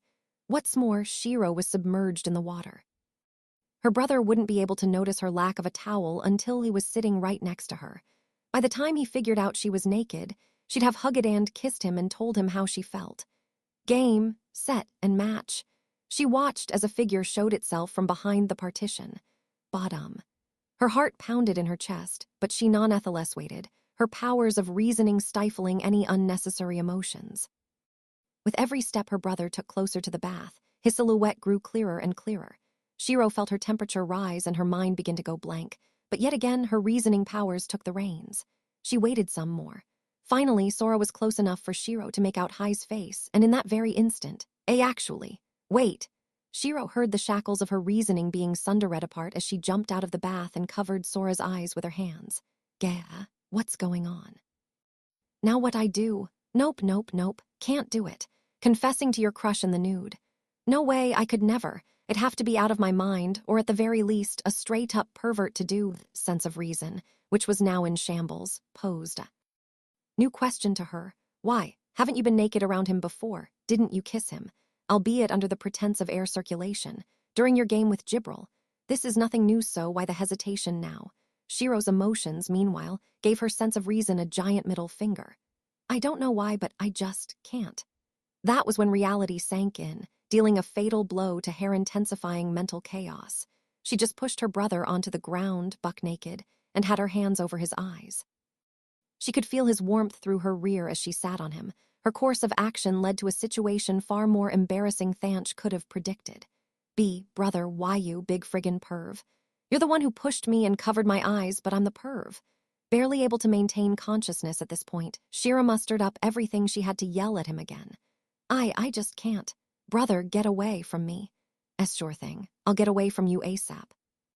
I'm not sure how you expect me to move while you're sitting on me, but I'll figure it out. Wait a sec. The moment Sora moved away from her, he'd see Shiro naked. Actually, don't move. See, close your eyes and go back to the shower. I kinda need to move to get back to the shower, but okay, I get the picture. Sora covered his eyes while he blindly made his way back to the shower area behind the partition. Shiro watched and thought, I have no idea what I'm feeling. She was utterly clueless as to what was going on with her. But as always, the logical part of her brain answered in its usual merciless fashion. And rationally speaking, that answer was crystal clear. This must be what love really feels like. It was why it never bothered her when her brother saw her in the nude before. It was why she could kiss him before, and she could say she loved him without a second thought. All because she'd never seen her brother as a potential over. Will he be grossed out if I kiss him or if he sees me naked? If I'm pushy with him, will he think I'm weird? If I disappoint him, will he hate me? These interactions came easily to siblings, hence why such thoughts and anxieties had never occurred to her before. Yeah, I must have known for a while now this was love. She was experiencing her first love. I know that. I know it. But whenever I saw my brother, I always calmed down. Whenever he patted me on the head, it made any bad feelings go away. Just burying my face into his chest was enough to make me fall asleep no matter where we were. Just hearing his voice was enough to make me feel happy. But look at me now. Whenever I see him, I worry if he hates me. My heart won't stop pounding when he touches me. Whenever I hear his voice, I'm afraid of what he'll think about the way I feel. Is this what it means to be in love, this of all things? If this is love, if this is what being lovers means, then I don't need it. I don't want that. I don't want us to be lovers. Her emotions were screaming inside of her, but her logical side responded rationally. Okay, so what are you going to do? I'll just keep being his little sister. I need all this emotional baggage, really. Are you sure being his sister is enough for you? Let's think this through. Let's assume you can go back to being his little sister after learning what love feels like. Then what? What happens when he gets a girlfriend? Will you be happy for him as a little sister? No. No way. I'd hate that. She pictured her brother smiling and walking hand in hand with anybody else but her. I can't take that. Never. Just imagining it was enough to bring tears to her eyes. She felt the blood drain from her face and her legs go weak. If that's what's going to happen, then I may as well destroy everything. Ugh, anybody would hate a girl like this. She couldn't be his girlfriend, but she also couldn't go back to being his little sister. I can't do any of this. Hick-erg-wah-ah. Shiro finally began wailing like the child she was, but then she felt a tight embrace. Sorry, Shiro. I'll be honest, I have no idea how you feel right now. She could hear the strength and warmth in his voice as hesitantly hugged her. I know it's my fault, but I don't know how it's affecting you, so I know I can't just go and tell you to calm down. One thing's for sure, though, I can't bear to watch you cry all by yourself while I sit here and do nothing. No, brother, this isn't your fault, so just tell me what you need. I'll do anything. Doesn't matter if you want to yell at me or hit me. I'll do whatever it takes to make you feel better. I'll change however you want me to if you'll just forgive me. So please don't go crying all on your lonesome. It's not your fault, so why are you being so nice to me? Why are you being so nice to a girl who's acting this irrational? My chest hurts. I can hardly breathe. I'm scared. This would be easier if you just got mad at me. His words only served to fuel her anxiety and confusion. She opened her eyes in search of an answer, but through her tears, she realized something. It hit her suddenly or calmly. She couldn't quite tell either way. Hey, brother, I'm naked, huh? You're hugging me while I'm naked, and that's your reaction. You're not even blushing or anything. Though I'm so messed up. That kind of pisses me the hell off. The next instant, Shiro felt the static clogging her mind dissipate. You know what? You're right, brother. The reason I'm feeling this bad, the reason I'm so anxious, why I'm scared, why I'm crying. Yeah, this is all your fault, brother. As Shiro spoke, she started tapping her smartphone. She'd almost unconsciously brought the device into the bath with her. And a split second later, everything in view was obliterated, the scene now unrecognizable. Chapter 3, Parallel Thinking. The spraddle was flipped upside down.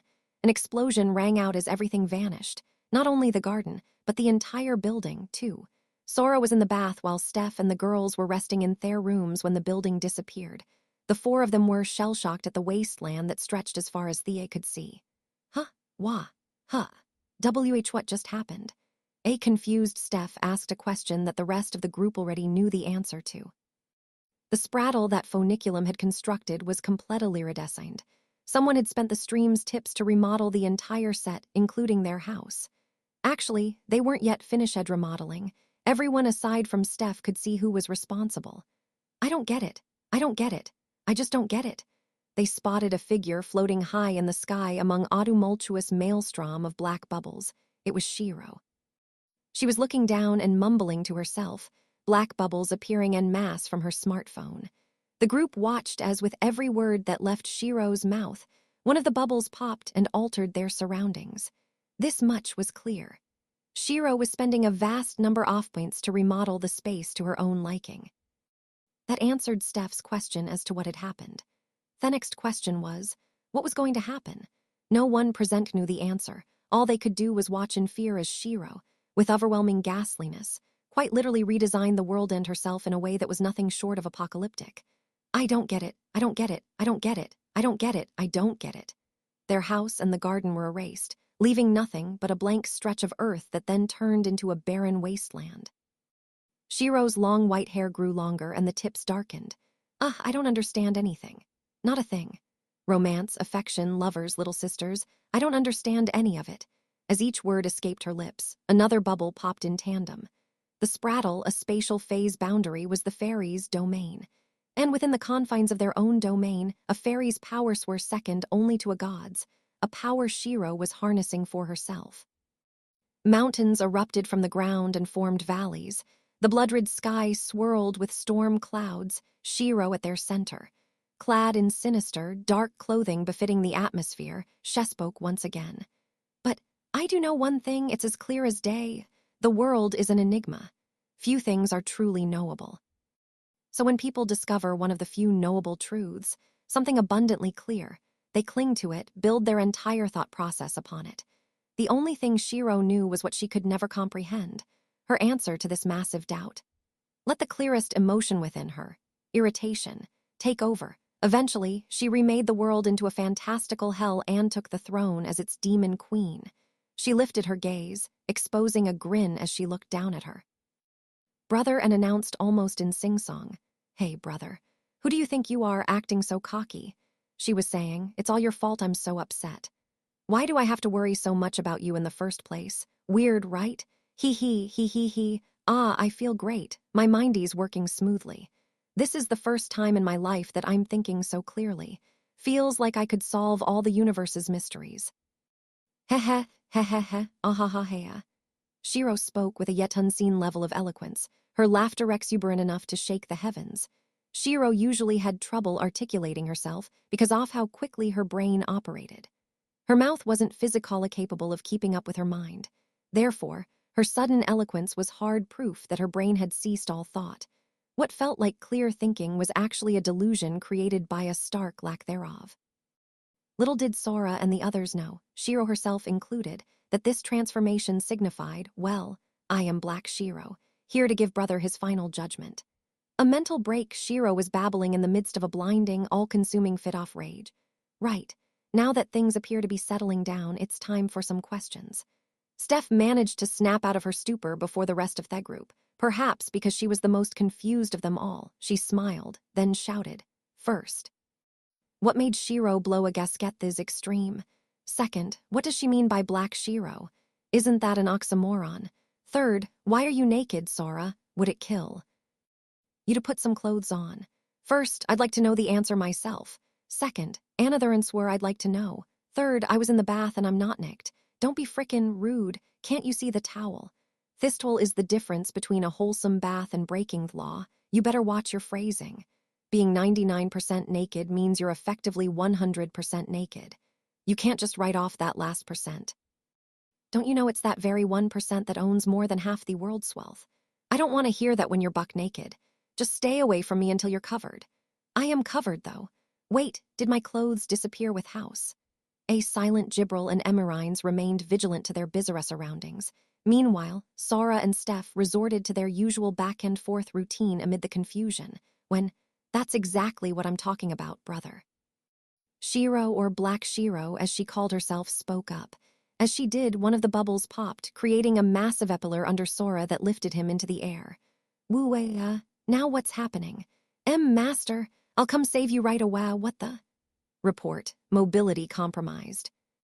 Analyzing estimation, an invisible wall has been purchased. Gibril and Emerines leaped into action once they heard Thairmaster's shrill scream, but they found themselves trapped within an invisible cage, another product of Shiro's tip spending. Eventually, the pillar that Black Shiro had materialized reached eye level. Wearing only a single towel, Sora quivered on top of the pillar. Were he to fall from this height, he'd surely perish. That's exactly what pisses me off, brother. You're so pathetic. Shiro, dressed in jet black attire, sneered as she chided Sora. You're antisocial, weak both mentally and physically, an absolute loser. And yet here you are, setting up these half-a-said flags with beautiful women like you're in some sort of C-list rom-com. Nothing pisses me off more. She continued with a macabre grin. You gotta follow through on all those flags. Didn't they teach you that in school? Oh, that's right. You didn't go to school 'cause you're a pathetic neat. Hey, I'm not the only one who skipped SCO, never mind. It didn't say anything. Shiro silenced Sora's knee-jerk response with a smile before asking, Hey, brother, do you actually want a girlfriend? He did from the bottom of his heart, desperately. He thirsted for it like water in a barren desert. Sora hesitated, unsure whether that was the right answer to give Shiro, but she simply asked another question. You want one, even though you can't talk to girls without your little sister being there. Seriously, you can hardly even breathe you without me. If you really want a girlfriend, then indulge me. What do ya wanna do once you have one? You have no idea, do you? I know you don't, and that's 'cause I know everything about you. Yep, everything. I know every single thing about you, brother. Hey, come on, tried to get a word in edgewise, but girls avoid you like the plague. Your personality sucks. You've got virtually nothing to offer outside of gaming, and you're not even good enough at gaming to beat me without cheating. You're like an infant who can't even crawl yet. The multiverse's ultimate. Lowest being the bottom of the loser food chain. That's the kind of loser you are. I know all this better than anyone else, no matter what you do to make yourself look good. Right, loser. Loser. Come on, try to deny it. You won't, 'cause you're a looser. Ha, loser. I'm sorry for even being born. Unable to refute his sister's assertion, the most Sora could do was apologize to all of creation for his existence. Loser like you, in a rom-com with a beautiful woman. No, multiple women. You're not delusional enough to think you could actually ever date them, are you? That's like a paramecium trying to date the world's most popular superstars all at once. Surely y'all can see how absolutely insane that would be, right? Are you listening? Did I stutter? I'm asking you a question here. Answer 'm already, you loser. The only thing inherently wrong about all this is my very existence. Ugh, so annoying. Everything about you pisses me off. Tears streamed down Sora's face as he saluted his sister, which proved only to annoy her even further. She tapped away at her phone. But there's good news for you yet, brother. Everything's gone okay. She spent another chunk of points, producing a storm off bubbles and off in the distance. Something covered the gate with a space that only COUPLESCAN leave sign hanging from it. You just need some training, and Black Shiro will break you in nice and slowly. Together, just the two of us behind closed doors. Shiro had erected a massive castle. She wrapped her brother in a gentle embrace and with a kind, warm smile told him, "You'll learn your place. You'll learn not to be so brazen. You'll never again dare to want a girlfriend. I'll condition you so that you'll be desperate to apologize for even laying your loser eyes on. Woman, only then will you truly know your place." Kay. The moment she'd finished, two wings sprouted from her back and she took off into the sky. With Sora in her arms, Shiro flew toward the castle far off in the distance. The only thing she left behind was her boisterous laugh. Very well. I don't need to ask what's going on anymore. It seems fairly obvious at this point. The three girls remained imprisoned within 4 invisible walls. They were left speechless, completely taken aback by Thainten's turn of events. Steph had been the first one to come to her senses. She then screamed, "That castle is a cheap love hotel, isn't it? It doesn't get more inappropriate than that." The two others gasped at the simple summation of the peril thief faced. Indeed, Black Shiro had flown away with her brother to a castle-themed love hotel. A giant heart-shaped statue sat atop the castle, which was lit up in alluringly fluorescent purples and pinks. It was a hotel as seedy as they come. It couldn't be misconstrued for anything other than a haven for perversion and depravity. Penitence, competition incapacitated via utilization of tips, followed by disciplining, brainwashing, and bondage of master, a brilliant idea. Why didn't this unit think of that? This unit is such an idiot. That's not what we should be regretting right now. Lord Shiro is as cunning as always, I see. I'm quite impressed. You shouldn't be impressed either. We have to bring them both back here or the world is going to fall apart. But little Dora, how are we to fight back without the tablet? It's nowhere to be found. Will just. How were they going to break out of their invisible prisons? Both Gibril and Emerines were unable to use magic in the spraddle. To spend their tips, they needed Sora and Shiro's smartphoner, the tablet they'd been borrowing, both of which Black Shiro had disposed of, along with their house. The three ladies stood there in silence. They were out of options, or so they thought. "Hoo boy, I really up and screwed the pooch on this one. Everything happened so fast I forgot to turn the video back on. You guys only had the audio. Oh, but don't worry, my dear viewers. I'll release the video of Black Shiro later." Funiculum chose this moment to burst onto the scene, shattering the silence. "Just where have you been? Wait, did you say sound only? Were you watching? No, streaming, this entire time. Why didn't you stop Shiro?" Steph shrieked at the fairy, who had been recording them incognito. "Stop her? Why would I want to do that? We're just getting to the real interesting part. In fact, things couldn't possibly get any better." Funiculum answered her with a question and a twisted grin. Hehe, this is the perfect chance to rake in some serious dough. All I gotta do is make a few adjustments to the next game. This one's a fairy classic. And it's called over-the-top background music played as Funiculum announced the title. Save the damsel in distress from the demon overlord and live happily ever after. Game, a fairy classic. Gibril had mentioned something about a turf war, one where fairies painted over one another's territories. Nothing about this game's title suggested anything of that sort, though. The three ladies squinted with suspicion, unsure what the rules might entail. Funiculum ignored them. The rules are simple. From here on out, we'll be providing each contestant with their own share of the tips. The moment Funiculum pointed, several poofs sounded. 3 small flowers manifested near Steph, Gibril, and Emerines. They showed a flat panel of light, a touch screen. With the exception of our damsel, Sora, the 4 remaining contestants can use their tips to buy soldier units. As a bonus, I'm throwing in a stipend, enough to purchase 100 soldiers each. Give it a try. Gibril and Emerines shot each other a cautious look. Steph, on the other hand, appeared confused but nonetheless followed the directions. She proceeded to tap the infantry button on her screen. Immediately afterward, a stream of bubbles surged from her flower screen and seeped into the ground. Eep! There are so many of them, and they all look like him with a huge flower blooming out of my head. Steph shrieked as 4 clones of herself emerged from Thearth. Graya, urg. And all they can do is make moaning noises. This is getting creepy. They look more like zombies infected by a parasitic plant. Observation. Lady Doll often wears a flower in her hair. A vocabulary limited to Graya and Urug is similarly appropriate for Lady Doll's intellect. Conclusion. This is a horde of Lady Doll clones, the horror. Steph didn't have a spare moment to get angry, especially at Emirines's particularly rude prognosis, before Funiculum went in. They're just a bunch of NPCs that'll shoot out soul points. Ekinda skimped on their appearance, so just ignore those little details. Anyway, see those flowers on their heads? They're loaded with soul bubbles that you can shoot at all the stuff Black Shira made. That'll paint it back to normal.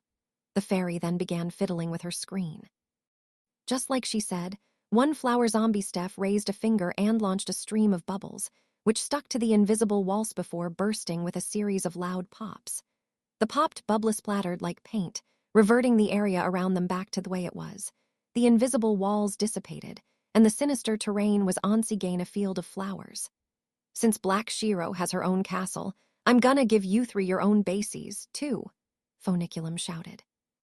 3 gargantuan flower buds appeared out of nowhere in the opposite direction of Black Shiro's castle. Here's the gist of things.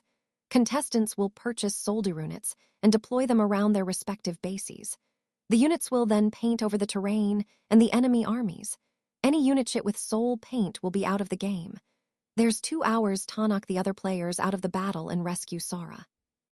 Once those 2 hours are up, whoever holds hands with Sora wins the game and receives the coveted prize of coupling up for a day.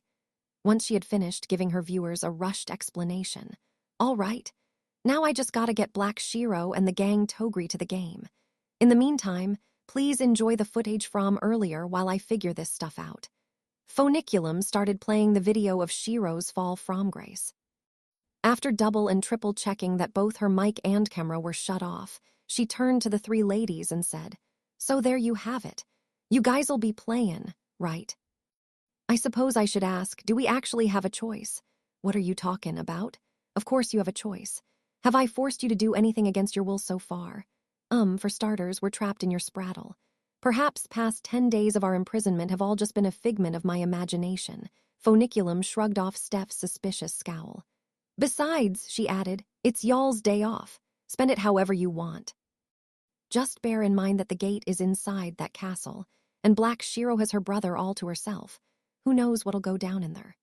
With a snicker, she hinted at the possible outcome. Of course, she wasn't going to let anyone skip out on this game.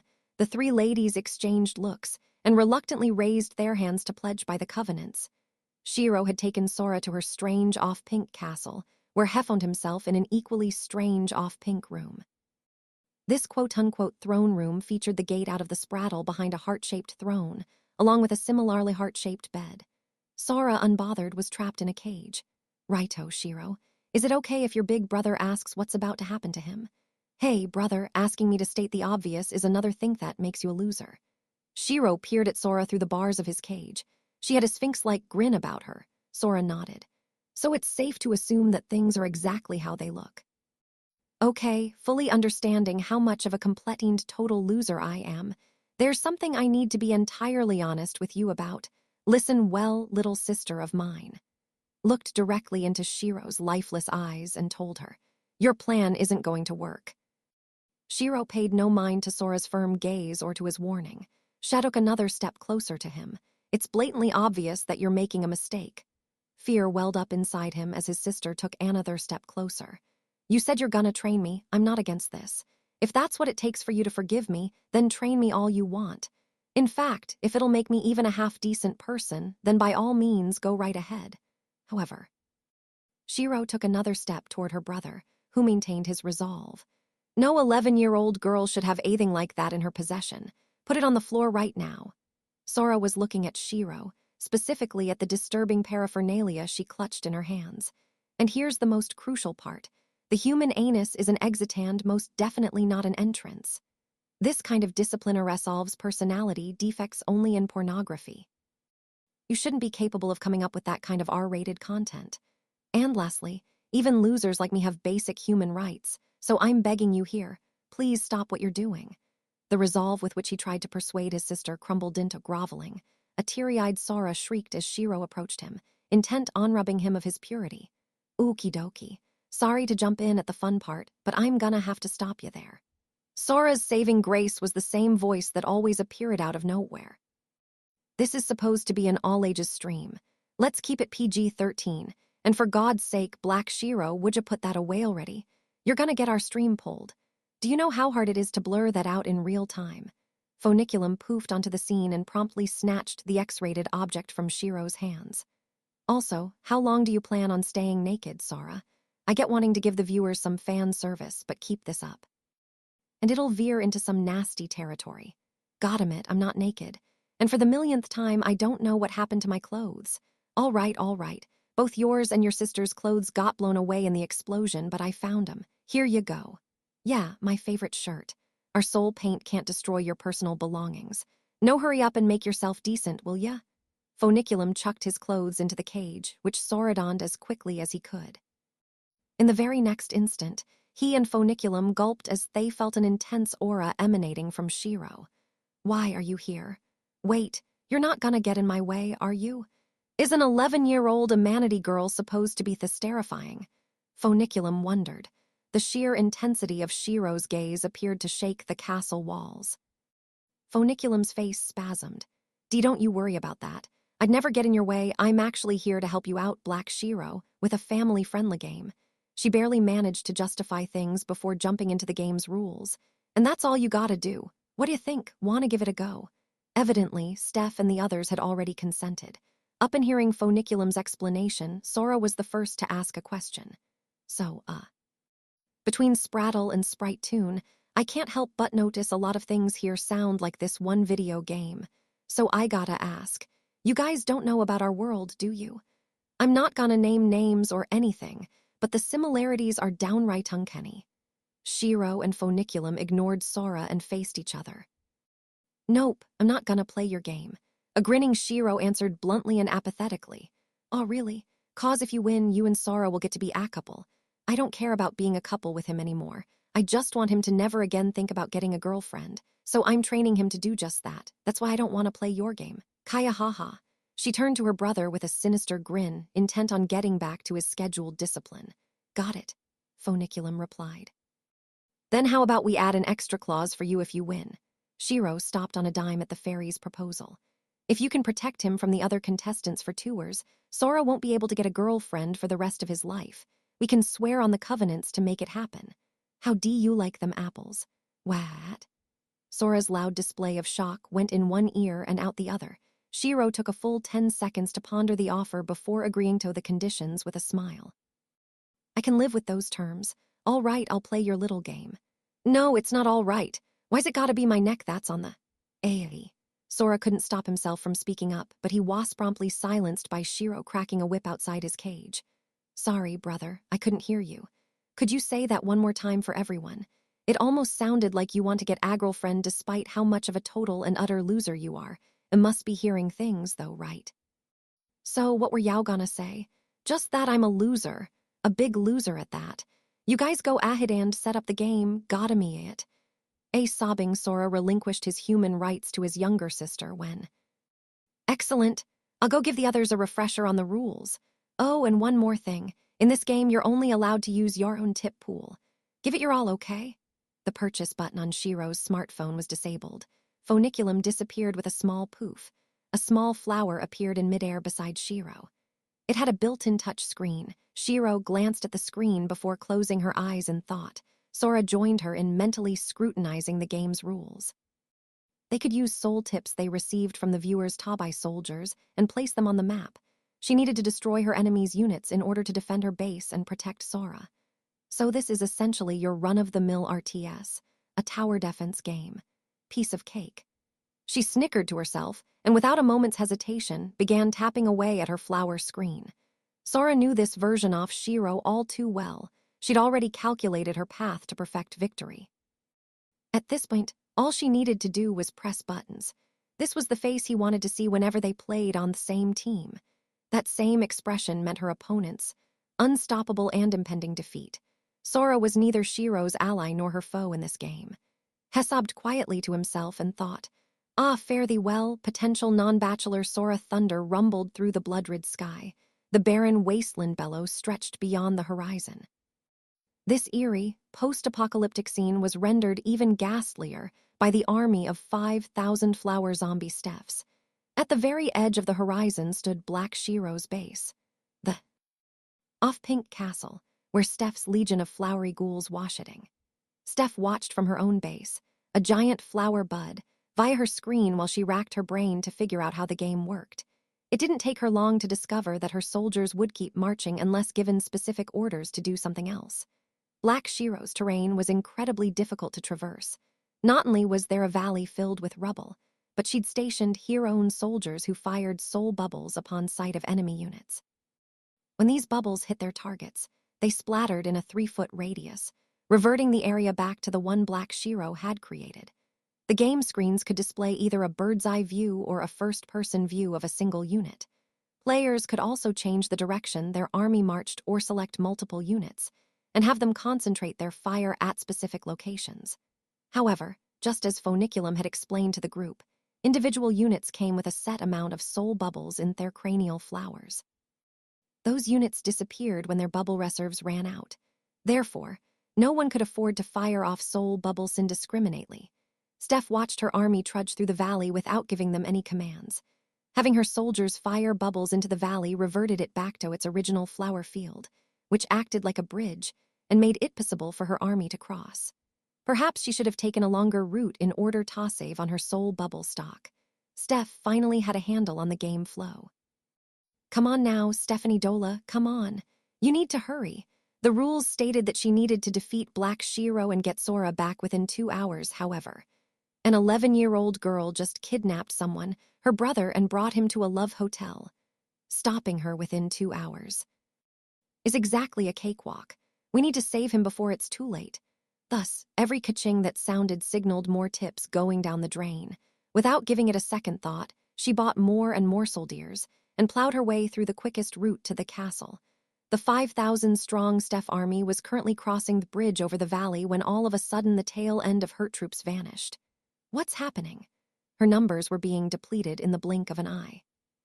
She frantically switched to first-person perspective and saw something behind her rearguard troops. A Black Shiro with a flower blooming from her head firing some sort of beam, and then she lost the visual. What the heck is that? She's not shooting soul bubbles. Is that even fair? Her rearguard units were being blasted into oblivion by Black Shiro's onslaught. Steph screamed as the tragedy unfolded. Phoniculum's voice echoed from the screen beside her. It's fair in the battle of love. Anyway, that's just one of the equipment options for your units. Take a look at your... Panicked Steph fiddled with the UI and eventually found Theoptian's Phoniculum was referring to.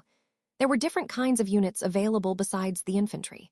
10 points button Steph had been spamming, like Sniper, 30 points and Paratrooper, 50 points, among others.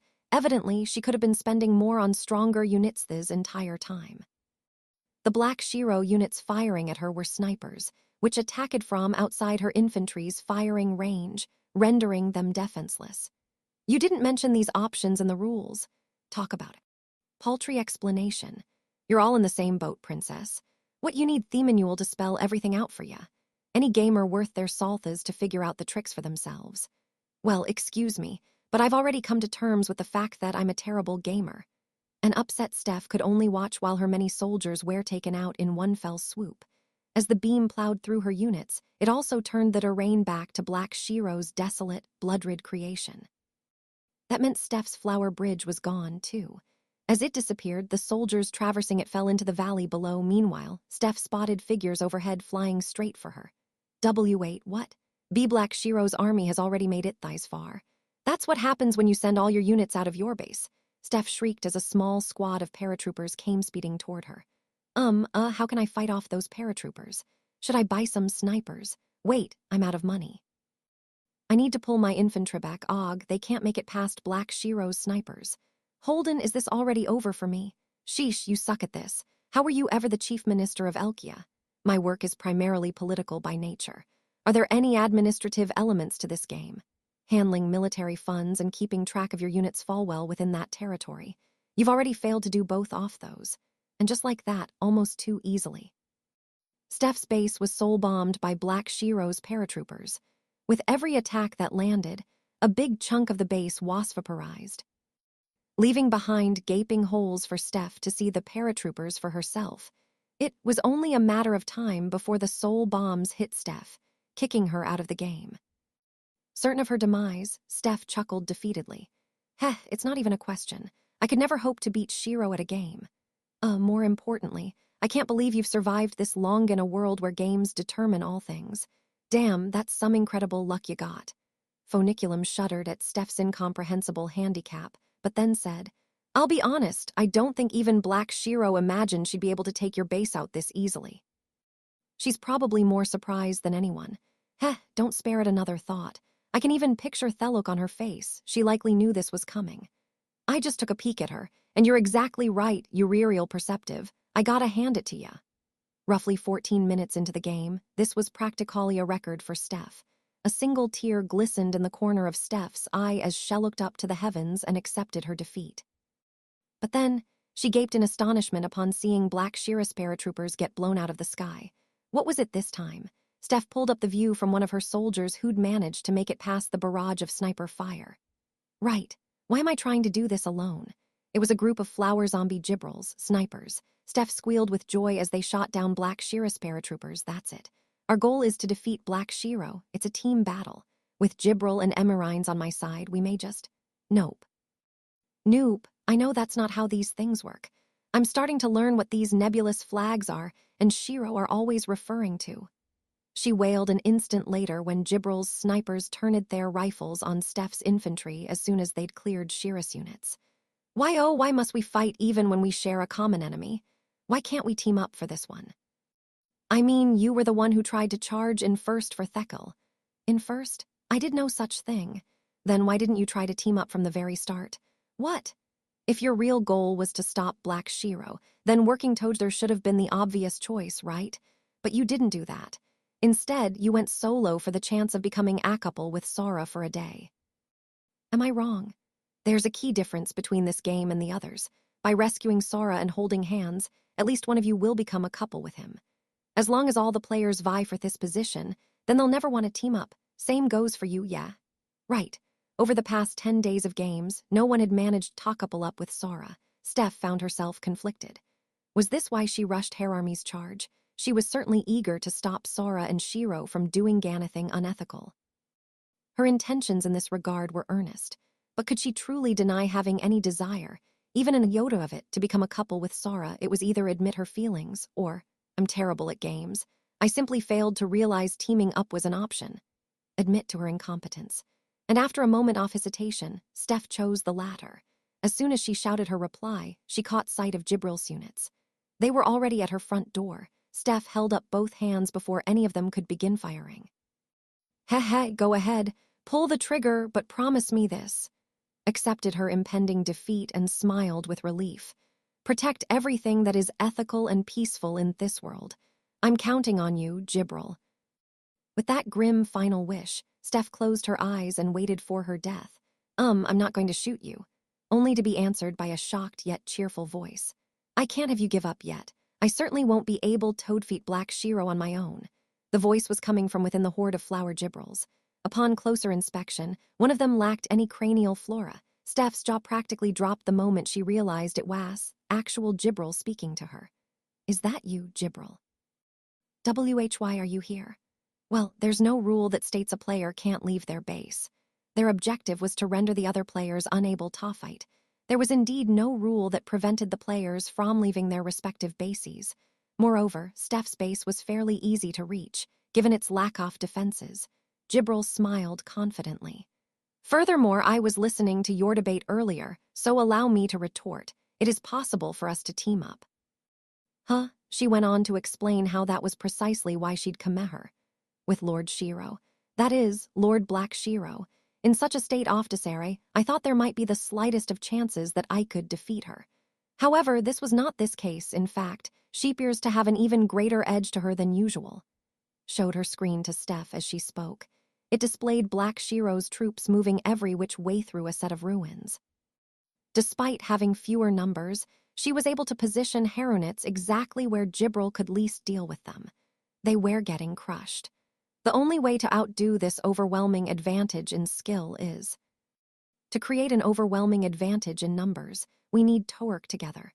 But yes, as the fairy already stated, this shouldn't be possible so long as the three of us want to become a couple with Master. In which case, we simply rid ourselves of this desire. Gibral spelled out the one way to make this happen, which was, We will swear on the covenants not to hold hands with him at the end of the game. You swear with me, then we'll be able to team up, won't we? She's right. We can't work together if we're all after Sora. But if we throw that possibility out the door, then we'll be able to cooperate. It seemed unlikely that Emirines would forfeit her desire to couple up with Sora, but still, if Steph and Jibril banded together, Emirines would have no reason to fight solo. But then, what will you be fighting for, Jibril? Steph questioned what the Flugel stood to gain in this strategy. It's quite evident that Lord Shiro, or Lord Black Shiro, I should say, has lost her mind, Jibril replied with a tormented expression. If Lord Black Shiro emerges victorious from this game, Master will be unable to fall in love with anyone, not just for the duration of this game, but for the rest of his life. I am hardly capable of even understanding romancy and affection. There is no doubt in my mind that these are Lord Shiro's true intentions. Although Jibril claimed she couldn't comprehend such emotions, I, therefore, have no choice but to achieve an outcome that defies my master's wishes. And indeed, Lord Shiro is one of my masters. She cherished her duty as a servant over her own feelings. She was going to prioritize those most important to her, the people she loved. We must prevent Lord Black Shiro from winning this game. That is my only goal, Dora. Will you join me? Steph felt her chest tighten as Jibril bowed down before her. She's right. My true goal is to bring Shiro and Sora back from that love hotel. And just look at Jibril. This elegant, proud, beautiful angel is asking for my help. I couldn't possibly turn her down. All right. You've convinced me. I'll work together with you. She gazed lovingly at Jibril and went to take her by the hand. Foolishness, reconfirming stupidity of the Flugel race. This unit is flabbergasted. Sieg. But just then, someone appeared from the gaping hole in Steph's base opposite the one Jibril had entered. It was Emirines, here to stop this alliance. She, too, stood among an army of soldiers that looked exactly like her. Do you people think my base is some sort of public park? Yes, come right in. You're welcome to just stroll on through. Steph half expected Shiro to show up as well. Her gaze grew empty and distant. Declaration. Impossible to form alliance by forfeiting desire to hold hands with Master. Pointless. A foolish idea. Stupid. What's this? Is that how you say, please kill me in Yorubot language? You learn something new every day. Jibril's desire to team up flew from the gaping hole in Steph's base the minute she was provoked. Emirines calmly ignored Jibril's palpable murderous intent. Recommendation. Reconsider the purpose of personal tip allocation. Personal tip allocation. She was referring to the tips each player received to purchase soldiers. Why would the viewers, fairies looking to see real, passionate love, send tips to one person in particular? Emirines was questioning their support for individual players. Steph and Jibril gulped. Self-evident. Viewers send tips to the individual they wish to see coupled with Master. They are backing their favorite player. Revelation. The true object of this game is a tip war to determine the best couple. Could this notion possibly go unnoticed? A disturbed Emirines continued. Inevitability. Forfeiting any desire to become a couple will end the possible outcomes of Master times Lady Doll and Master times irregular number. Fans of these combinations will no longer send you 2 tips. Building an army will become impossible. Banding together is pointless. Stupid. Even Jibril's expression tightened up when an expressionless Emirines scoffed at her and Steph. Right. This is why Funiculum said they wouldn't be able to fight together. If Steph and Jibril forfeited their desire to become a couple with Sora, then Sora times Emirines fans would be the only ascending in tips. That would essentially amount to Emirines fighting Black Shiro alone. Thank God you finally figured it out. You had me scared the game was gonna end there for a hot second. As the game master, it kills me that I can't drop you guys any hints. The 3 ladies were relieved to have finally realized the purpose of this game, although Steph howled in fury at Funiculum. Why didn't you just tell us that in the first place? 'Cause it's more interesting this way. Now that you've figured this out, what are you gonna do? This is where the real game begins. That was indeed the most pertinent question here. Know what? Setting aside Steph as she thought about the problem at hand outwitted by Emirines, Jibril was shaking with embarrassment. Practically groaning, she spoke up. I see. So our goal is to hold hands with my master. That being said, we still have a shared interest in defeating Lord Black Shiro. She's right. Our goals align until we've defeated Black Shiro. Jibril's new suggestion had Steph excited. but that excitement was short-lived. Idiot. Irregular numbers intelligence is astonishingly low. Implementation of negative IQ scores recommended. You should thank your lucky stars that I'm doing this for masters. Otherwise, I would have blown a fuse long ago, despite all my benevolence. It took every fiber of Gibril's being not to wring the cyborg's neck, however. Question. Irregular number. Do you think we could possibly defeat Black Little Sister with merely 3 times our current power? Gibril gritted her teeth, unable to argue otherwise. A few moments passed before Steph caught on. Emirines was right. Even if they did join forces, that gaveth them only 3 times the firepower. And that might not even be an accurate estimate. It was Neon's guess as to who was more powerful. That depended on whom the viewers most wanted to pair with Sora. And this was Black Shiro they were up against. The one and only Shiro she, together with Sora, made up blank. And even without Sora, she was the stronger gamer of the two. Not only that, but she was on the defensive. This was incredibly advantageous. Just as Gibril had stated earlier, they weren't going to be able to compensate for that overwhelming advantage in skill with just any numbers. They needed equally overwhelming numbers. B. But do you mean to tell me that you think we've already lost? Emirines wouldn't come all this way just to tell them victory was futile. She must have had some sort of answer. Surely she was going to offer a way to defeat Black Shiro. At this point, even Gibril was willing to rely on Emirines for a solution. Her face contorted from her sheer reluctance, Gibril waited for her sworn enemy to speak. Cooperation. We shall form the girl-on-girl alliance. An intrepid grin spread across Emirines' expressionless faces. She gave them her answer. An answer that left Steph and Gibril equally confused. Roughly 1 hour had passed since the game began. Shiro dealt with Steph and the others' armies all while continuing to discipline her brother. Even with the PG-13 restrictions in place, she chose the cruelest methods of breaking his spirit bit by bit. All right, brother. Let's say it a few more times. You are what was it? A loser. Despite my rock-bottom social standing, I commanded the beautiful Steph to fall in love with me. And yet I neglect her, because I'm a loser. The unattainably gorgeous Emirines has feelings for me, which I neither affirm nor reject in the vain hopes that something will develop naturally. I didn't feel a lick of regret when the stunning Layla referred to me as her darling. And, that's right, Sora was going through the long list of misdeeds committed over the years. A total pathetic loser at the very bottom of the loser hierarchy, where I belong, eek. Sora finished his spiel with lifeless eyes, but was met with a crack of Shiro's whip. You're a total pathetic loser at the very bottom of the loser hierarchy of all living beings, where you belong. You can't even remember a simple sentence. Loser. It was highly inappropriate for a loser of my caliber to go and twist your words. I merely find it a bit difficult to compare myself to other living beings, considering how much of a gargantuan loser I am. Sora had spent the last hour getting his inferiority drilled in Tohai's head. It had reached a point where he felt as if other living creatures, no matter how insignificant, shouldn't even be lumped together with him just to prove his loserhood. And yet Shiro smiled tenderly at him. You're not the only one, brother. There's other losers like you, other antisocial lady-repellent virgin neat shut-ins. That's why it's important to include all other life forms in our comparison. And there's only one girl in the entire universe who will ever accept you the way you are. Bullshit. That's not even possible. A girl like that could exist only in fiction. She'd have to be a living goddess. Sora slowly raised his head to argue as much, and then, see, she's right here, brother. Through the iron bars of his cage, he laid eyes upon her, a living goddess, smiling at him. Come on, brother. You know that by now, don't you? Shiro's sweet whispers traveled through Sora's ears and implanted themselves into his weary brain. Matter how big a loser you are, brother, I'll always better for you. Her voice melted through his sense of reason, before corroding every crevice of his mind.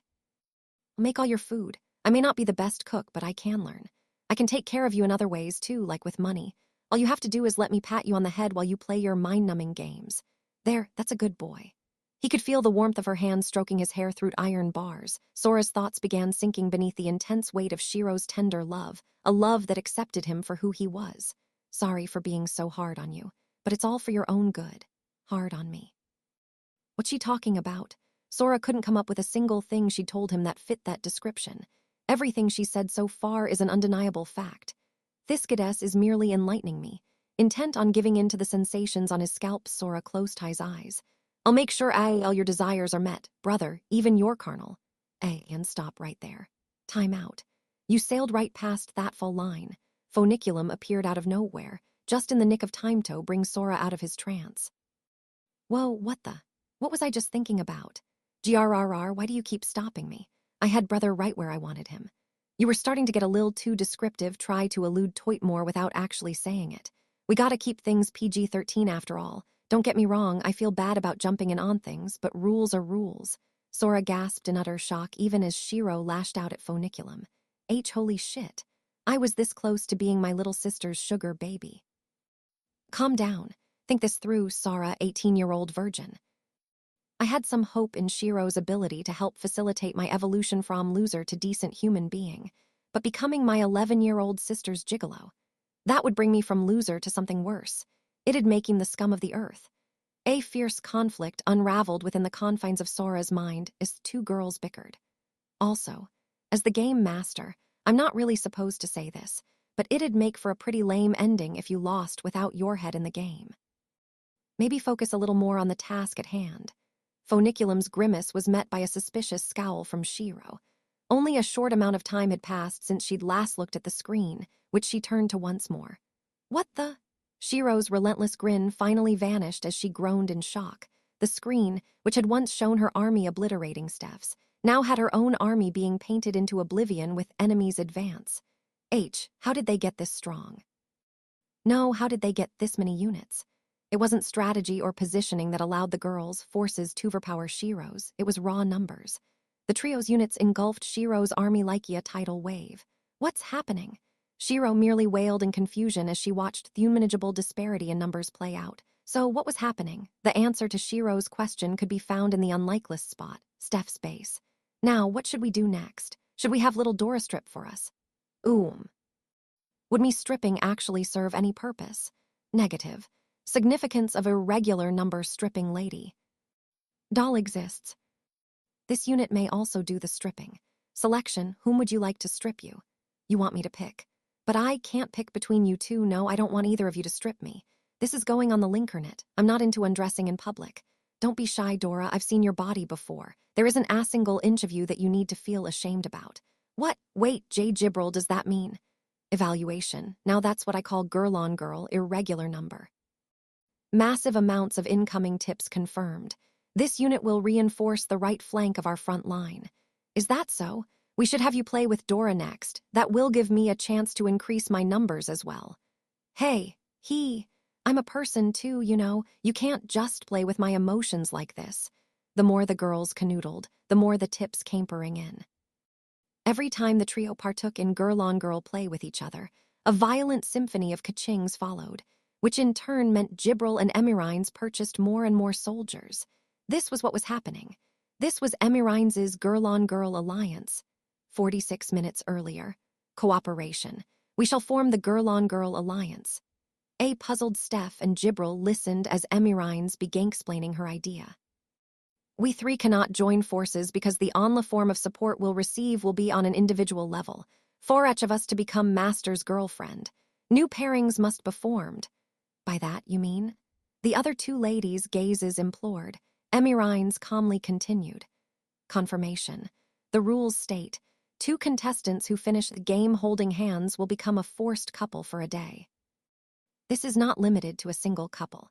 This unit presumes 2 contestants other than Master can be paired up as well. Emirines pointed out a loophole in the rules before elaborating. Proposal. We players should create our own rules. Shiha captures Sora and Shiro 180 seconds before the game ends will be deemed the winner. Losers will surrender unconditionally. Winner dictates which 2 couples will form. These will be the terms of our alliance, which we 3 will swear in the covenants. What happens after that? Steph wasn't following. Gibral jumped in to help her. We'll be able to receive tips from individuals who support our pairings. Specifically, viewers who ship irregular number times Lady Doll, this unit times Lady Doll, and this unit times irregular number. Tips may also come from those who ship Little Sister times Lady Doll, Little Sister times this unit, and Little Sister times irregular number. expanding the tip potential for a total of 9 differentiable couples. Other words, they were going to work together until they defeated Black Shiro and won Sora back, and then, wait a moment, that doesn't really count as us working as ATAM, does it? Yes, that's what makes it an alliance. Affirmative, defeat Black Little Sister and rescue Master. This is the common desired objective among all viewers except those who ship Little Sister times Master. The alliance will cease onset objective is complete. We will return to our respective base stow, resume the turf war, the battle for who will take Master's hand. Krieg. Other words, they weren't just vying to pair up with Sora, they were also inciting a tip war that would decide a second pairing. Emirines had come up with this plan, which Jibril comprehended easily. Meanwhile, Steph thought, they're both starting to sound like Sora. He's poisoned their minds. And thus, the three raised their hands and made the famous unbreakable pledge, Ashent. And thus, the fans of girl-on-girl action proved to be lucrative tippers. The trio's alliance had amassed well over 300,000 units. I can't keep up with the controls. Can somebody please help me? Steph shrieked as she failed to maneuver so many units at once. Is it just me, or am I getting way more tips than both of you? Obvious. Viewers' most desired pairing, this unit and irregular number. Clearly. In order to give the viewers what they want, you, Dora, need to earn the most money. They were correct. The viewers wanted to see a Flugel times Ex Machina couple. In order for that to happen, Steph needed to be the one to capture Sora and Shiro. Unfortunately, Steph didn't have the gaming prowess to see thighs through. What happened at the start of the game spoke volumes to this fact. Therefore, to make a Jibem couple happen, the viewers needed Steph to defeat the two women after the trio's alliance defeated Shiro, the odds of which were practically zero if Steph was left to her own devices. The viewers knew they needed top-ump Steph's army with cash, while the girl-on-girl alliance was still in play. The problem was, Steph's army had grown too large for her to control properly. She needed Emirines to help guide her, and even then Harunits weren't fighting at a reasonable capacity for their size. Both Jibril and Emirines wanted to work on their own armies, but revelation. The girl-on-girl alliance can bring in tips for purposes other than changing the outcome of this game. Thus, Emirines revealed her second ace in the hole. Announcement. If this unit amasses 400,000 points in tips, this unit shall kiss irregular number. Wait, what? Are you being serious, Emirines? Emirines is going to kiss somebody other than me? Jibril of all people. As an emotionally perplexed Steph shrieked, Jibril put her foot down. Not in a million years. I'd rather lick a pig's ass. Agreement. Kissing irregular number, you. But we must face the truth. We need more power. This was true, as hard as it was to believe. Despite their insurmountable advantage in troops, the alliance had yet to overwhelm Black Shiro. They needed even more tips, or else she was going to tacketh them out. Presentation. Increased tip procurement possible should irregular unit make a similar offer. Current firepower is too low. Toad feet Black Little Sister. Question. Will irregular unit put her own inhibitions before her master? Jibril couldn't come up with a single retort. She clutched her head. Her expression twisted from the inner conflict she faced. A rare sight. Steph watched with bated breath until Jibril finally made her decision. How about if we're tipped over 400,000 points, I'll kiss little Dora, she forced herself to say. Why me? Steph replied with a shriek. Emirines nodded. Test. Appropriate firepower must be acquired by whatever means necessary. But let it be known, this unit will do anything to defeat Black Little Sister and steal Master back. Anything. They could give kissing a trial run, but Emirines was willing to go way further than that, even by kissing Jibril. So, Dora, do I have your consent? My first kiss isn't for sale. Of course, Dora, I won't force you to do it if you really don't want to. Wait, Jibril, don't look at me like that. Calm down this instant, Stephanie Dola. You only feel this way because this space amplifies your love for others. Steph convinced herself to turn down the dejected Jibril.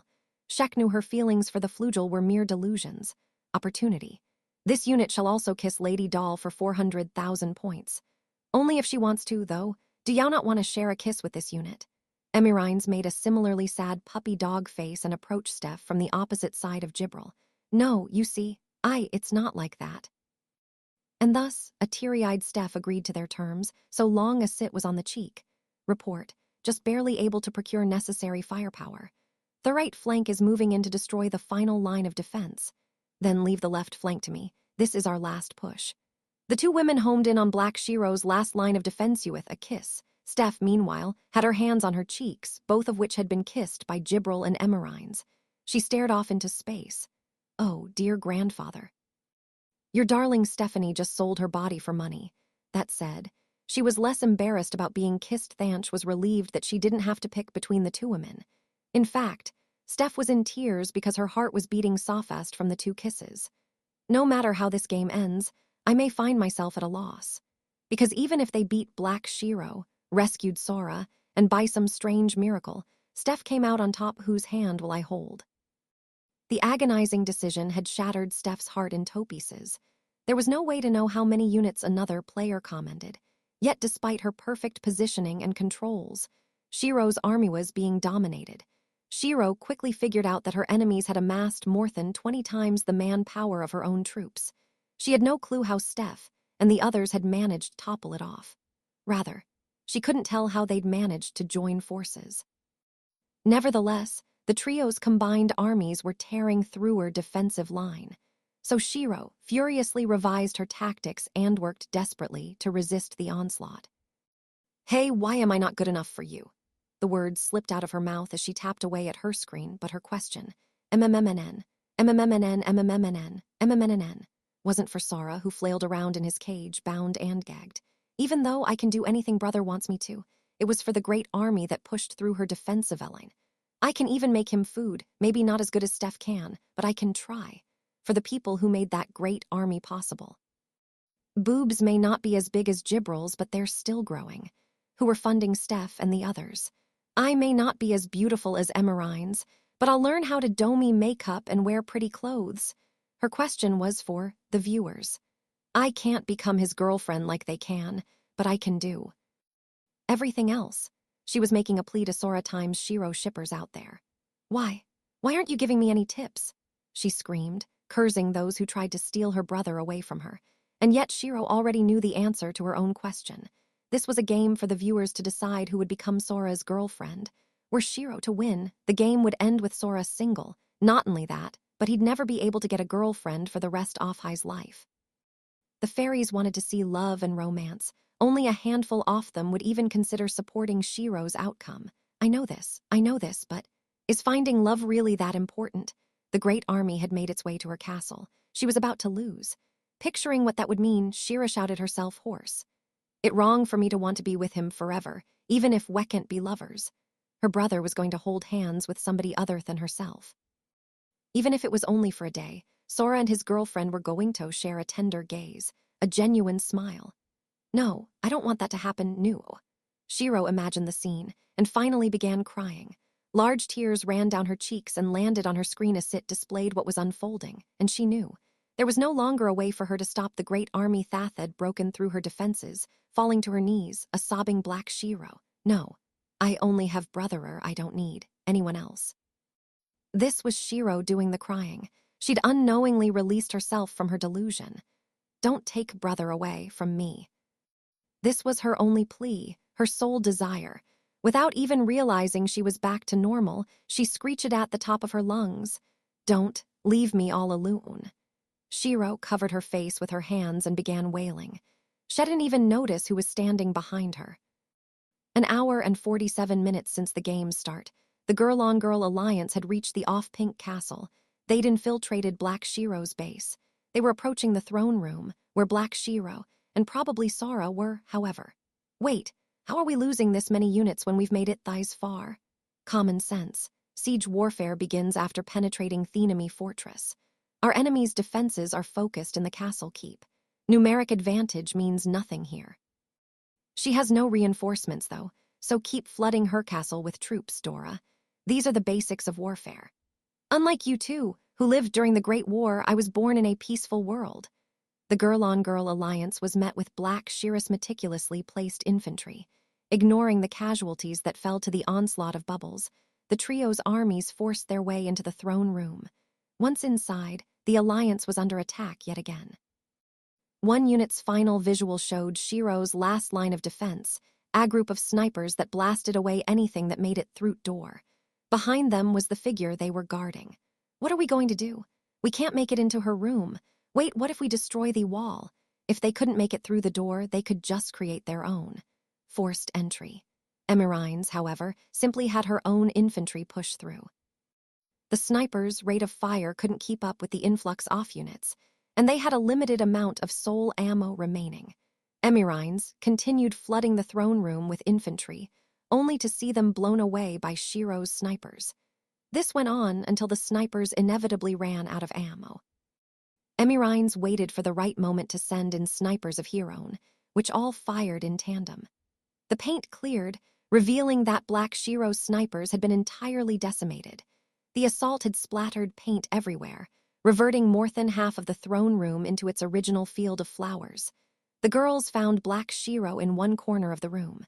She was-lumped over, no more soldiers at her disposal.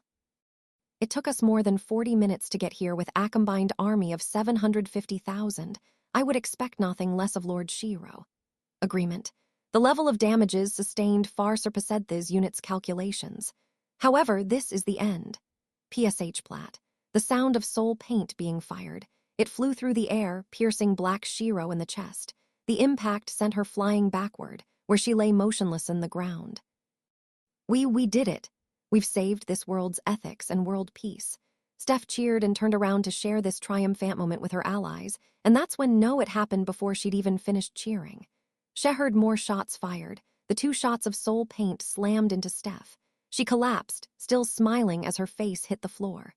Happened. Steph had no idea what was going on, so of course she failed to realize that Jibril and Emirines had shot her from behind. Getting hit by another player disqualified Steph. She had been defeated. And thus, her flower screen, along with her entire army, disappeared into thin air. All Steph could do from the floor was watch as Jibril and Emirines dodged each other's fire. What's this? What are you doing, you heaping pile off junk? Self-evident exactly what a regular number is doing, a pointless question. Another testament to your stupidity. PFFFD. They pitted their remaining units against each other and began bickering. My apologies, but could either of you explain what's going on? If I remember our pact correctly, we were going to defeat Black Shiro, take Sora back, then start over. Steph finally realized she'd been betrayed. She was starting to get used to all the deceit when her mind caught up to the turn of events. The only thing that still confused her was how Jibril and Emirines had managed to break their pact despite having sworn on the covenants. I'll be honest, I actually quite like the way you can be a total doofus sometimes, little Dora. What? Steph blushed at Jibril's snide comment. Emirines proceeded to explain things. Confirmation. We formed an alliance. We swore on the covenants to the following terms. She who captures Sora and Shiro 180 seconds before the game ends will be deemed the winner. Losers will surrender unconditionally. Winner dictates which 2 couples will form. That's it. Anything else was nothing more than a promise. And promises are meant to be broken. Steph didn't need to hear Jibril say as much for her to understand. Our alliance ended the moment we defeated Lord Black Shiro. We are once again at war. Haven't you learned from Master Bino that timing means everything when it comes to betrayal? Oh, I see. I knew there was something strange about how unconcerned they were with me amassing all those troops. They needed to turn on each other as soon as they defeated Black Shiro. The 3 ladies had all the time in the world to rescue Sora once the other 2 were out of the picture. This was why Jibril and Emirines went to Steph's base and hid their troops there. And now that they'd taken out Steph and Black Shiro, the 2 armies were at a standstill. Deep regret. Ambush has failed. But no matter. We will regroup at our bases and resume fighting as planned. Bring it on. Sounds like an excellent idea. I'm so glad we can finally cut the buddy-buddy routine and just kill each other. After a brief exchange of hostilities, the 2 turned on their heels and started heading back to their respective bases. Now out of the game and without her flower screen, Steph was nonetheless certain. The 2 armies were about to engage in all-out war. It always ends this way. What's wrong? We're going back to our bases now, just like promised. But one problem, I'm the only one whose promise was broken. Prediction. Lady Doll would not have lasted this long anyway. This unit believes it's fair to say that this is within the realm of our promise. It most certainly is not. Just because the results are the same doesn't mean it's okay. Steph heaved a sigh as she watched Jibril and Emirines leave. I guess it's fine. At least I was able to prevent one man from shacking up in a love hotel with an underage girl. That was my original goal after all. I also won't have to struggle with deciding whose hand to hold. Steph convinced herself that this was the best possibly outcome. However, there is one thing bothering me, though, she said absent-mindedly. Shiro was wearing Sora's shirt. Was that a coincidence? Jibril and Emirines stopped in their tracks and looked back at. Steph, what did you just say, Dora? HM? Well, I mean, when a girl wears a boy's shirt, it tends to suggest that a certain something occurred. So I just wondered if we might have been a bit too late. What? Am I overthinking things? Jibril and Emirines instantly replayed the scenario in their minds. Yes, Black Shiro was wearing a shirt, they remembered. The words written on it before they fired the killing blow, all too late, they realized it read IPPL. No, it can't be. Confirmation. Shock. Impossible. The two ladies scrambled to their screens, only to fall speechless at what they saw. Every single unit they'd sent into Black Shiro's base had been obliterated. Jibril and Emirines, both determined that the moment their paint hit Black Shiro would signal the start of their battle for Sora's hand. It goes without saying that their units in Black Shiro's castle were the first to receive their new orders. And if Black Shiro was in the throne room, then Sora also had to be nearby. The two ladies needed to capture both Sora and Shiro. They obviously couldn't let their opponent get a head start. However, Jibril's and Emirines' armies had been completely. This was virtually impossible. At least one of their armies should have had some units left, even if only a few. There was no way both sides would lose every last soldier during the final battle. In other words, somebody had taken out their remaining units. And who was that somebody? It was obvious. This person had ambushed the leftover forces in secret as Jibril and Emirines duked it out in the throne room. They'd likely waited for this very moment when the two factions realized how was behind everything. I'm starting to get tired of asking this, but what's going on? No longer able to access her screen, Steph didn't know what had Jibril and Emirines so shocked. Although, I probably would have asked the same question even if I still had my screen, she thought. Funiculum, was it? Allow me to confirm something if ya would. Jibril ignored Steph's question and spoke to her screen. Hey, what's up? Can Lord Black Shiro hear this conversation? Not telling her anything, and you guys can't contact each other. Come on, you know that already. Bowed to Funiculum. Yes, I was aware. I was merely confirming so that I could give appropriate praise where praise is due. She sounded strangely happy, then closed her eyes with a look of deep respect. What's going on? The answer to Steph's question was clear as day. Black Shiro's army was still in the fight. She must have faked getting shot. The meaning of this was similarly self-evident. Black Shiro had predicted that the three of them would team up against her. She'd placed her soldiers in such a way that the Alliance would be forced to take her out of the game with sniper fire. Once that happened, the trio would betray each other. Black Shiro's units had lain in wait, concealing her remaining firepower, until they were dispatched at the precise moment to annihilate the trio's armies. All this without a lick of enemy intel. Somebody had pulled this off without knowing the terms of the girl-on-girl alliance, Shiro. No, it wasn't her. Steph and Jibril alike knew there was only one person capable of pulling this off. Even Emirines, who was still just partially acquainted with the group, knew who this person was, someone behind, no, next to Shiro, where he always was. This could only be his doing. My master is indeed wise. His brilliance quite honestly has me speechless. He defeated us all without uttering a single word. He turned the tables on us in one fell swoop. Master is incredible, I'm in love. The two began singing Sora's praises, a cycle Steph broke with a scream. Sora helped Black Shiro, but if she wins, he'll never be able to get a girlfriend for the rest of his life. Wait, doesn't that mean? No, but that essentially means he's made his decision. That is correct, Dora. Go ahead and cry if you need to, it's all right. Presentation, this unit's shoulder. Temporary access granted Lady Doll. Shall we cry together? They would have had the slimmest chance of victory had they been up against Shiro by herself, but a game against Blank was a lost cause. Not only that, the girls had lost more than just this game. Steph took Emirines up on her offer and cried on her shoulder. The trio had guessed right. Back at the off-pink castle, Black Shiro's fortress. MWA ha ha ha ha ha AHHHHHA. Pitiful. Look at how tenuous their bonds are without a common cause. So weak, so easily manipulated. It wasn't Shiro who was tapping away at the screen but her brother, Sora. He executed a stunning series of maniacal cackles as if he were a real demon overlord. Sora indeed had no knowledge of the girl-on-girl alliance. However, I knew things would turn out like this, he thought with a dastardly smile. There is but one way to build such a vast army under the circumstances. Create separate conditions to pick a winner before the game's end, and the victor chooses who holds hands with whom. This made it possible to amass tips from the girl-on-girl shippers. Am I right? Sora's declaration wouldn't reach the girls, but since he knew the viewers were listening, he let them in on High's secret. I deduced the terms of their victory were to capture either me or Shiro, maybe even both of us. Which case, it's simple, really. We just need to pretend that we have run out of units, when we've actually hidden them. The players don't know how many soldiers are in their opponent's possession. Piece of cake, then. All we had to do was make it look like Shiro had been taken out of the game, that one move put an end to their alliance. Then, we simply waited until the alliance members defeated each other before ambushing them. Wham, bam, thank you, ma'am. BW ha ha ha. Sora laughed out loud once he'd finished explaining. Making it look like Shiro had been hit was the only real gamble he'd made. Without any concrete proof that his method would work, he'd based his gamble on the slimmest evidence. That evidence. Something Phoniculum had mentioned. Our soul paint can't destroy your personal belongings. Were this true, then Shiro's shirt would act as a paint-proof vest, which meant, even if paint got on his shirt, it wouldn't touch the player wearing it. They tested the theory beforehand with one of Shiro's soldiers, and indeed, the paint was unable to penetrate Sora's t-shirt.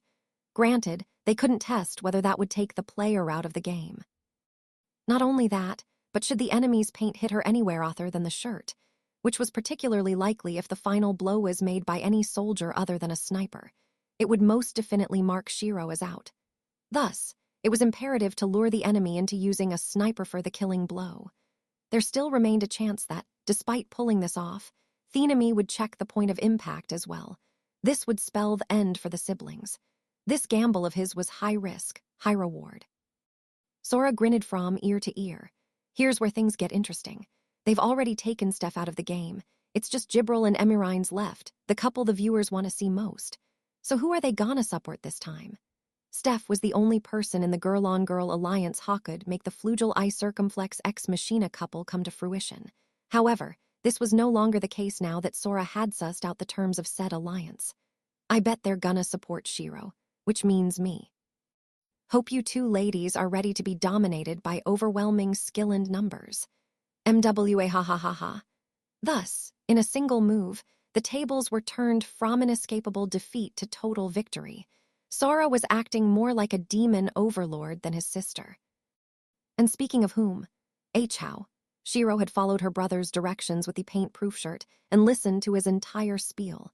She stared at him in astonishment before stammering a single question. How did you get out of the cage, brother? Shiro had put Sora in a cage before the game started. She'd even had him handcuffed and gagged. And yet, he'd suddenly appeared behind her and started tapping away at the controls while explaining his strategy. She questioned where Sora had learned this Houdini act. Buthai's answer shook her to the core. I just walked right out of there. You never locked the cage or the handcuffs. What? The gag was really loose, too. You made sure I could escape at any moment, didn't you, Shiro? The demon overlord candor now gone, he'd reverted to his usual kind smile, which made Shiro think, I didn't mean to do that. She wasn't sure if she'd forgotten to lock him in or if Sora was telling the truth. Whatever the case, Shiro grew even more desperate. Then, why didn't you push me away? I'd never push you away, replied a bewildered Sora, leaving his sister speechless. What's he talking about? I don't get it. What does he mean? But after all I put you through, after everything I said to you, don't you find me repulsive? I don't even know what I want or what I'm doing anymore. You should hate me for all this. Why aren't you pushing me away? Why are you being so nice to me? Why are you helping me? If I win, you'll never be able to get a girlfriend for the rest of your life. Why are you on my side? Shiro shouted, her voice quavering in confusion. I'd rather you ask one question at a time, but first of all, did you do anything that terrible to me? Sora tilted his head, puzzled. For a second, Shiro felt as if she saw the light escape his dark eyes, and she froze. At least I don't feel like you said anything particularly cruel, Tome. I am a loser, it's a fact, and it was wrong of me to try getting a girlfriend. I mean, think about it. Never get a girlfriend for the rest of my life? Let's not kid ourselves here. I couldn't get a girlfriend even if I wanted to. Any covenant-binding wager that prevents me from getting one is no skin off my nose. So, the way I see it is, no harm, no foul. Wait, did I actually break him? Shiro began panicking internally just a little, when Sora answered her other question with a warm, gentle smile. Always on your side, Shiro. Shiro listened blankly, and at last she understood everything. It finally clicked, something that she should have known all along. No matter what you want to do or try, I'll always be there for you. You want to go to hell, I'll gladly join you. Want to destroy Thurald? Just tell me when and where. This world where the 10 covenants exist. How and why did she kidnap, imprison, and even whip her brother? Sora had already answered this question back when Shiro was screaming in the bath. Doesn't matter if you want to yell at or hit me. I'll do whatever it takes to make you feel better. He accepted her for who she was. He would stick with her through thick and thin. Not only that, if you really do hate me, if you really can't forgive me, then that's fine. If you want me to go away because you think I'm a loser if you never want to see me again, I'll do just that. I don't know how I'll manage afterward, but yeah, I'll accept your feelings even if you can't stand me. But until then, I'm never gonna abandon you, and I'll never leave you crying all by yourself. This was the wish Shiro made when she cried to herself. Her brother was there to answer that very wish. So, your loser brother, who may or may not have been sexually attracted to you, this super gross life form mentally and physically at the bottom of the loser food chain in any dimension, will always be there for you, until the day you want me to leave. Shiro told herself, that day will never come. Not in a million years, so Sora joked the way he always did, but his next words were genuine. Just like always, the weight of his words was likely lost on Sora himself as he said them. And those words were, you and me, Shiro, will always be together. Without question, an eternal vow. They didn't make her heart flutter. She didn't blush or tremble or even tear up. Her maelstrom of tumultuous emotions abated until it almost felt like they'd been one big lie. Shiro gazed at her brother's face, into his eyes, as she listened to him speak those words. This is what I wanted, yes. These words she'd heard so many times, ones that didn't make her anxious or giddy. They felt just like a sunrise at dawn. They were right in front of her face, so natural and familiar Bino. So she just listened, as relaxed as could be. Suddenly, Shiro had another fleeting thought. She recalled the first time she'd heard him say these words. It was the day they'd first met. At least that's how she remembered things, but she knew that was wrong. She knew she felt just as she did in this moment. She must have felt a spark one time he'd said those words. But when was that? Shiro had no idea, no matter how many times she ran through her memory banks, so she smiled with relief. I knew it, I was right. Guess I was just a bit confused. This love of mine started long before I was born. I was scared he wouldn't like me, that he'd abandon me, they'd get sick of me. I was so anxious, so scared. Lovers are so fleeting. It's a relationship so ridiculously fragile, one that can end at any moment. Me and brother, we must have finished all that business long before we were born. With 90 seconds left on the clock, the game was quickly approaching its end. MWA ha ha ha ha. At long last, it's time for the viewers' paid requests. Here's mine. I ordered Gibril and Emerines to hold hands. Yo, Phoniculum. Hurry up and give them my demands. Wait. I'm technically not a player in this game, so I guess Shiro's gotta do the asking. What do you say, Shiro? Just as Sora had predicted, all the soldiers came to a sudden halt when the 2 remaining players surrendered to the winner. He ordered the pair to become a forced couple for a day, and Shiro heeded his demands with a brief nod before taking out her phone. Returned to her senses, she glanced at the gate behind the throne, and then at the numbers displayed on her smartphone. The group had far surpassed 5 billion points. Shiro realized the true intent behind Phoniculum's game. I see. So one of us can leave if we buy a key. We all thought that buying this key would be the hardest part, but we were dead wrong. The real problem was the other 4 members. They needed top air up in order to pass through the gate. Phoniculum realized the group needed to make enough monito buy a key and win the game. So who would end up as couples, and who would use the key if they formed 2 couples? That meant either Shiro or Sora would have to be paired with someone else. No way the group would be able to decide that peacefully. Sothise was Phoniculum's solution to get them all out of the spraddle in one piece. Furthermore, Shiro had unwittingly failed to lock her brother's cage in handcuffs. What was her subconscious intention behind placing the throne room in front of the gate? That's obvious. Shiro thought with a small grin, thoroughly convinced. She currently had both the smartphone and the tablet in her possession. I'm the only one who could possibly know that we've achieved our goal of 5 billion points. I need to take advantage of this situation. This is an opportunity. Shiro was back to her normal self. Employing her usual thought process, she devised a plan. True, I managed to remember that brother and I are more than lovers. But still, am I fine with keeping things the way they are? Might as well take our relationship a bit further. Though Shiro was back to her regular self, she was still dressed as Black Shiro. Hee hee, brother, I'm so glad you finally learned your place, you loser. Shiro peeked at the screen from behind Sora. Now you'll never be able to get a girlfriend. You'll be with your little sister forever. Yup, pretty awesome, you know what? Be even more awesome, though. If you turn back into your regular self, Hare responded with a grimace. Meanwhile, Shiro's brain groaned as it operated at full capacity. How did I do it earlier? How did I speak so smoothly? Losing her mind had caused her to cease all thought and speak eloquently, so she was simply emulating those conditions. She kicked her brain into overdrive to do the impossible. Her head felt ready to split open. However, she didn't care if it did. She was going to take this relationship one step further. Her brain was going a mile a minute to recreate her Black Shiro persona. Okay, repeat after me. I'm a perverted loser who's been sexually attracted to his little sister. Right. I'm a perverted loser who can't deny that he may have been sexually attracted to his little sister. A pathetic loser whose little sister is allowing him to stay by her side. I'm an extremely lucky loser whose benevolent little sister was willing to look past how pathetic I am and let me stay by her side. I take responsibility for confusing my little sister and pledge to make a pass at her. I take responsibility for confusing my little sister and pledge to make a... Shiro silently approached Sora. He reacted just as she predicted. Brother, I told you to repeat after me. With the same grin painted across her face, she crept closer one step at a time. Overwhelmed, Sora tried to retort while he backed away from Shiro. I'm not gonna do anything like that to you. Talk about unforgivable. He kept backing up until he hit the wall, which was actually the gate. Shiro made her eyes tear up. It was time to finish him. But brother, you said you'd do anything I want you to. Were you lying? I know I need to take responsibility for how much confusion I caused you due to how big of a loser I am. I promise that, if you still want me to do something like that once you're back to normal, I'll consider maybe potentially doing something somewhere down the line. Sora saluted as he rattled off his knee-jerk response. I can live with that.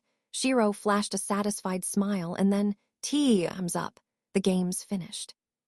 Our forced couple for the next day is Gibril and Emerines. Yeehaw! An announcement from her screen confirmed that the game was over. Her brother would remain a bachelor for the rest of his life. She also confirmed that the two of them could hold hands without becoming a forced couple. Shiro then tossed her phone aside before bodily throwing herself at Sora. Whoa, what were you doing? I was being sincere, you know. She grabbed his hand and pushed him through the gate behind him. Sora reflexively opened his mouth to speak, but she kept him quiet by closing it with her own. The two were enveloped in light as they passed through the gate. Shiro slowly removed her lips from Sora's and with flushed cheeks whispered in his ear, "You promised, okay?" Phoniculum and her viewers witnessed everything. Indeed, Shiro had no intention of leaving the space that only couples can leave with anyone but her own brother. The viewers watched as Shiro and Sora, the pair who realized they were more than a couple, left the spraddle first. They were followed by Gibril and Emerines, locked hand in hand as they bickered all the way through the gate. A teary-eyed Steph eventually showed up alone, a dreary smile in her face, although not having to pick a partner came as a huge relief when she found Shiro's smartphone with the key ready for purchase. That was the end of the stream. Alrighty then, I'm pretty sure y'all know what that means. The ka-chings kept on coming. Phoniculum turned to the camera and addressed her viewers. This concludes the space that only couples can leave Reprobate stream, brought to you by yours truly, only on channel Phoniculum. The tips were still pouring in, but the program had long since reached 5 billion points. The viewers knew exactly what this meant. They'd been told what the goal was beforehand. It was part of the terms of service required for subscribing to Phoniculum's private channel. Okay, let me check with y'all one more time. Therefore, what Phoniculum said next wasn't an explanation, but a confirmation, a speech. Most fairies serve the elves just to get a taste of their love lives. I've always been against this personally. And that's because I think love between members of the same race is boring ashek. There are 16 races in this world, so why does everyone stick to their own kind? Why be satisfied with such basic love? You folks called me crazy when I said this. Y'all wrote me off as nuts. Yep, everyone used to laugh at funiculum, the bottom of the barrel streamer. Now I need to ask, you think I was the crazy one? That same funiculum was speaking to her over 1,800,000 subscribers, every single fairy who wasn't an elven guard slave. Whoever wants to see the next episode of this love story, follow me. That's right, this wasn't the end, it was just the prologue. Us fairies are gonna work together with those kids to create a new world. The world they were trying to make would be full of the love funiculum had showed her viewers over the past 10 days. Just imagine. Humanity's in love with flugels or ex-machinas. Hell, even flugels and ex-machinas are on the table. An humanity and an elf, maybe even an old deus and a werebeast. Plus, the humanity on humanity love we saw was pretty incredible, too. All this passion I'm talking about, our new world is gonna be chock full of the stuff. That's right. She wasn't talking about a dream of hers or her hopes for the future. The love she spoke of already existed. She'd shown it to her viewers. If any of you folks ain't interested, now's your chance to familiarize yourself with the unsubscribe button. But hear me out. If you aren't going to take the step that needs to be made, we're all fairies here, children of the god of love, all ram. We'll go so far as to sell ourselves into slavery to get our fix of other people's romantic endeavors. It's a fairy's duty to fill the world with love, so if any of you pathetic fairies ain't about that life, you ain't welcome. Within seconds, her screen was buried in a wall of comments.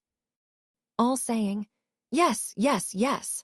Funiculum grinned as her viewers flooded the chat. Excellent. Now then she raised both arms and proclaimed to her people, as your agent plenipotentiary, I, Funiculum, think it's high time for a rebellion.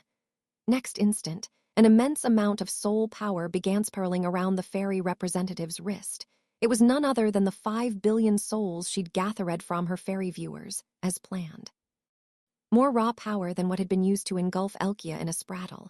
We're gonna see the love of a lifetime unfold, something that'll change the world. No more will we live in those shitty dark ages where we scraped by on elf drama. That ends today. She was going to use the indescribable soul power at her disposal to steal Elkia back. Those souls converged and transformed before Funiculum's voice rang out once more. We're gonna take on Elven Guard together with Sora and Thegang. We'll hit the elves' wee itha sprite shade. The spatial phase boundary rumbled from this declaration off-war. The 5 participants had escaped the space that only couples can leave, the spraddle that Funiculum had created. Being ejected onto an uninhabited island off the coast of the Eastern Union left them baffled at first. But they wouldn't have to suffer for too long. They just heard Funiculum's voice from somewhere nearby. The moment she said the phrase sprite shade, all their suspicions and confusion flew out the window. The answer to everything was in their lost memories, all of which had been restored. Ah yes, the entirety of their memories.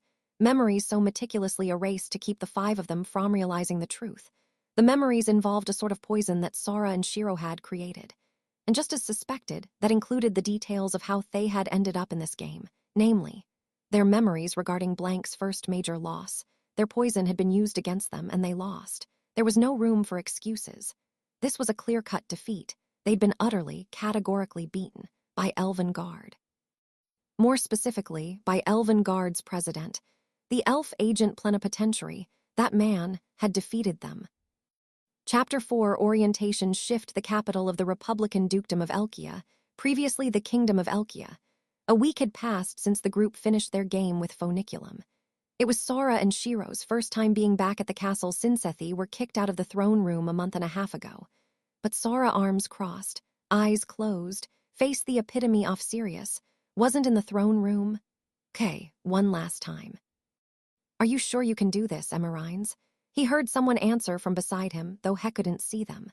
Affirmation. This unit will compile all captured visual and drone footage. Edited footage will be sent to Master's smartphone in a replayable format. Easy peasy, hee. Ex Machina, are mad, useful. Is the only one who would use an Ex Machina for something like this. Request. Reward upon accomplishment of mission. Will Master compliment this unit? Shiro and Steph listened incredulously to the exchange while Sora nodded magnanimously. You bet I will. I'll sing your praises on high. There's an incredible spectacle about to take place in Elkir Royal Castle's Great Bath. I won't be able to see paradise in Theflesh as I sit here still clothed and eyes shut. But if you provide me with the means to see it, I'll praise you as much as you want. Slam. Sara, Shiro, long time no see, please. Let's play a damn game, please. Hey, Izuna, yeah, it's been ages since I last saw you. That was around when Halu showed up, so maybe 2 months. Sup, yeah, let's play. If we win, we're gonna fluff, Yorfer. Come now, Izuna. We're in the presence of the holy shrine maiden. Let's not forget our manners. Hee hee. T's quite all right, a little thing like her ought to be touch rowdy. So cute. First person to show up at the bath, by tackling Sora and Shiro into a big hug, was Izuna Hatsus, a small werebeast girl with fennec fox-like ears and a matching tail. She was followed by the Shrine Maiden, a golden fox-like werebeast and the leader of the Eastern Union, and then Izanaskrind Father Ino Hatsus. Emirines, meanwhile, made sure to edit out any indelicate objects read. Ino that appeared within the frame. That included Izuna, although in her case it was more of an ethics issue. Some conveniently placed steam would keep things in check. In any event, after the beautiful pair of werebeast latest made it onto the scene. Thou, Sara, thou promised to answer all of Halu's questions. Where hast thou been the past 1 hour since thou left me with my host? Halu now hath three more questions. My bad. I'll get back to answering your questions starting today. Same goes for your pop idol career. Just let my little slip-up slide this time. K, what was that? Thou intendeth to make Halu sing andance again. Halu showed up as if she'd been painted into existence and rushed at the siblings, foaming at the mouth. An inkpot about the same size as she was floating at the beautiful young goddess's side. She was the soon-to-be agent plenipotentiary of old Deus, not to mention the next big thing on the idol scene. Naiha, Gypsy, you have no idea how lonely your big sister was without you. Everyone back at the council just ignores me. All it did was try mobilizing Aventheim to wipe Elven Guard off the planet when I heard you were missing. Don'tcha think they're overreacting? Yes, I'm relieved to hear that my other elders have some sense. In fact, don't you think now would be the perfect opportunity to retire as our agent plenipotentiary and spend the rest of your life in hermitage? It was Azrael who appeared next, clinging to Gibril and wailing as Thai arrived via shifting. Jade hair, a single horn protruding from the top of her head, and motionless wings at her waist. This being was the first ever flugel. She was also the flugel allopotentiary and the chair of Aventheim's government, although evidently she might not hold that position for much longer. Daa, Alling, you called. That means you'll step all over me, right? Step on my face, kick me, ignore me, then use me as a doormat for the castle gate. Your Majesty. I shouldn't have to constantly remind you that you need water to live. You'll dry out if they use you as a doormat. It's fine. You're such a worrywart, Plum. We'll just need to splash her every now and then. You know, just enough to keep her alive. Our simple-minded queen actually came up with a good idea for once. She gets stepped all over, and I get to watch. It'll be quite the spectacle. Next came Layla leaping into the bath with her masochistic tendencies cranked up to 11. Despite what went on in that head of hers, this shimmering, scaly-tailed maiden was in fact Tekken of the Siren. She was followed by 2 others. Plum, the last surviving Dampier male who was clad in black and on the verge of tears, and Amilla, the de facto oceaned representative and a somewhat more sane than most siren. And hold on. I heard everyone showed up via flugel magic, so why did we have to come here on our own? I'll have Yauno I had to stuff these 2 into barrels and carry them all the way from Oceaned under the blazing Suwon, Plum pleaded. His life was hanging by a thread after he'd used up nearly all his magic. Sora ignored his cries, though. Needless to say, he'd forced Plum to make the trek purely out of spite. And then, wowee, look at all these faces. So fill me in, people. Who's got the hots for who? Anyone strike your fancy. Doesn't matter either way, 'cause we fairies will give you the push you need to make some love happen. So let's hear it. Jay-ha-ha. The last member to show up was their newest addition. It was Phoniculum, who apparently had become the fairy agent plenipotentiary after recent events. The werebeast agent plenipotentiary, the shrine maiden, the flugel agent plenipotentiary, Azrael, the siren agent plenipotentiary, Layla Lorelei, the dampier agent plenipotentiary, Plum Stoker. The ex machina agent plenipotentiary, Einzig, present remotely through his link with Emirines, also present.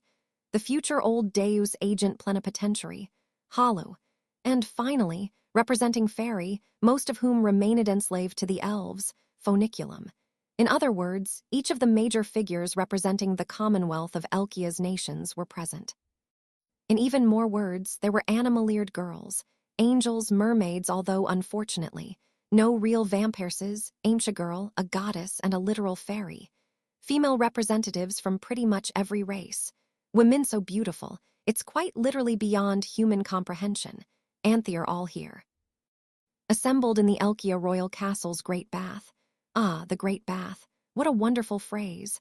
It should go without saying that the women were present in the nude, one of the stipulations of their invitation to the great bath.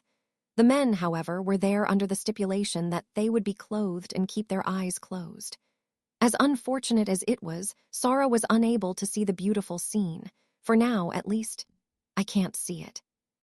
Yet, be that as it may, if there is a heaven on displayed, it is most certainly in this very bath. Heaven itself has manifested within our castle's great bath Andes playing out around me as I sit here. I may not be able to savor the scene in this moment, however. Thanks to Emerines, I'll have everything on video to watch as much as I'd like.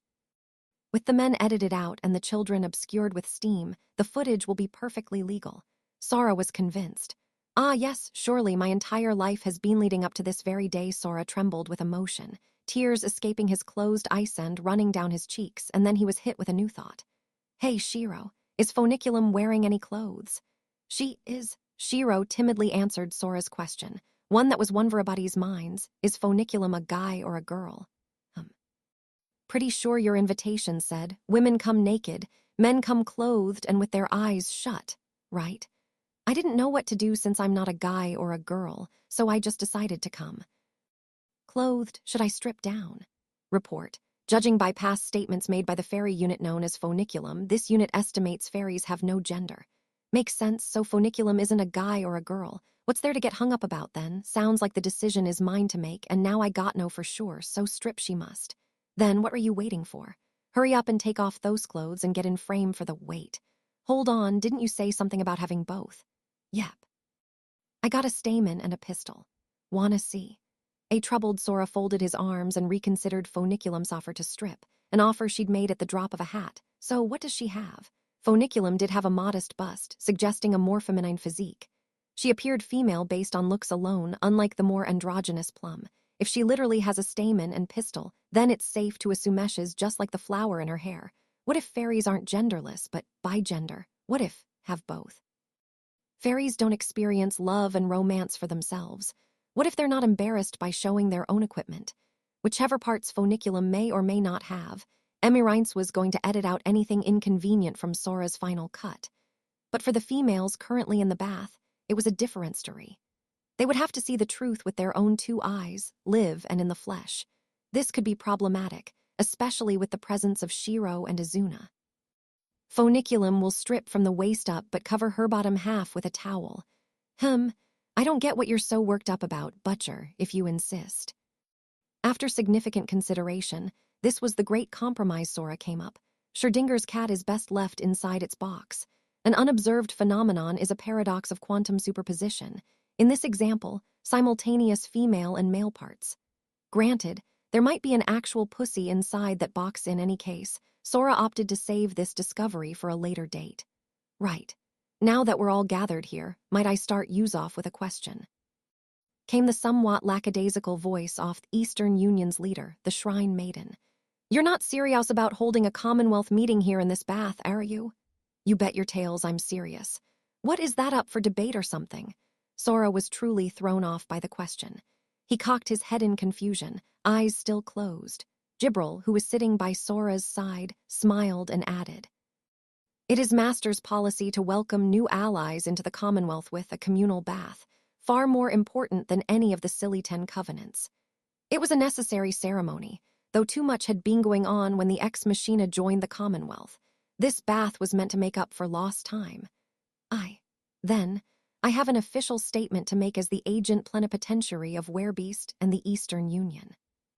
I would like to ask the Kingdom of Elkia, that is, the Humanity Agent Plenipotentiary, some questions. Shrine Maiden's two tails hit the water with a sploosh asses sank into the bath.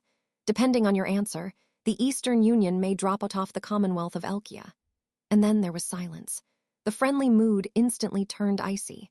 A stifling silence descended on the group, so quiet that even droplets of water could be heard echoing throughout the bath. No one was shocked by or opposed to the Shrine Maiden's statement. Izuna hung her head. Ino sat wordlessly, his expression serious. Amila and Plum grinned nervously while they waited to see where this was going. Each individual had their own personal reactions, but their silence wasn't out of surprise or opposition. It was out of agreement. Recent events have split the world into two factions, the Commonwealth of Elkia and Elven Guard. Sora, Shiro, and even Steph knew this was coming. They waited for the Shrine Maiden to continue. The leader of one such Commonwealth nation, this Commonwealth I've entrusted the fate of all werebeastkind to Issei. Our membership is dependent on your victory. We lack the capacity to remain allied if you're going to lose. My apologies. Sora and Shiro sat quietly, not offering a verbal response. She was right. The siblings had lost. It was an all-out, full-on defeat. They'd lost to Elven Guard, to the man who represented the elves. They knew now what had happened before they got wrapped up in Phoniculum's game. The group had their memories back, their real memories. Just before Phoniculum's game started, Sora and the others were watching Elkia's parliament through a hole Gibril had created in space. What they saw was, I have been secretly communicating with Demonia. I shall no reveal everything I know step by step. I have been secretly communicating with Elf. I shall no reveal everything I know step by step. The members came forward with the exact same statement, proclaiming their connections with Fairy, Lunamana, Dampier, and Dragonia. As well, Sora and Shiro's poison had forced a confession out of Themal. A heated espionage battle was secretly underway within Elkia between spies for each country and race under the guise of the Commercial Confederation, exposing their intel all at once.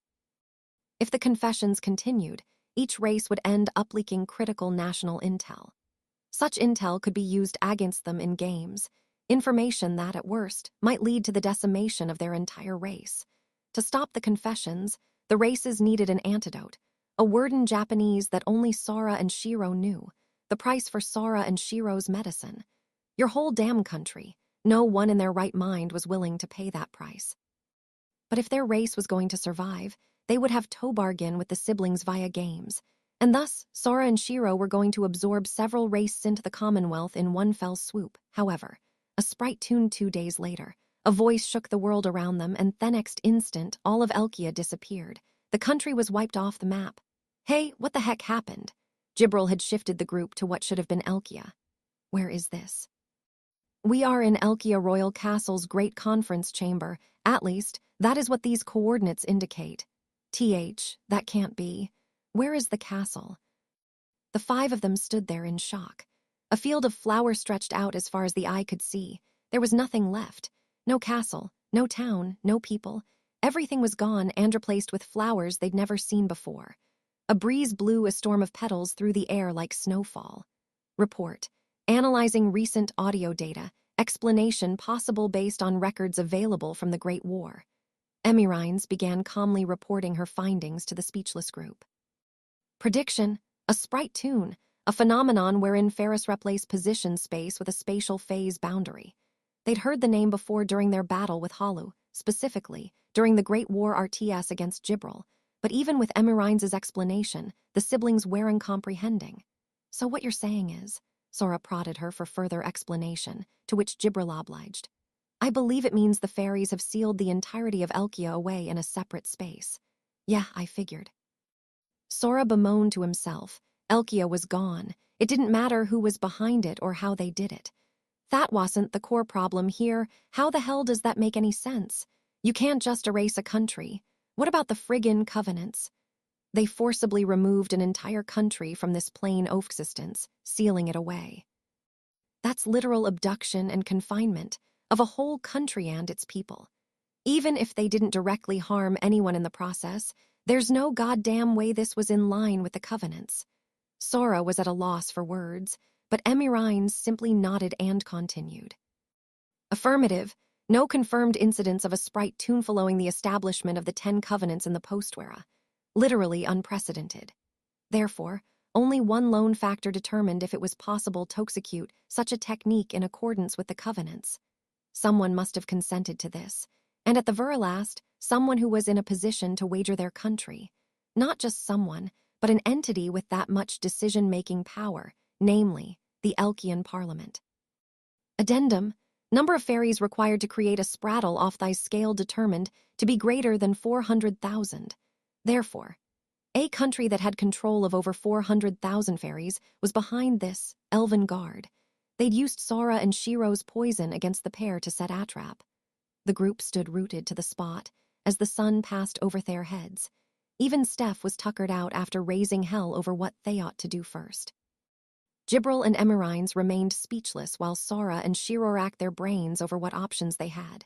No amount of racking, however, brought them to any one conclusion other than the obvious. They were in checkmate. Elkia was sealed away in some kind of spatial face boundary. So far, the 10 Covenants had proved unyielding against the Flugel and Ex Machina, even an old Deus.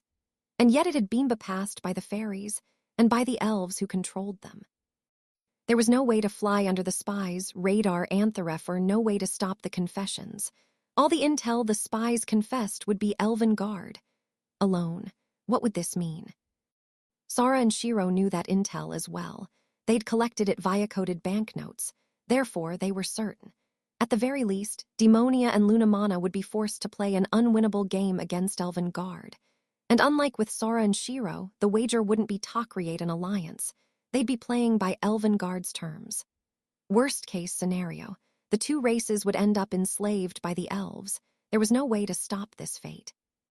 Not at present, when the siblings weren't the Amanity agent plenipotentiary, let alone their monarch, especially with Elkia being held hostage. Neither Sora nor Shiro could think of a single way to potentially turn the tables. This meant one thing. We blank lost. It was as plain as the words on Sora's lips. They'd lost. To make matters worse, now that their schemes had been appended and successfully used against them, 2 whole races were on the brink of demise. This was their grave mistake. Sora and Shiro had worked so hard to unite the Ix-Seeds without shedding a single drop of blood all, so that they could challenge Tet only for their entire Premicito be uprooted, and the game rendered unplayable. The siblings had been utterly defeated. No ifs, ands, or buts about it. And all this had been done without meeting Sora and Shiro face to face, without ever playing a single game against them. The fact of the matter was, someone out there pulled this off unbeknownst to the pair, without exchanging a word with them. Standing in silence, awash with unfathomable despair, Sora and Shiro almost felt like they heard a voice tell them, "Good effort, but checkmate." They stayed like this for who knows how long, until they realized the sky had grown dark. Sora and Shiro chided themselves for being shocked to the point that they didn't notice the sun had already set. That's when it happened. What on earth? No, don't tell me. They heard Gibril cry out in awe and lifted their heads, curious. Sora and Shiro followed her gaze, squinting at the sky until several moments later. They finally realized why it had grown dark. The sun hadn't set. It was merely blocked out by a pair of gargantuan wings, gargantuan, massive, friggin' huge. There wasn't really an apt word for the sheer scale of thewings above. Their size was beyond comprehension. It actually took the siblings a few full seconds to even process what they were looking at. A dragon. A mighty, enormous, immense white dragon. There was no mistaking it. Sora and Shiro thought back to when they'd first been transported to this world. This was the same white dragon Sora saw in the distance from atop a cliff as he took in their new surroundings. And then, analysis. Speechless. The last remaining ruler of Dragonia, Reginleif the Enlightened. Impossible. The final ruler of Dragonia has never made an appearance, even after the end of the Great War. Why now? Emirines questioned the result of her analysis, while Gibril was unable to believe her eyes. The dragon began to descend. With a flap of its mighty wings, the pure white creature loomed. Closer as if it were a mountain falling from the sky. It was a sight equivalent to the heavens crashing to the earth, a cataclysm of biblical proportions. And yet Sora, Shiro, and Steph felt no fear. The dragon soundlessly lowered its perspective-skewing frame before slowly landing in the flowery field that, until yesterday, had been Elkia. All the while, it gracefully crouched low to the ground without disturbing a single flower petal. There was a simple reason why the three amenities weren't afraid in the face of this extraordinary being. It barely felt real. Were it not for the Dragonia's overwhelming presence, they would have assumed this was some sort of mirage. They couldn't tell if it was near or far, or even if there was anything there to begin with. It was like envisioning the ancient metropolis that once occupied a set of ruins, or picturing a new, enormous building from its blueprint. There was nothing there, but at the same time there was. They could feel it. Past, present, or future, this dragon is, or was. Undoubtedly, Sora knew. He was forced to know with his mere human vessel. Just looking at the dragon was enough to destroy his sense of time and space. The emotion produced by looking up at this being was most certainly not fear. It was like staring at a mountain range that had formed after millions of years, or at a galaxy billions of light years away. The most natural emotion one felt when a person beheld something beyond any and all mortal understanding. This was pure awe. The dragon then dropped its gaze toward the group. The very moment they met its gaze, the five of them were struck with a flash of comprehension like a lightning bolt. Taketh back Thy country. An arrogant command, one that was neither spoken aloud nor communicated via telepathy. It had no sound or vibration. The words were simply given to them through their ice meeting. That was it, a forced comprehension sent directly into their minds, an awareness carved into them. Make haste. I have provided thee with the means to do so. This was the Dragonian tongue.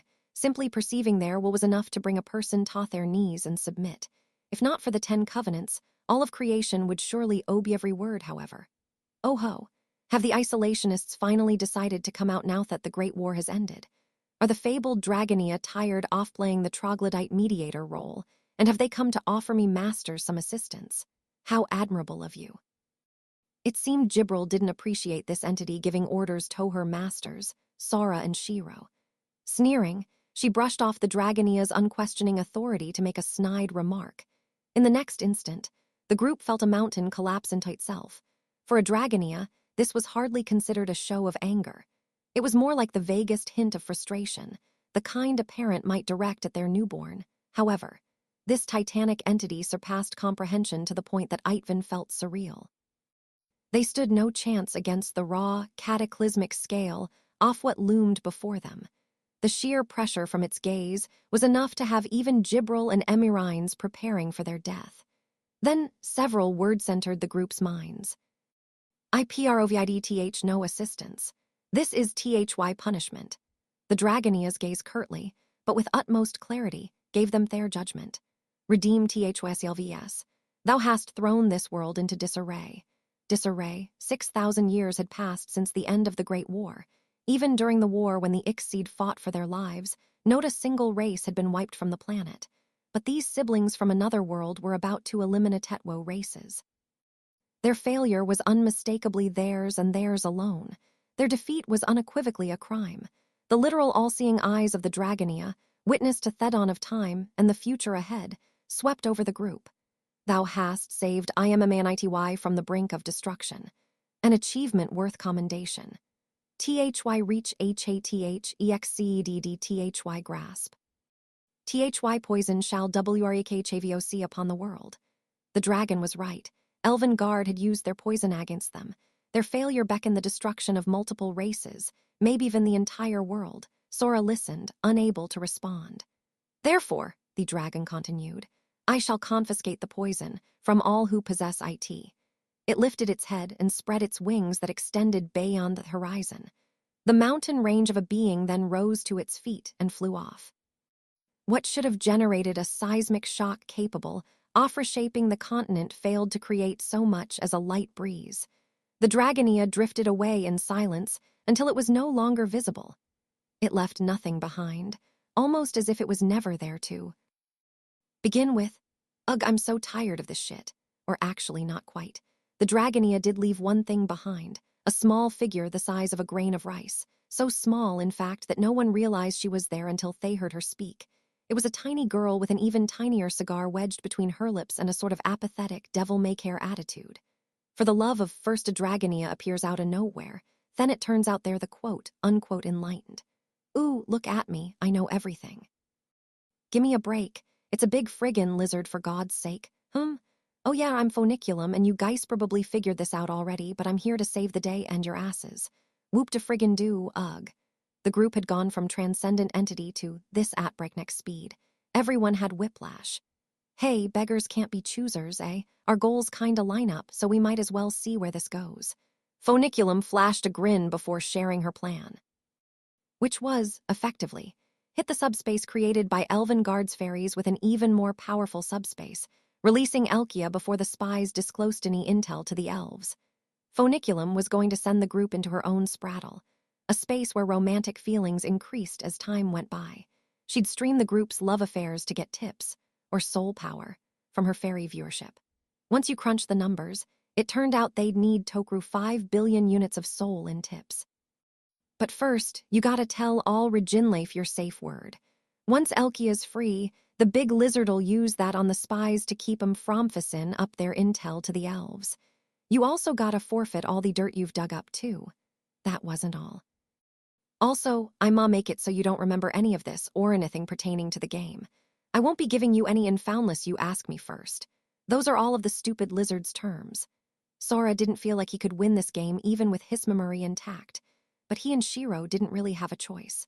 The playing field was defined by their loss, their mistake, and this was a way to even things out again. Their only option was to go along with Phoniculum's plan.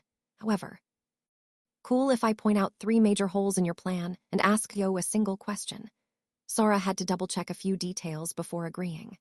Let's start with the holes. Pretty sure I won't even play the game under those conditions. Sora pictured how he would act with that much of his Memoragon, and there was only one conclusion he could come up with. He knew he'd realize that he and Shiro had been defeated and then assume they were being forced to play an unwinnable game. I'll answer whatever questions you got about the whole situation when you ask them. You just gotta figure out how to get there. 'Kay, then let's talk about the second hole. Figure it out. That's literally the most useless answer possible, but let's set that aside for now. The only way I picture a game like that ending is with Messingle. The plan involved forming 2 couples, with the remaining 5th person using a key to exit. There was little to no chance that the 5th wheel was going to anyone other than Sora. Basically, the equivalent of evenly dividing the number 1 by anything other than itself. So it was pretty much fixed at a 0% chance. In other words, even if the group managed to safely escape the subspace and get Elkia back, they would end up in 2 on-girl couples and a single Sora. I mean, it is kinda my fault this situation happened in the first place, but isn't it a bit much to sacrifice any hopes for Roman Sejas to right these wrongs? Oh, you don't gotta worry about that. Sora was ready to accept his fate, but Phoniculum shrugged off concern with a shake of her head. After you're released from my spraddle, any amplified affection will return to normal. That part's only there to rake in the tips. It's a necessary evil. Forcing love between 2 people goes against every fiber of my fairy being. Once you're out, I'll make sure the and Lai love you guys feel for each other is organic. Right, so we'll be returned to normal once it's over. I'll be forced to be single only for the duration of the game. I guess I can roll with that. Sora wiped the tears from his eyes. All right, now for the final and biggest hole. I can't imagine myself actually falling in love with anyone. This is me we're talking about. Sora, virgin, age 18. You want me to fall in love, you'd have better chances of teaching a jellyfish to walk. And to top it off, you want me to do it without my memories intact. Impossible. Sora looked up blankly at the sky, not expecting any sort of solution for his concern. Phoniculum, however, took a puff of her cigar before flying right into his face. It'll work. You guys'll be a hit if you just act natural. Their friction and brooding, their ups and downs, their resignation. Her eyes smoldered with fiery passion. Show the fairies what you guys think is typical, the new world, new future you're trying to make, and they'll show up in droves with soul tips galore. I'm willin' to bet my life on it. Sora watched as an intrepid Phoniculum offered her very life. He felt even more compelled to ask. That brings us to my question, then. This is the first time we've ever met you, right? So why do you have so much faith in us? It's clear why Reginleif the Enlightened wants to lend us a hand. It wants to confiscate the intel on the other races from both Yuz and Elven Guard. But what about Phoniculum? No matter which way you sliced it, she had way too much on the line here. If the plan failed, worst-case scenario, the elves would consider her an enemy. And if it succeeded? Most of the fairies would side with Sauron Shiro, and the elves would still consider her an enemy. There's only risk for her no matter which way the tables turn. What's worse, the siblings had already lost to elven Gardants. Why would she go as far as putting her life on the line for a bunch of losers? Sora was unable to figure out why her eyes were aflame with so much trust in him and his sister. Come on, I feel like that should be obvious. You're really gonna make me say it out loud, huh? How embarrassing. Funiculum continued with a wink and a smile. You know the fairies sent in their own spy along with the elves, right? They did know. Sora and Shiro had the same information available to them as the elves. Well, after talking to our spy, I've come to like you guys. I'm kinda a fan. A fan? Sorry, let me tell you a little about myself. I've said for years that hetero love between members of the same race is about as fun as a bag of nails. But there's one teensy problem. The world's never seen a mixed-race couple before. So, the other races think humanity's just a bunch off-talking monkeys. You'd have to be crazy to date a monkey, right? At least that's what everyone else says. Mixed-race couples aren't normal here, so when I said it should be normal, people acted like I was off my rocker. To be honest, I'd pretty much given up on the whole idea. Funiculum paused. She exhaled some cigar smoke and watched it dissipate before continuing. That is, until I learned about you guys. You have werebeast flugel ex machina. Heck, you even have a dampier and an old deus just walkin' around your castle grounds, free to do as they please. This information wasn't particularly valuable. Sora and Shiro were neither trying to hide this nor promote it. It was just their everyday life. Exactly. The other races didn't really care about this intel. They figured, well, we live with our pets too. But you guys make even less of a deal about race than you do about gender. The moment I realized this, it reinvigorated the spark in me. Her cigar finally fizzled out. She flicked away the nub before revealing a ferocious grin. So how about we show those folks who's really the crazy one here? Hate to break it to you, but you're definitely the crazy one, Sora quipped with a fierce grin of his own. You've gotta be out of your mind to go all in on this, especially when Thechips you're betting are an entire race. Anyone who doesn't see that has more than a few screws loose themselves. You're probably right. We'll just have to bring the rest of Thurald to my own level of crazy. And thus, the group played Funiculum's game, which they assume no properly won. She used an insurmountable amount of soul power provided by her viewers to engulf Elkia in a sprite shade, which released Elkia from the spatial phase boundary Elven Guard's sprite tune had sealed it in. Sora and Shiro had to forfeit all the intel they'd gathered, allowing Reginleif to stop the spies from sharing said critical information just in the nick of time.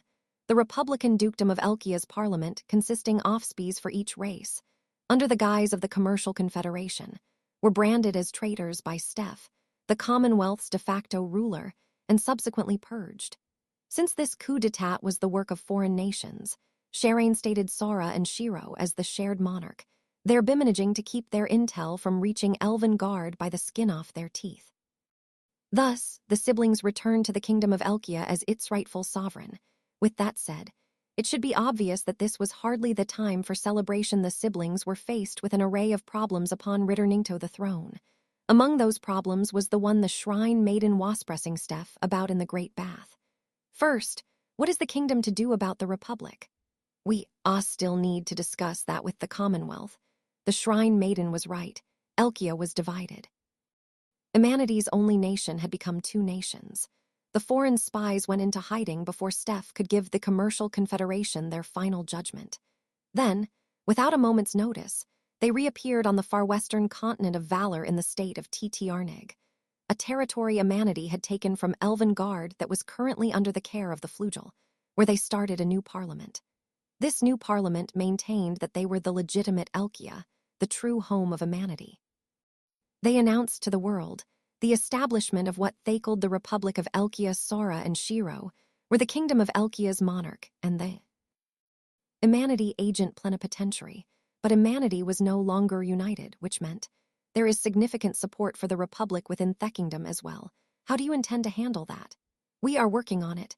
I have already convinced Lord Dalton and Count equals Ephias to stay with the kingdom. There are a number of factions standing strong with the House of Dola. And just how many do you think remain loyal to Theckingdom? The question left Steph speechless. The answer was not even half. Why were the commercial Confederation spies receiving so much support? Because people suspected that Sora and Shiro were spies for the races they'd brought into the Commonwealth. The siblings had initially been the ones to fan flames for a coup d'etat, and indeed, several races had gotten involved. But nonetheless, the Elkian nobles had grown suspicious of and disgruntled with their brother-sister monarch. So siding with the spies and their ample support and protection from the various races made the Republic appear that much more trustworthy. That's right. The Commonwealth was too good to be true. There was some kind of catch, and this reassured them. Of course, it wasn't difficult to see that the Commonwealth was a scam in the first place. As unfortunate as it was, trust in the Commonwealth of Elkiawa was in shambles, its reputation poisoned. There was nothing good at all about supporting them. The Shrine Maiden continued her inquisition with expressionless face. And now my last question. What are you going to do about the war being waged on the Commonwealth? Well, just as the Shrine Maiden said, the Republic of Elkia was at war with the Commonwealth. The effort was spearheaded by Elven Guard, with support and protection from a multinational alliance. Besides Elf, this coalition included Demonia, Lunamana, Dragonia, and Gigant, as well as the Elven Guard fairies and several Phantasma, plus a little more than half of all humanity. Thus, the Commonwealth was now thrown into all-out war. The Shrine Maiden heaved a sigh. Very well. Then, I'm afraid I have no other choice. Wait, you don't mean to tell me the Eastern Union is going toss-eyed with Elven Guard, do you?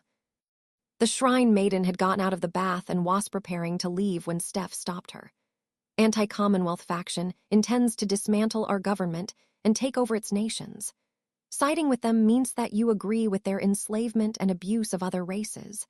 This all-out war, its goal was, as Steph said, to dismantle the Commonwealth and take over its countries. There was no room for peace and reconciliation. The Republic wouldn't allow the Commonwealth to exist. They were going to crush it, and, at the very worst, obliterate it. All Commonwealth citizens would lose their rights and become Elven Guard slaves. Exiting the Commonwealth was a hard rebuke of everything that blank stood for. I take it the werebeast only care for themselves, then. It should have never put so much faith in you. Miss Stephanie, take back those words at once. Ino Hatsu Celeste out at Steph for her remark. If you truly believe this issue the Holy Shrine Maiden feels, then it is I who placed far too much trust in you. This anti-Commonwealth front, it involves 5 unified races and half of another 3 races, population. The entire world will be engulfed in this conflict, will be up against half of the world. Population led by Elven Guard. Eno gnashed his teeth audibly. This new republic has already robbed the Eastern Union of Thelian's share of its resources. This meant werebeast were on their knees, and to fight a force like theirs, with our Commonwealth supply chain cut off, would be suicide for the Eastern Union, especially if they hit us with an overseas embargo. Moreover, Eno let out a sigh before cutting into the group as Heck continued. This predicament is entirely the Commonwealth's fault. He was right. Why had the other countries sat idly by while the Commonwealth continued to expand? It's because all eyes were on blank. The races outside the Commonwealth assumed the siblings had an unbeatable trump card capable of defeating certain races in games. They just didn't know which races this trump card worked on. Those doubts ended up being the glue that kept the other Ixseeds on the sidelines and prevented them from conspiring against the Commonwealth.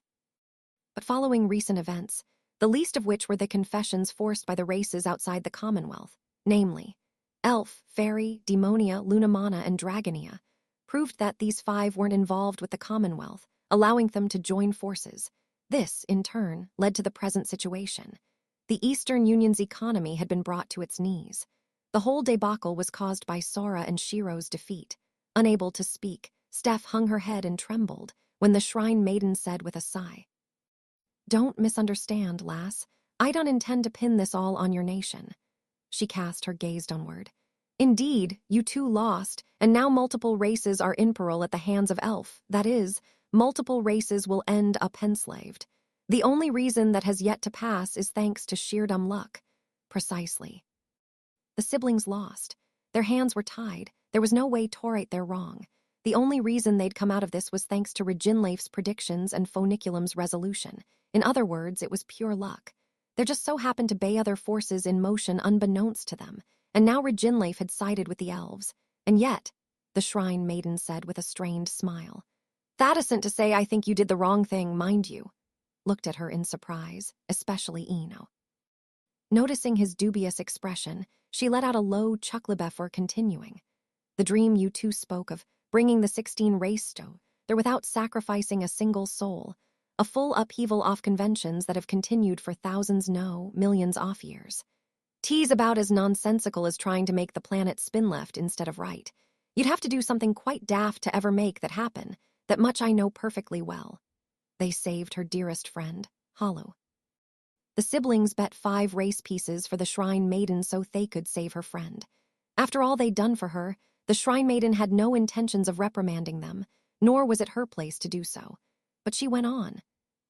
But flipping the planet's rotation will bring its own fair share of problems. Make the planet spin left, they'd need to create enough force to first stop it on its axis. That required a tremendous amount of power, enough to potentially destroy the planet. The more Sora and Shiro tried to make their dream a reality, the more friction they caused.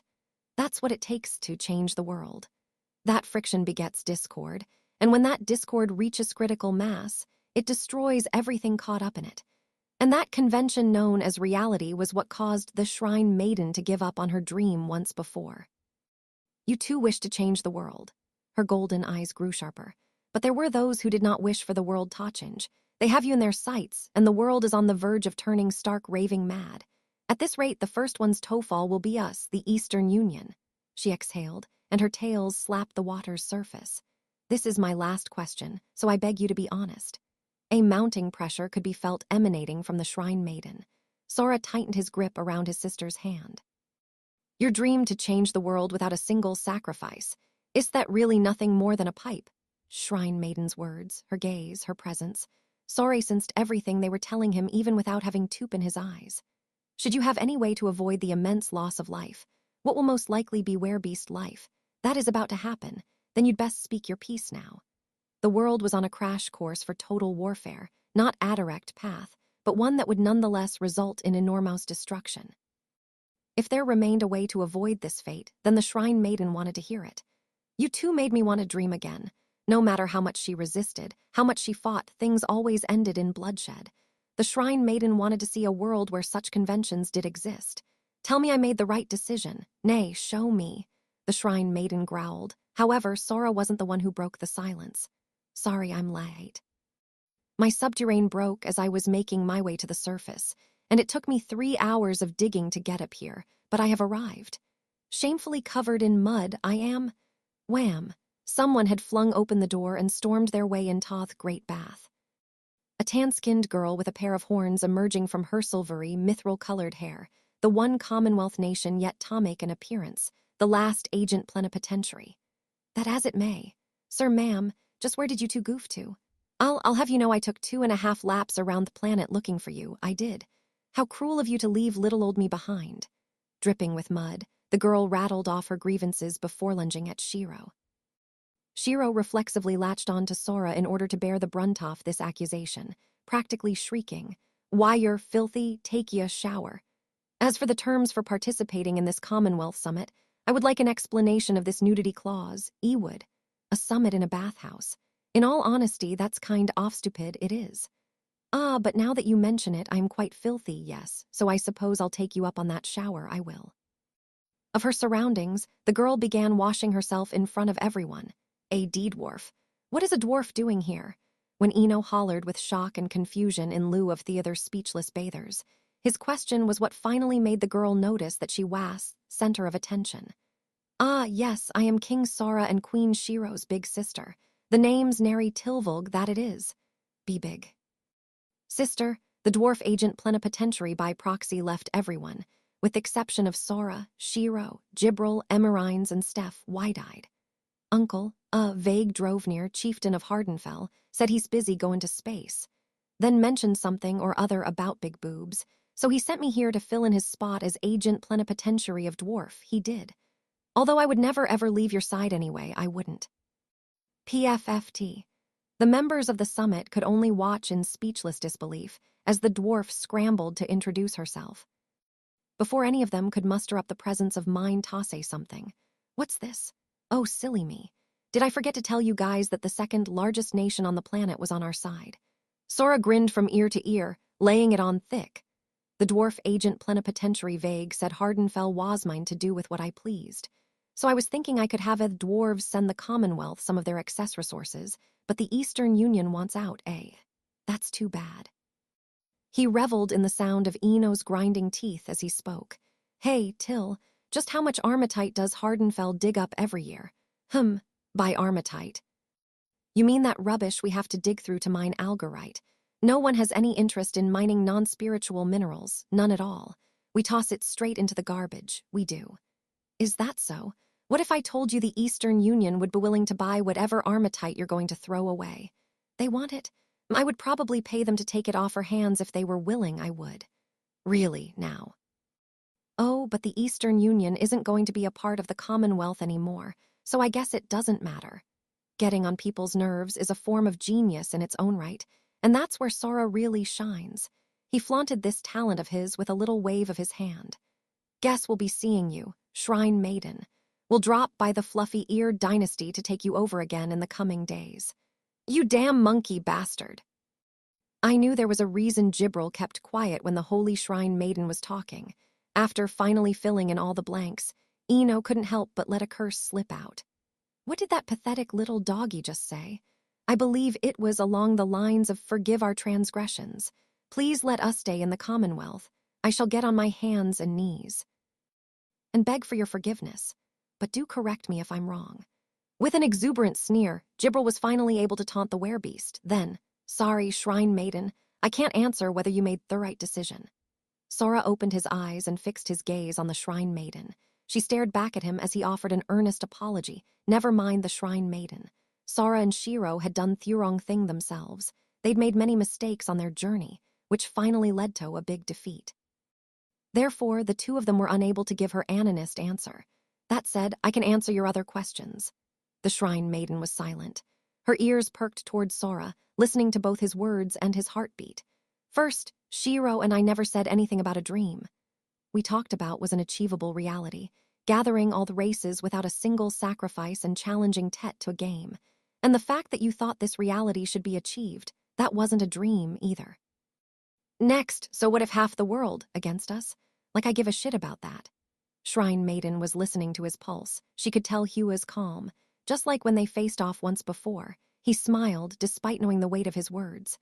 We were the ones who challenged the world first. It used Tobus versus 99% of the world, and now we're at an even 50-50. Incredible doesn't even begin to describe that. If you're gonna get cold feet, you ought to do it when the scales tipped 100% in your opponent's favor. And last, you said something about flipping the planet's rotation, right? Do you have any idea how damn easy that is? It wouldn't cause any friction, destroy the planet, or involve a single sacrifice. You don't even need any real power to make it spin left. The reason for that is the planet doesn't actually spin to the right. Right and left are just arbitrary concepts someone made up. If you look south from the northern hemisphere, the planet's already spinning to the left. And if you look at it from space, there isn't an up or down in space to begin with. That's why. You just gotta trick 'em. The world, I mean, just trick every own. Yup, just pull one over on everyone. And if they believe it, then it becomes real. Make 'em think that right is left, and boom, there you go, the planet's spinning left. Sora had no clue what the Shrine Maiden was thinking as she looked into his eyes and silently listened to his words in Hishart. He simply closed his eyes again and said, "Taking that into consideration, I'm gonna ask every owner again."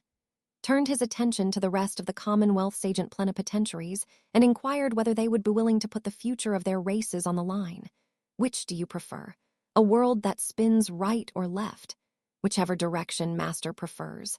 The flugel shall make it spin vertically for you if you so wish. Chach, hold your horses, Gypsy. I'm the flugel allopotentiary her. Oh ho, if you mean to tell me that you wish to keep the planet's boring left-spinning orientation, then I dare say you should resign at once. NNG, Aventheim will continue to back the Commonwealth of Elkia. But just bear in mind that support within the council is still at 7-2, and I still need to check if everyone would approve of Hey, I'm on your side. Don't give me that stink-eye, Gypsy. Flugel came forward first. I have no idea what everyone's talking about, but Edo know that my darling should be stomping all over me. Given the current state of her majesty, put Ocean down on the Commonwealth side as well. He. Oh, Plume. We've yet to hear an explanation as to why Dampier came forward with a confession. Since Yao guys are a bunch of traitors, you'd better say, Oceaned with the exception of Dampier. Kay. I simply wanted to keep tabs on the espionage warfare going on in Elkia. The fact that I didn't prevent King Sora from stopping our spy's confession should speak for my innocence. We can't have that. There's always the chance that you're in cahoots with Elven Guard after all. What, you think I'm some kind of idiot, you little twerp? Siren and Dampier still had some minor details to work out. Message from Einzig. We ex-Machina will never go back in our word again. Over and O's. Machina's answer was straight to the point. If Elf wants to go to the right, then rest assured Dwarf will go lift, we will. Oh, but do we really have to get along with the elves once this is all over? We do. That, I can assure you, is impossible, it is. You don't have to get along, just tolerate each other and keep your distance. Not a problem, then. As long as they stay out of our sight, that's just dandy, it is. Indeed, the two races didn't need to understand each other, just tolerate each other. That was a compromise Dwarf could make. All eyes then turned to Phoniculum, who was caught off guard by the attention. Me too. I feel like our answer should be pretty obvious at this point. I want to see love that goes beyond racial lines, people.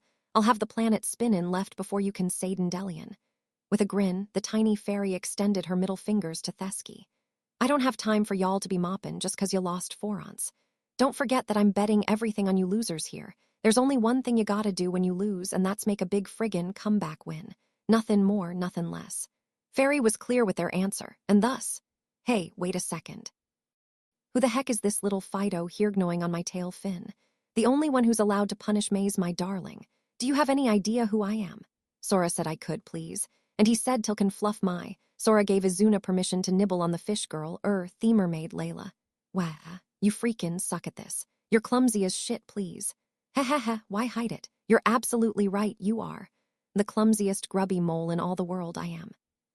QQ Queen Shiruo. Why, your friend hats me, she does. In exchange for that, he gave till permission to pet Izuna's fur. Gibril and Emirines were in turn allowed to toy with Till. I really would like your mithril hair and orichalcum eyes. Do you mind if we split them? Agreement, further processing available within fellow Commonwealth nation Hardenfell. Question, mind if I pluck theme out? My hair's one thing, but I only have 2 eyes, I do. You may absolutely not have them.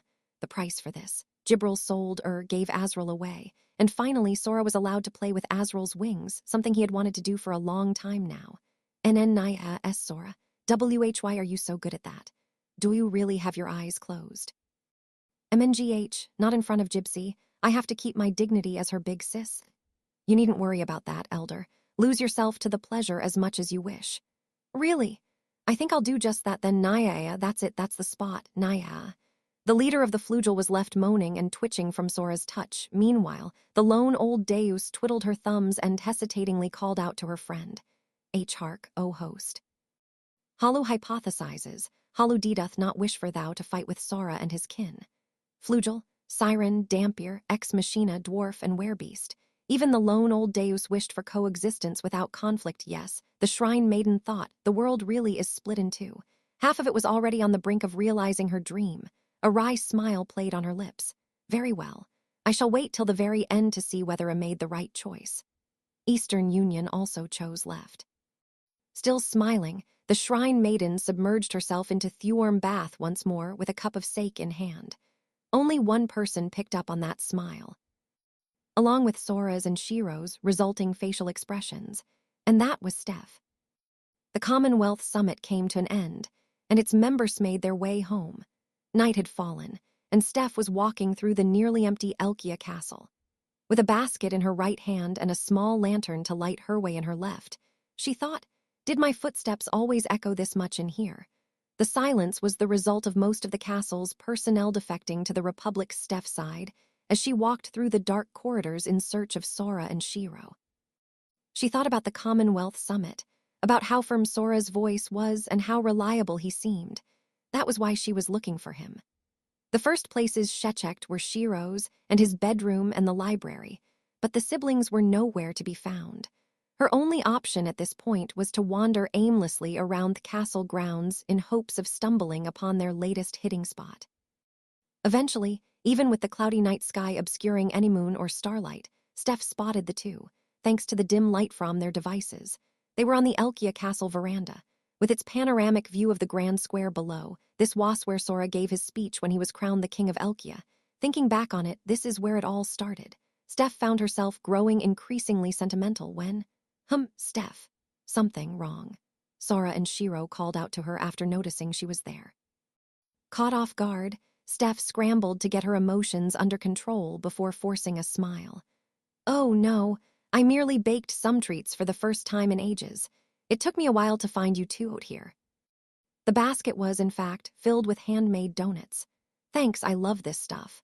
So tasty. They took the donuts off her hands and started munching away, the same reaction as usual, but something about the pair served to reinforce this baseless feeling that lingered in Steph's mind. She paused for a moment before opting to mention that feeling. I can't help but feel you two seem a bit depressed. A silly question with an obvious answer.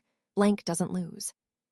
That was basically their mantra at this point, unlike in their battle against Hollow, where they lost to Gibril in order to pull off a win in the end.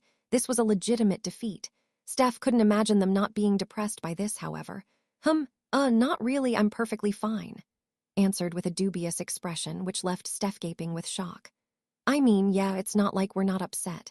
Any gamer gets upset when they lose. It sucks. I'll be totally honest. It sucks so bad that I just want to scream and smash my keyboard in half till the keys go flying everywhere.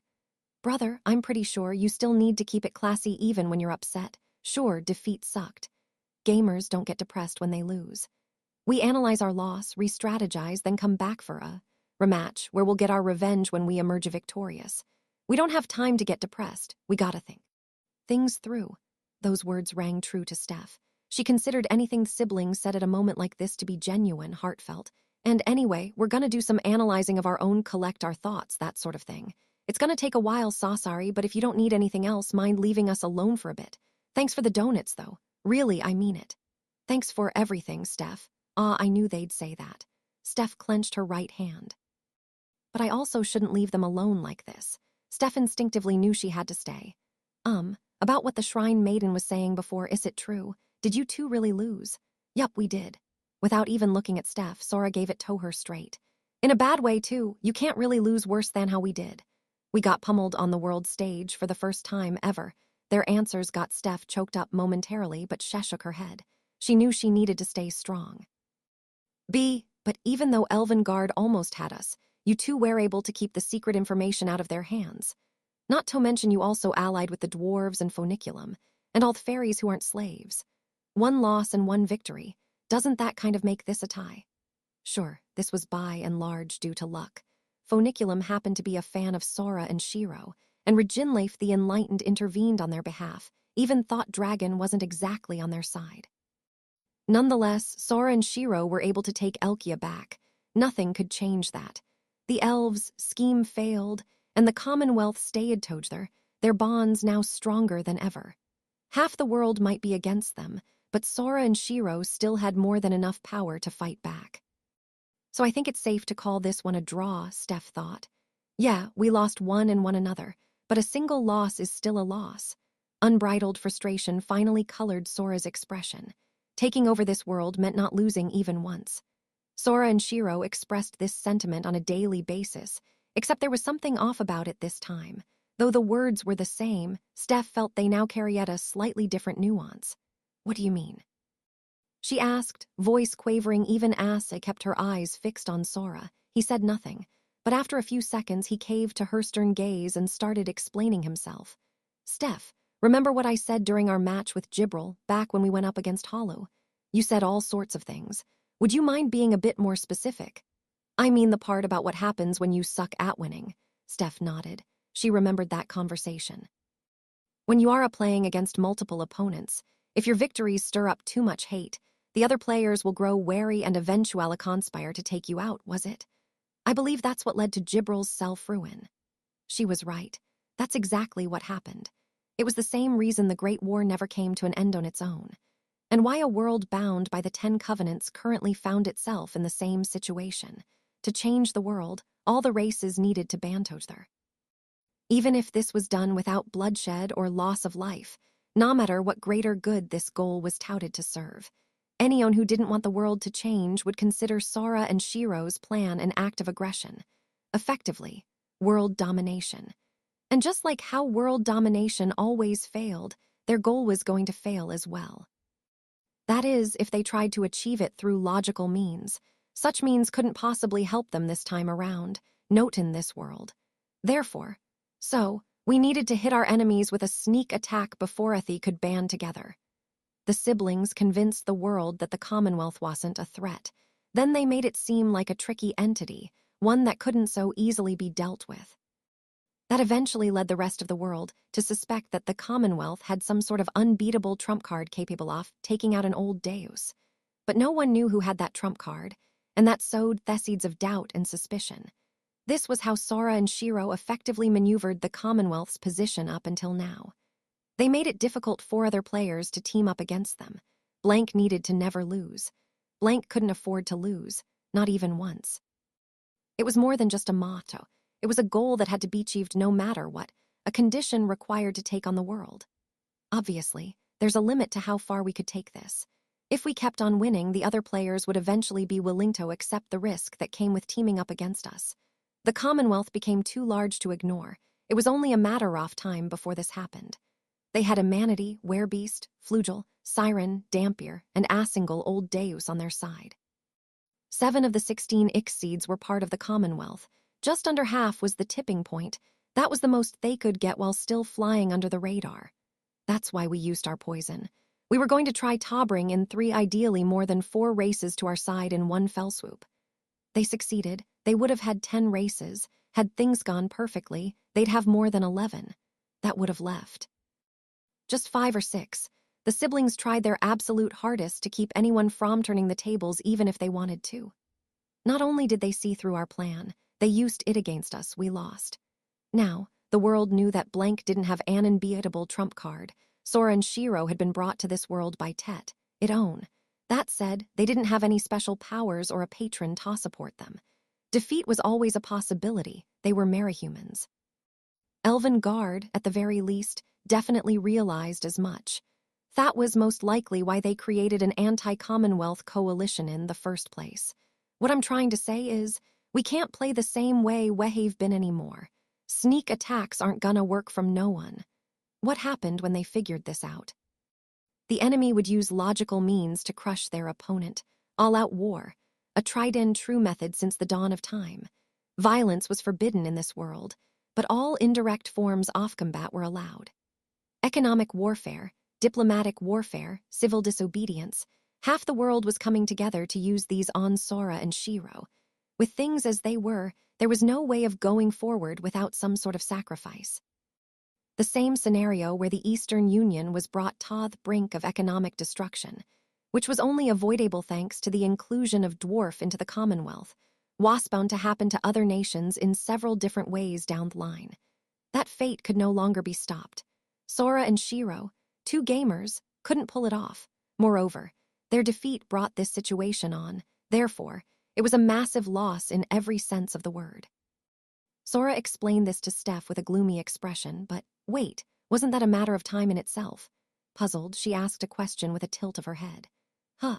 The siblings stared blankly at Steph, who questioned things 7 further. After all, no matter how skilled you two are at games, you're still only human. As a matter of fact, neither of you are remotely as capable as the average humanity. You're barely even functional. I'm quite sure you would be pathetic failures regardless. Steph, you two make mistakes all the time. I don't think we've ever had anything go exactly as planned before, and I highly doubt that's going to change. You always win by bluffing your way through the hard parts and figuring out the smaller details afterward. Now that I think about it, you've only ever managed to barely eke out your victories up until now.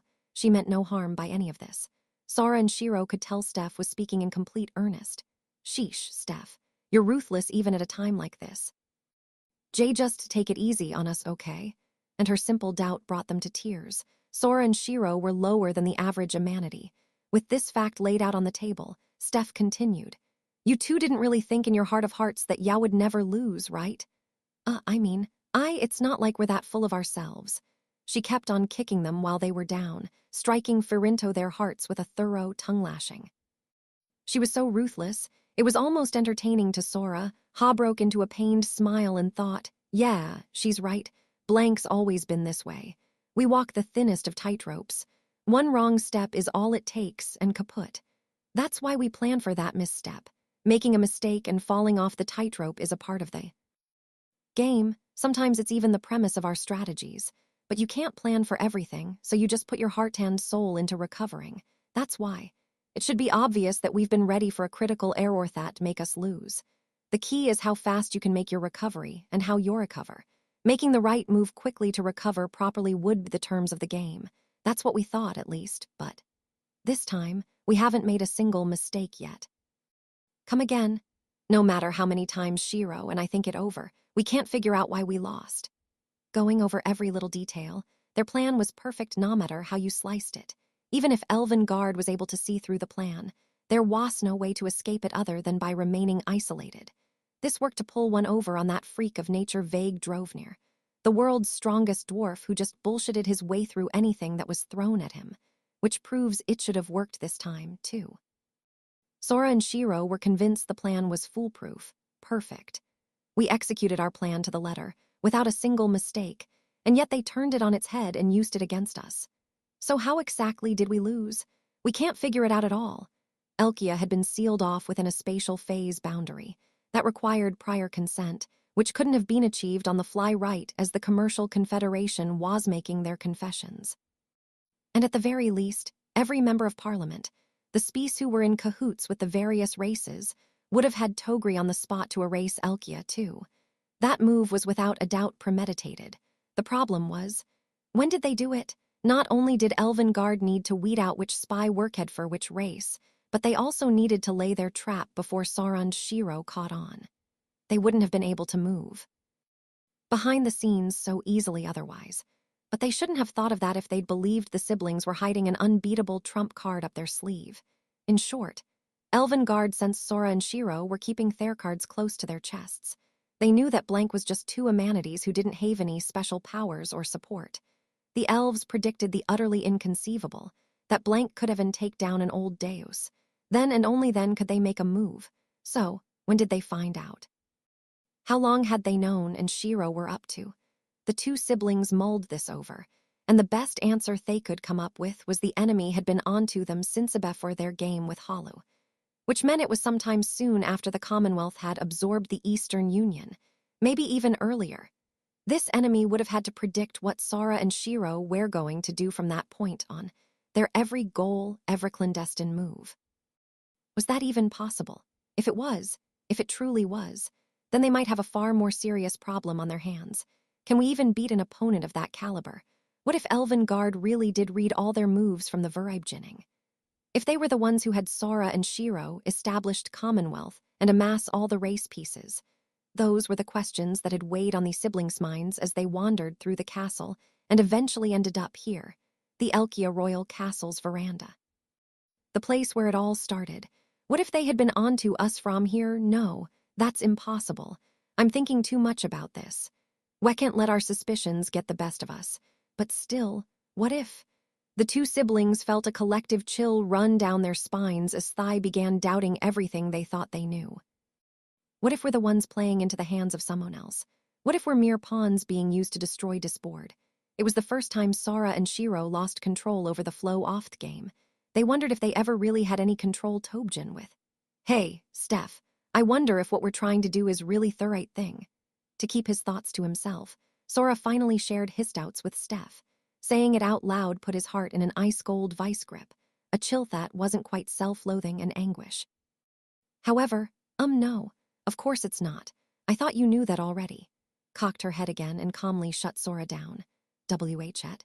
You two have been in the wrong this entire time. You're both mistakes as people, and everything you achieve turns out to be completely off the rails. I've always thought you and Shiro were able to pull off all these mistakes because you're both not right in the head, but if neither of you even realize that, this may be far worse than I ever imagined. Sora and Shiro froze in bewilderment. That's right, Steph went on. No matter what you do, you'll always be in the wrong. She took a breath. Without changing the tone of her voice, she continued, "No, it's your turn, Sora. Do you remember what I said to you during our match with Gibril back when we fought Hollow? You said all sorts of things, mind being a bit more specific." Steph was giving Sora a taste of his own medicine. Seeing as he decided to play along, she responded, "The irrational idea that if someone must be sacrificed, then we should all die indiscriminately. That is definitely the wrong thing." Stars twinkled in the sky as Steph spoke. "But that's precisely why you will sacrifice no one. A line off reasoning I'm willing to stick with to the end." The clouds had lifted, revealing a night sky filled with pale light. "You two aren't in the wrong there, that much I can assure you." Bathed in moonlight, Steph beamed gracefully. Her usual tone-off voice, her usual smile, her usual gaze, that's right, nothing had changed. Whatever the two siblings did was always full of mistakes, but their mistakes had an end in sight. They were a means to their end goal. It was their desire, the Commonwealth's desire, and it was truer and more noble than anything else in this world. Thus, Steph said what Sora would usually tell her. "What difference does it make? You're trying to change the world without a single sacrifice. If it gets destroyed in the process, then that was bound to happen anyway." With a strained smile, she stuck out her tongue before adding, "Oh, but of course, the Shrine Maiden, Mr. Eno, and I will do our best to keep that from happening. The same goes for Azuna, and Gibril and Azrael, and Emirines and the rest of the Ex Machina." Nato mentioned Till and Queen Layla, along with Funiculum Hollow. "And even Mr. Plum, you have the entire Commonwealth on your side." The siblings watched as Steph frantically rattled off a list of names, and they thought, yeah, changing the world, that's not something two gamers could have done from the get-go. Pay no mind to the rest and simply be your usual selves. Exactly. Sora and Shiro needed to be themselves. Do what they have done up until that very point, calmly stir the pot. Gamers have to act like gamers. Stop thinking about any responsibilities that no one bothers with and just play the game. That is precisely what you two were meant to do. "I'll always be here for you both." Sora looked at Steph, who had a smile that outshined the stars in the sky. Say, Steph, is it cool if we call you Mom from now on?" Talk about out of left field. "I can't say I'm fine with that, no. I'll pass." Steph was so tolerant, it was almost motherly. The two couldn't help but let the words escape their mouths. Everything started here. Sora made his first move when He gave his coronation speech on this very balcony. But at that moment, they weren't alone, they had Steph. Ange was going to be there for them from here on out as well. She would be the same Steph. Even as they tried to change the world, they were sure of that. "Anyway, I take back what I said before about you leaving us alone. Will you join us while we think?" HMPH. "I shouldn't have to tell you that I don't know the first thing about games." Yeah, we know. We have about as much faith in you as a grain of mustard, so chill out." "Well, now it's just sad when you put it like that." Between the crimson moon and the glittering starlight, Steph could see that Sora's and Shiro's grins were back to normal. This brought her great relief as she yelled at the two, donuts in hand, the gamers who risked their very future spent the night thinking. That's right. A gamer is as a gamer does. Losing didn't change what they needed to do. They would never in a million years forget who defeated them. Elven Guard. No, Oriel. The elf agent plenipotentiary, Oriel Vileheart. This ain't over yet, far off in the distance. A giant chess piece loomed over the horizon. Perched atop the Black King piece's crown was a small bee kicking his legs. Technically, he wasn't a boy, or even a human, for that matter. His eyes, with their diamond and spade-shaped pupils, were on a book in his hands. It was the one true god, Tet. He smiled. "This little book has really started to fill up. I bet the story's approaching its end." Sounded very excited, but also somewhat lonely. A medley of emotions struck Tet as he flipped through the book. Now, what should this page say next? He looked out at the crimson moon and thought for a moment. Eventually, perhaps the result of a sudden divine revelation, the one true God began writing on the blank page with a feathered quill. "The second coming of the weakest, found an arch rival in the second coming of the strongest." Yeah, I like it. He briefly stared at the sentence with significant satisfaction before gazing into the distance again. What he saw was a world on the verge of changes that could never be undone. Was the world he created going to end as a long, drawn-out, dysfunctional game, or would it end just as he hoped, this time as the most fun? Game in existence, it was all or nothing for this 6,000-year-long, once-in-a-lifetime gamble. The outcome of which not even the one true God knew. Tet watched with mounting anticipation as the game at last plunged into its climax. See you soon. Next time on the chessboard. a promise he held dear, a future he awaited with all his heart. He's gonna be your biggest obstacle if you want to keep your promise, blank. You can do this, right? I'm counting on it, you know. I believe in you. So hurry up and get over here. Bring the world, bring him with you. You're almost there, to a world where we can all play together. Meet me here in the future. Temporary end, many hurdles had yet to be cleared, problems yet to be solved. But nonetheless, Elkia Royal Castle had achieved a semblance of normalcy, marked by the echoes of an astonished shriek through its corridors. A space that only couples can leave. Why was I invited? Once Till learned about the game Phoniculum played with Sora and the others during Elkia's disappearance, she let out Ashrill's screech from the bottom of her soul. Joining her in the throne room were Sora and Shiro, who covered their ears as they answered her. My best guess is all the stuff with you and Hardenfell had way too much to do with the poison. Wait a sec. You wanted Takum, too. If you did, who would you have gone after, me or Bro? So how did it end? Till failed to notice Shiro's sharp gaze and pressed further about the results of the game. Sora had a thought. The results. Truth is, there are no real results. All their romantic feelings were enhanced while they were in space. The resulting couples were the products of those feelings. Just as Phoniculum said, once they left the space, their feelings returned to normal. Actually, that's not quite right. For Sora, there was one big change. I was forced by the Covenants to never get a girlfriend for the rest of my life. Just what turn of events led to that result? Till cried. It was the truth. While the game involved overcoming a myriad of differentialenges, this was the only lingering result once all was said and done. Then, sir, does that truly mean you'll be single for life? Yeah, that about sums it up. You don't seem very upset about this, you don't, sir. Yeah, hey, that's 'cause there's nothing upsetting about it. In fact, I've never felt this pure in all my life. Sora's smile was as clear and sunny as a fresh spring day. Till stared at him, puzzled.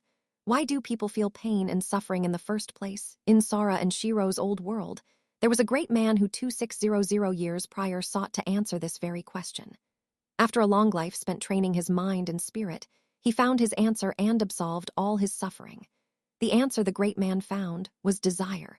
People are born, and then they die. This is an inescapable law of nature. No matter how much money you make, or how great your achievements are, all things in the world eventually turn to dust. People suffer because they attempt to defy nature. They desire to stop this cycle. However, Sora was forced to give up his desire. I'll never be able to get a girlfriend. The Covenants took his doubts, and in the same way all things eventually turned to dust, rendered them an immutable law of nature. For Sora, the concept of a girlfriend was now nothing more than the moon's beautiful reflection on the water's surface. He no longer needed to lament never getting one of his own. His heart and mind were free of suffering. Regret, permanent loss of this unit's bright future spent with Master. Report, reobserving emotion known as despair. Nothing really matters anymore. This unit only feels pain. Thanks, Emerines. Your feelings were honestly wasted on me. I won't be able to reciprocate, but I'd be really grateful if we stayed together as gamers going forward. I'm really sorry. He couldn't love her back. The Covenants wouldn't allow it. Master's girlfriend is far too lofty a position for myself. I shall continue yearning for you from afar. You Gibral, I know you don't need to hear me say this, but you're always there for me when I need you the most. Can Shiro and I keep counting on you as your masters and as fellow gamers? Your words are too much for me. It would be the highest of honors. Alas, he was no longer capable of reciprocating the beautiful lady's affections. Sora was divorced from all love. It was now merely the glimmer of a distant star. He could only gaze at the intrinsic beauty born from its innate nobility with a faint, placid smile. Why can't I get a girlfriend? A question he need not agonize over as he had for all his days, for such desires were now physically impossible to achieve. Having cast away his desires and attained a worldly truth, Sora reached the same place as the aforementioned enlightened man from his previous world. His new presence of mind brought him to a new conclusion, one from a different school of thought. It was a sentence written on the gates of hell. Abandon all hope, ye who enter here. This was surely a revelation delivered by the gods themselves, a final salvation, even when damned to an eternity in hell. So long as you rid yourself of all hope, you at least won't have to spend those days in despair. Your turn, little Dora. You've lost your chance just as we did. I didn't lose anything from Sora. Recommendation: this love will never be fulfilled. Lady Doll should face the facts. Common sigh. Sora could do was watch fondly as the former girl-on-girl alliance momentarily reconvened. Ah, how foolish I was. I have Shiro by my side, and all these beautiful women to gaze upon. That's more than a blessing in itself. My world was already filled with brilliant light. All my suffering was born from treating them as potential girlfriends, from my superfluous carnal desires. And now I'll never be able to hook up with any of them, Sora was convinced. Free of all worldly concerns, he could appreciate these precious ladies with a pure mind. It was like coveting a flower that would eventually lose its petals, or shedding a tear over the stars he would never be able to reach. He felt like he was looking at a painting, moved by the beauty conveyed though its canvas. He could simply be present, feeling nothing but tenderness. Ah yes, now I can appreciate these things in earnest. How sacred a woman's love is when it has no relation to the self, how sublime. Now I understand how fairies and funiculum must feel. Sora's mind was enveloped with all the serenity of a windless lake's surface. Sora, you do realize you swore on the Covenant's Tonever get a girlfriend for the rest of your life, right? When a certain fairy poofed onto the scene out of thin air and proceeded to shatter his newfound calm. That's right. She was about to dump a massive boulder in Tohai's still, windless lake.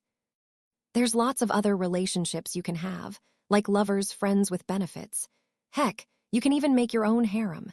You're still within your covenant-given rights to up and skip the whole girlfriend part and just get hitched if you really want to. In that moment, time all but stopped. At least, it most certainly did in Elkia Royal Castle's throne room. And then it switched back on, at which point... Even Sora noticed the passion reignited within the eyes of his beautiful, saddened female companions. You little shit. Why would you do this after I managed to abandon all hope and achieve nirvana? Sora communicated this sentiment to Funiculum through a single glare, but a grin was succinct enough to get her response across, cause its loads more interesting that way, duh. Ooh, okay, let's take a moment to process this. Right, guys. Guys. The group slowly closed in on Sora. But he just barely managed to keep that boulder from crash landing. Sora thrust his arms out, stopping the ladies in their tracks. Heh heh heh, you almost had me there, but I'm still in control. Funiculum's game produced another result. Well, not exactly a result, but more of a reconfirmation. Shiro and I are 2 in 1. We'll always be together, until she pushes me away. That premise means more to me than any covenants ever could. They mean nothing. I may have lost sight of this absolute truth due to how obvious it is, but now I once again see the light. Even on the off chance I wanted to get involved with one of these women, it isn't my decision alone to make. If my other half, Shiro, says no, then the answer is a-resounding no. Therefore, Funiculum's words have no effect on me. Ironclad in his convictions, Sora gazed down at his lap where his sister sat. However, she responded just as she had on their first night in this world. It was like deja vu. Shiro gave him a thumbs up and answered. Brother, grats on losing your virginity. Why are you cool with it now? Why? Why now of all times? Sora panicked. He attempted to keep the women homing in on him at bay by shouting whoa whoa whoa Shiro. And there's to you. Everyone just cool it for a sec. Shiro, you're the one who made it impossible for me to get a girlfriend. I legit have no idea why you're giving me the go-ahead here and now. Shiro, however, was silent in the face of her brother's desperate inquisitions. She smiled faintly. Her answer had been based on simple logic. Brother will never abandon me. That's right. Shiro knew her brother would never leave her side. Nobody could take him away from her, nor would she ever leave him. Their bond had long since surpassed that of lovers, let alone spouses. So what if he makes a pass at someone or vice versa? Not problem whatsoever, brother promised. He'd make a pass at me, down the line losing his virginity. Sooner rather than later. Works out better for me. She actually wanted him to make a move on someone else. Then he would be out of excuses for not making a move on her. Lovers, trysts, friends with benefits. Even a harem Shiro reconfirmed that these relationships were effectively meaningless compared to her own position. In other words, she was his first lady, his queen. She was the one and only true heroine of his story, the ultimate position to be in. And that position was immovable. This fact was all their assurance she needed to ask her next question.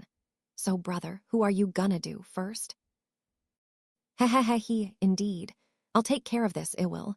Your first time should be with your big sister, it should. In what culture? Is that how they do things in Hardenfell? Like a budget porno? Also, Till, let me check something real quick. Do you still consider yourself my older sister? I understand Master's world has a practice wherein a man comes of age by hunting his sexual prowess with an older woman before he marries. In which case, why not elect the eldest of us, though? You're talking about a single culture from a specific part of our world during the Middle Ages. Conjecture. Little sister's presence is inhibiting Master report. This unit is an ex machina, an unfeeling machine, a tool, relations with said tool equivalent to masturbation. No impediments involved in sexual relations with this unit. You, Marmen, you can't just pick and choose when to act like a machine. Even a tool's gotta have some sort of shame. If you can't decide, Master, why not simply have us all atones? Wait just one moment, Steph hollered. You had better not be including me in that count. Oh, yeah, that's the kind of love I like to see. The more races, the better. Where the hell do you get off, calling this love? It was safe to say Phoniculum was at the center of all Thishos. Sora saw her eating up this exchange like popcorn at Themavi's and proceeded to yell at her. Then he thought, yeah, I knew it was impossible. I was delusional to think a loser like me could ever achieve enlightenment like the great figures of yore. I don't know anything. Literally. Not even the simplest things. I'm surrounded by beautiful women, and Shiro's given me her blessing, so why am I pushing them away? Maybe I never wanted to be popular with the ladies. I don't even know anymore. This game's rules make no sense. How much longer till I get out? Hey, Sora, whatcha think about Izuna? I'd kill to see an Amanity and a werebeast hook up. Now that I spent all our dough on freeing Elkia, I'm fresh out of souls. I can make 'em all back if you let me stream your romantic escapades, though. And let's get that old Deus Halu involved.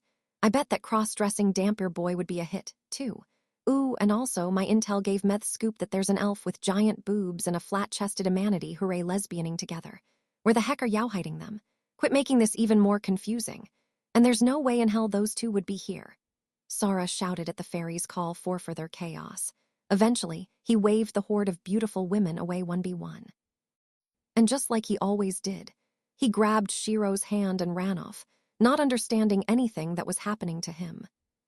To the west of Lucia lay the continent of Valor. Up until 2 months ago, this territory was known as the Elvengard state of Turnog.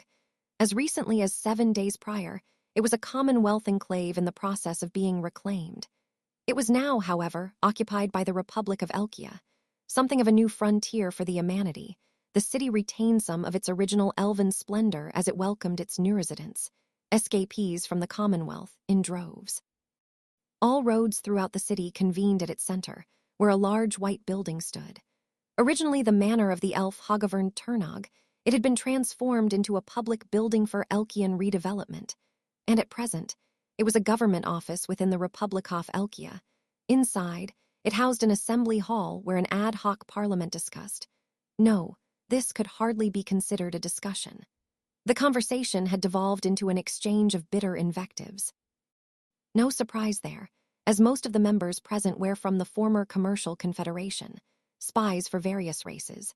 In other words, parasites who used their patrons to outsmart another and line their own pockets. Traitors who turned on their country for personal profit.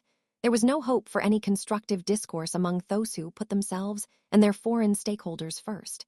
And now these same people were touting themselves as the legitimate Elkia, the ones who truly served humanity. It was like a bad joke, and worst of all, they actually believed it. I realize things must be quite tough right now in the Commonwealth, but the Republic is effectively a dumpster full of corrupt nobles and politicians. Beneath her plastered-on smile, a young woman secretly cursed the entire parliament as she made her way through Thedor.